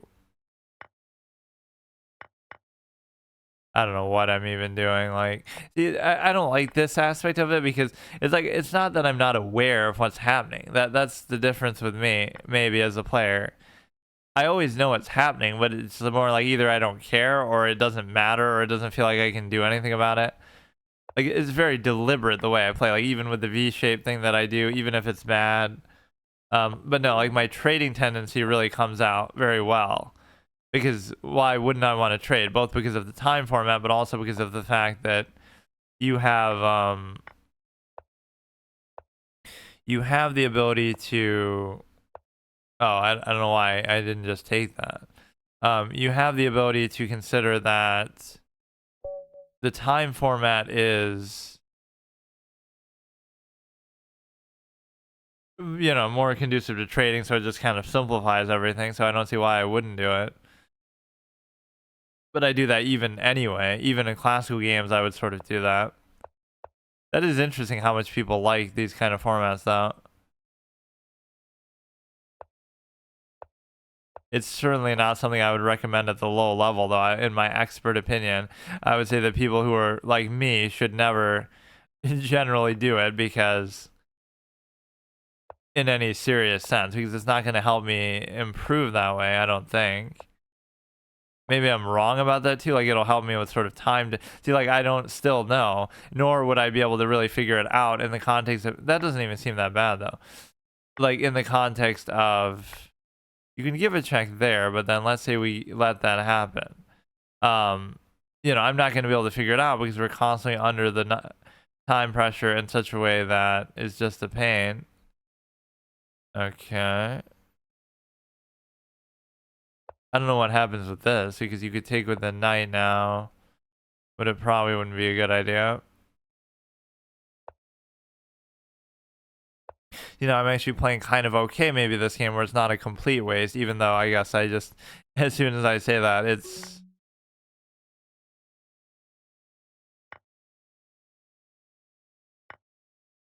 I didn't have to necessarily do that at all, but...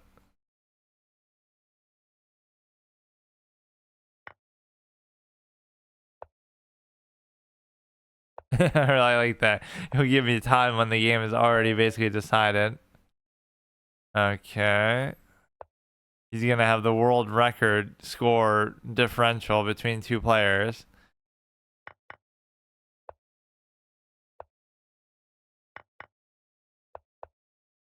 I see, none of this seems bad. This almost makes me seem like I'm good. The fact that, oh, look at me blitzing out the opening and just doing whatever, right? It really doesn't seem that bad. The problem comes later, where that in itself seems like a problem. I have the V structure. I don't really get what he was saying about backwards pawns when it comes to this, because, well, like, what is the backwards pawn here? I don't know fully even what a backwards pawn is. It's like one that can't be obviously developed further or something, probably, but oh yeah, I think I even explained that and rationalized sort of. I'm not the type of player who moves pawns anyway. I like to play like very simple, like keep them where they are. So in that sense, it doesn't matter, because since I don't know what I'm doing with the pawns anyway, and since I play so kind of in place with them, it's a situation where you're able to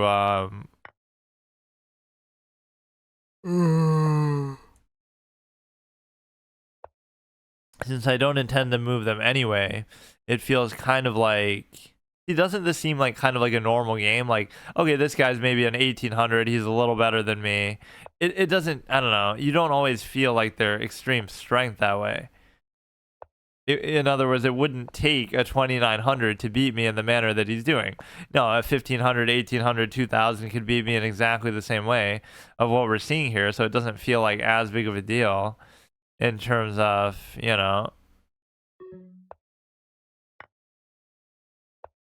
especially, I guess, in a format like this.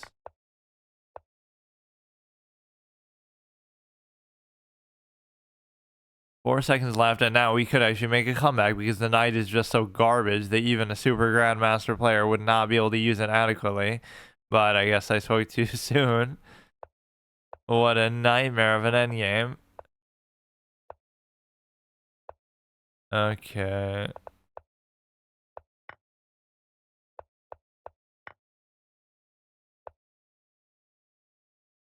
He's gonna get a stalemate somehow. Or like he's using a lot more time than me, which really doesn't make sense despite how badly I'm playing.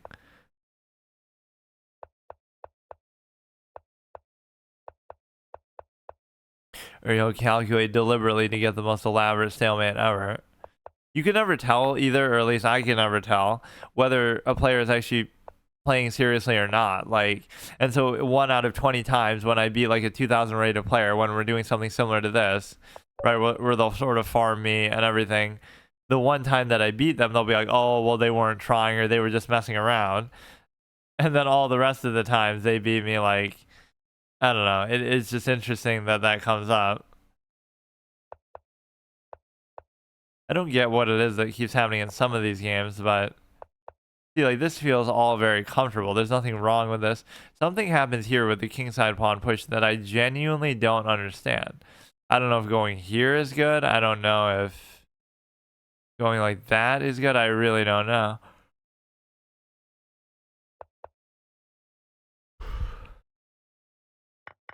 One time he'll make like a pre-move mistake in terms of, or even queenside castling is a bit of a clown thing to do in a general sense, that it's not actually something you typically see at a high level or any sort of level.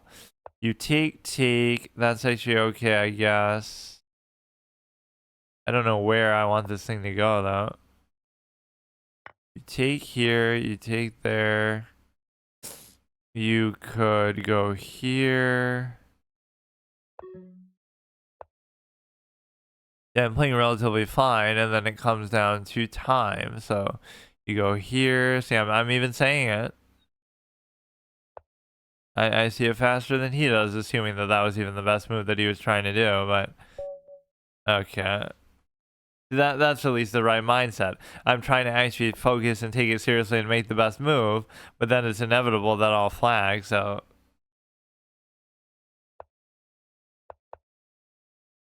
yeah, I'll try to play that stupid Among Us thing tomorrow, where it's like a clone of like a Death Note inspired thing. That actually seems kind of funny to look at. The problem is it probably won't have much of a player base.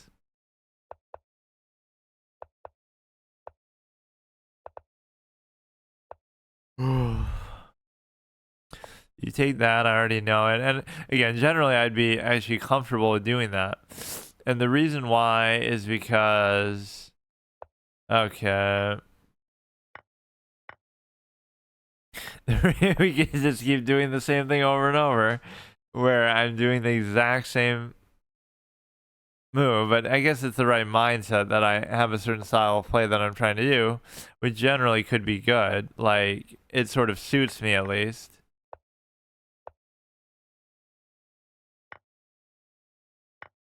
You take there, takes there. I mean, trading the queen is generally to my liking anyway, so I won't say that it's a bad thing. It's a situation where I don't want to, oh, look at that, bait it. It doesn't matter, but it's still a good, cute little play. And again, I could almost have afforded to sack something there, but the knight is just sitting there useless. So that in that one moment, the material situation wasn't actually that bad for a second. Well, now it is.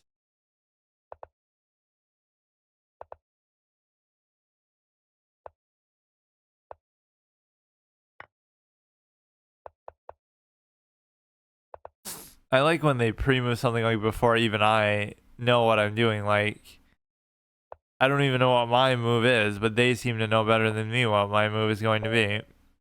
Like this sort of predictive analysis that you just always know what somebody's doing.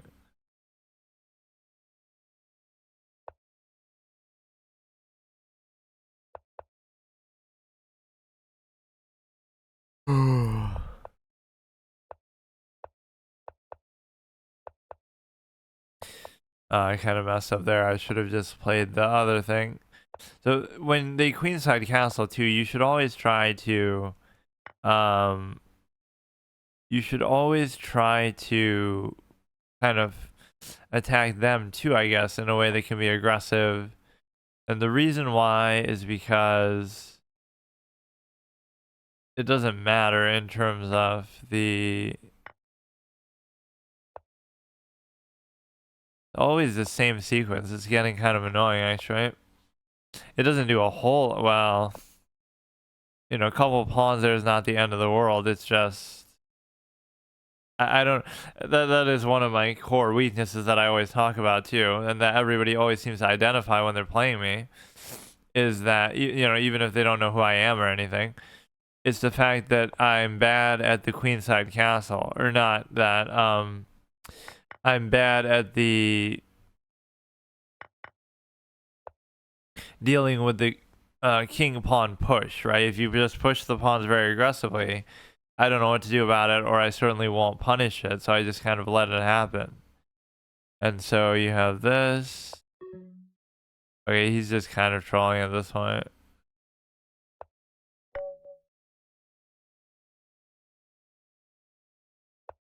And you'll notice I keep playing the same thing over and over, not because, oh, it's what I'm really good at, but it's because it's the only thing I even remotely have done, so that's when, yeah, I'm tired too.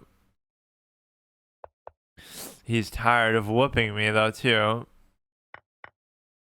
But no, it's like I don't do this by choice. I do it basically by necessity. I guess I could do something random though.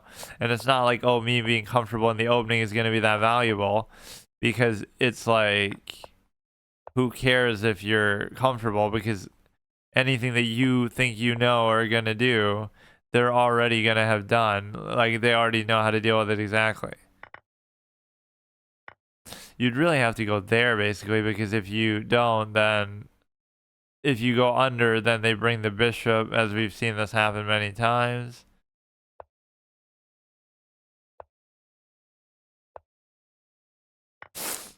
I love that format though, the 0+3. Like, that's the lowest possible time format you can ever have, I guess.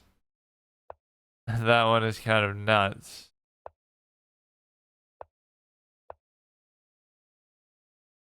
The one major difference that you notice with a player like this too is like their ability to push the pawns is actually highly good, right? They're actually good at doing that.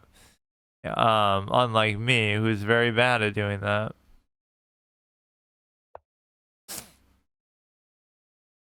Dude, this doesn't seem like that bad of a position at all. +3, not the end of the world. Sometimes you can avert material advantages altogether. Like, they'll be winning in a positional way, but not. See, like that one. I love that move. That fork happened before I even processed my own move. I didn't even realize what move I made. I didn't even care. Like, I'm just moving a piece. Okay, fine.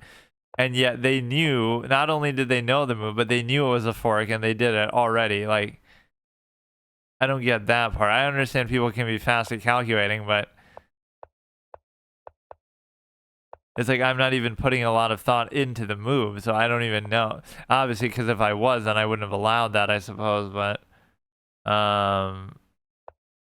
trolling me with the knights a little bit.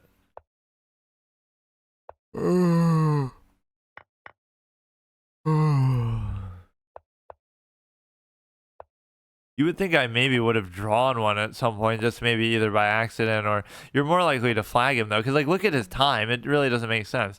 Even though he's trolling, it's like, you know, you could troll as much as you want. It shouldn't necessarily come down to that.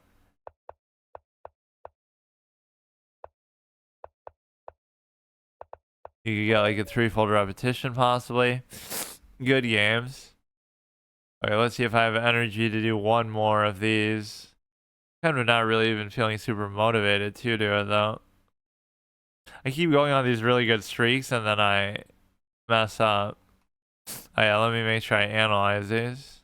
Not that it really matters, but for some reason I like to have it in my database. Damn, how many did we even play there?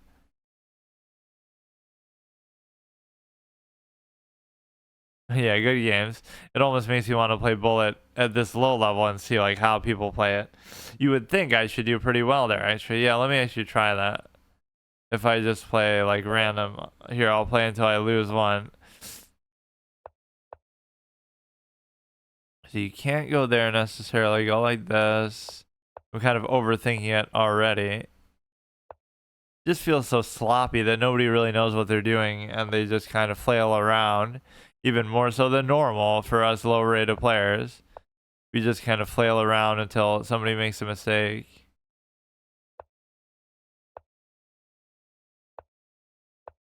You could take that, I'd be happy with it. And if you don't do that, I didn't mean to do that.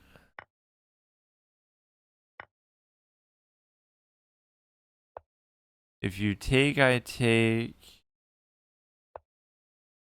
If you take, I take back. You take. If you take, I take.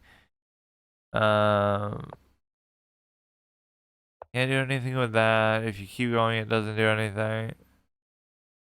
You take. If you take, I still take. That worked out okay. And then you take again.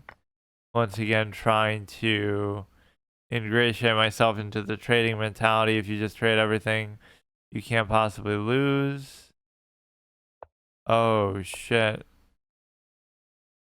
You know, now I should just win. But because of the time aspect, something shitty could still happen. But we were winning on time and that, so it's okay. You go here somewhere. And now it becomes so stale and repetitive that it almost doesn't even matter. You could take. That already is like a mate. If you would have just done that, like. You take. No, I guess not because of the thing itself. Whoops. I don't care. Like, you can easily just deal with it. There was like some sort of weird mate possibility, maybe. If you just. Bro. There was some weird possibility with respect to. Can you actually run like 20 of these analyses at once? Analyses.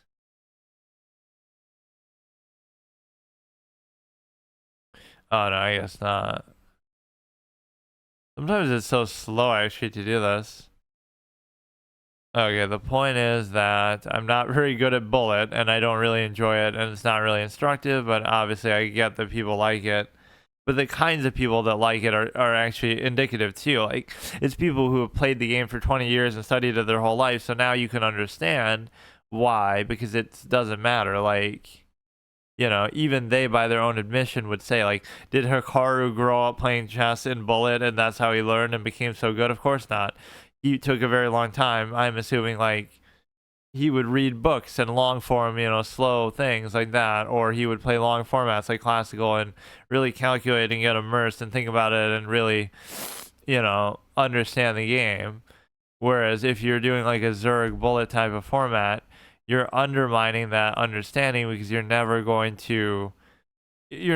going to attempt to figure out what you're doing. You're like, oh, I'm just trying to move fast. So it's speed over quality. And in terms of, you know, if you have 30 minutes now, you're like, okay, let me try to rationalize what I'm doing and try to understand the structure and the position and everything like that. And so you're in a position where that is very good.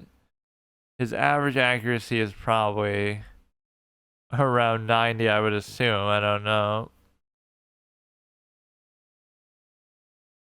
This is like an OCD thing that, oh, I have to analyze every game. Holy shit, dude.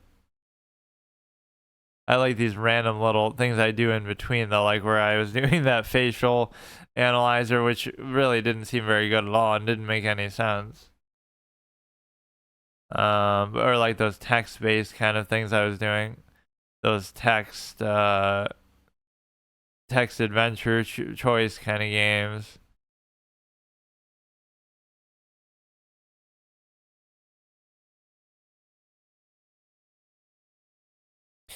But yeah, this has been a very interesting experience with all the really crazy players you meet, all the high-rated players and stuff. It's just, it is really a different aspect than what you might. Wait, what?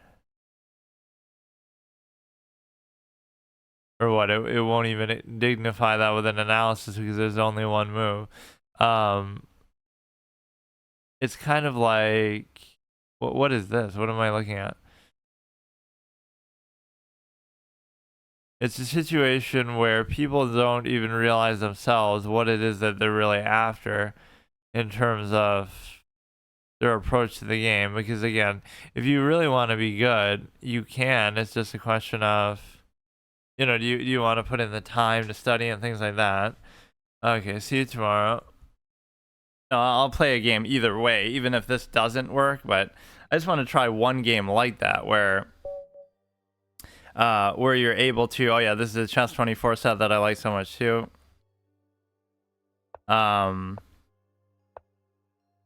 You know, let's just see if anybody actually joins it. This seems weird because they'll move the bishop, but then it becomes a waste of time. Yeah, the whole aesthetic of it is kind of cool, but again, it is just an Among Us clone ultimately.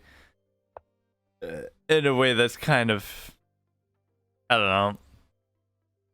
It feels like it should be almost like a free mobile game, but instead it's a $10 game. It's on Steam. I assume it's on other things too, but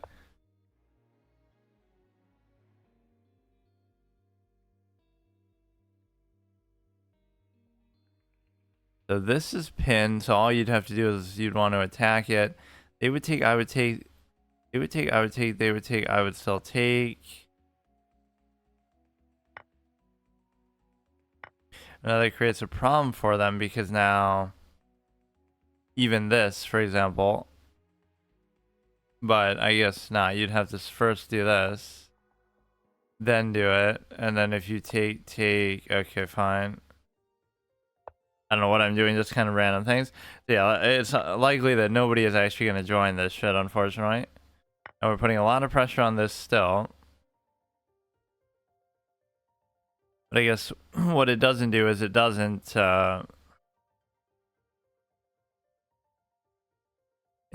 actually allow you to do anything here because that's still an issue. So I would take, they would take. It doesn't really matter though. It doesn't do anything.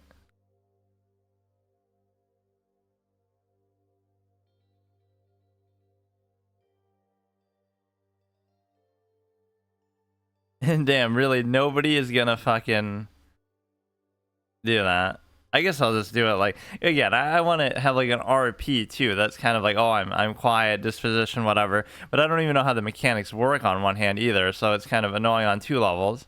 Not that you would expect everybody really knows how everything works, but okay. This you want to move away. This seems like we were putting a lot of pressure, but now it's not really working. Yeah, nobody even wants to do this shit. Forget it. God damn it. It should at least be an option that fucking people can do. Room search, let's see. 11 out of 10. A lot of people playing on PlayStation. Somebody said it was free on PSN, so that's probably where a lot of the player base comes from. In fact, well, not saying that everybody got it for free, but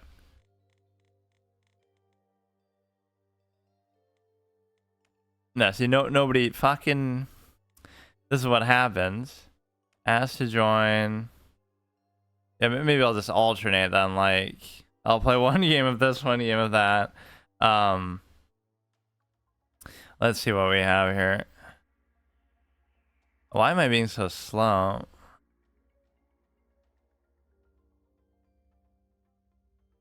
I was trying to do something all cute with that, but I just can't figure it out. So if it's the queen, I'll hit this. If it's the knight, I'll do that. See, in a way, that was sort of a form of laziness where I'm just doing it just because, not because it's actually good. You're hitting that. Doesn't really matter too much. Yeah, it's only Japanese kind of shit too that they're doing. Like the whatever voice lines and stuff there are all in Japanese.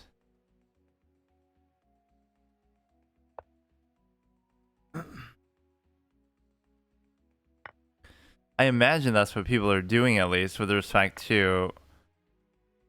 Well, it could be anything though, whether prearranged lobbies or like everybody probably knows everybody in this game now, in the sense that like, oh, there's like probably a niche community that's like whatever, you know, just there's a certain amount of people that play and what is this shit?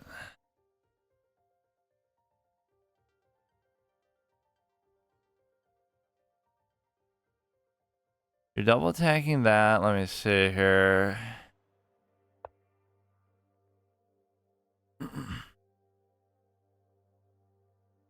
Let's see what other games there are like that. Games like Among Us. And again, I like Town of Salem for a number. Why is it saying Roblox? How is Roblox like Among Us? You go there, they would take, they go here. That's fine with me. We can try to maybe attack this. Double attack. They can bring the rook. They can push the pawn.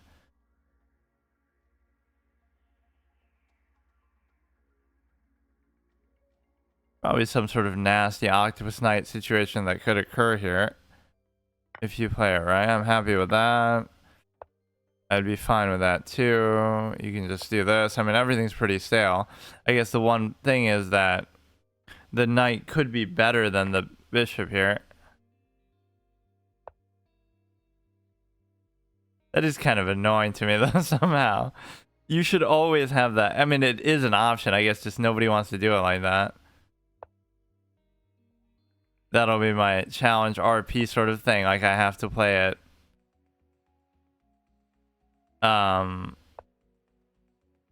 Without saying anything or minimal amount of shit. Everything's good here. You're covering both of those. I think the king alone could just run rampant over this shit because I'm kind of ahead of the curve with that anyway. So the knight would have to do something significant, and it probably could actually, but... Oh, he missed a chance to even do that shit though. You should have just tried to rest that there and just deal with that. So they won't even necessarily get the thing itself because it's not even covered now.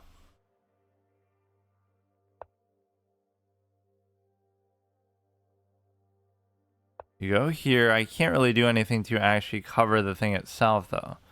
That's my issue. Even if I was to sack this, it doesn't really work too well. Right, like I can't stop it now.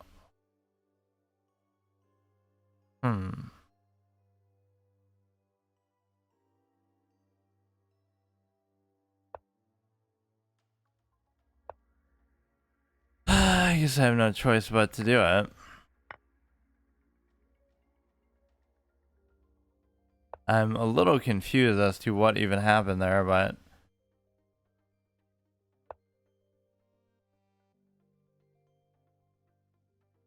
They might go here, then I can just do something else. This is fine. If they take, then I could take back like that. I don't know what the fuck is going on. That one's just gonna keep going. If you push it, then but the bishop is kind of letting me down a little bit here. Fuck off. Okay, whatever, dude. Whatever. He didn't even take it though.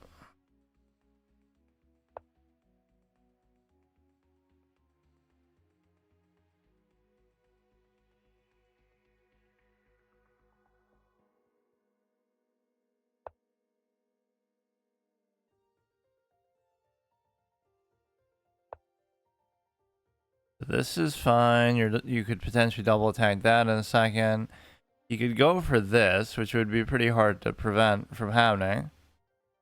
I mean, again, if you just trade this pawn off, you could always just sack for that, and you'd be in good shape. Like, that's all you'd have to do, is get rid of one of them.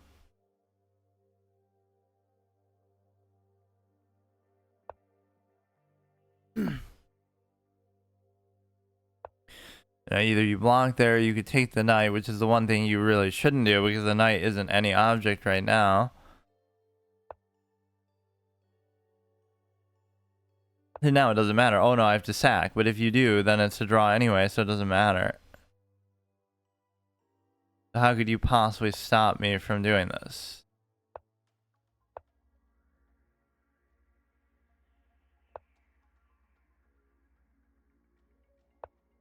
You could go to there, but it doesn't really matter too much.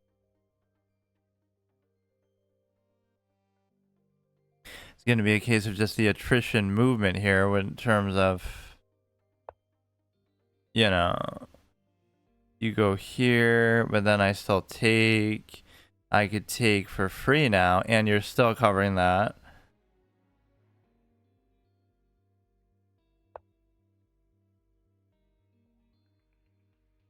As long as you leave this here connected, that's perfectly fine. It's not really going to be a very conclusive outcome.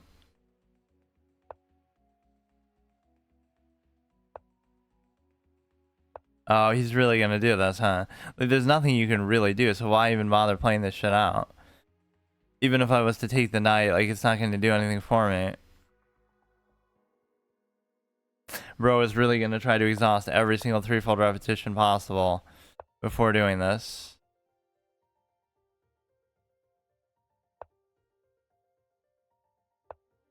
Just don't get forked. That's the only rule.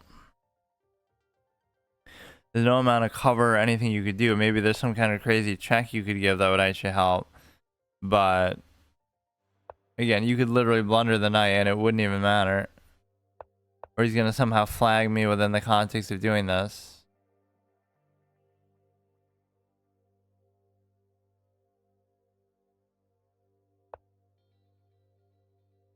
Okay, we have that. I'm surprised it happened that quickly, actually, because he was kind of trying to make every move that wasn't going to give a threefold repetition. Okay, so let's just join a random one, and I'm not opposed to using it, but it's just something about it is so weird.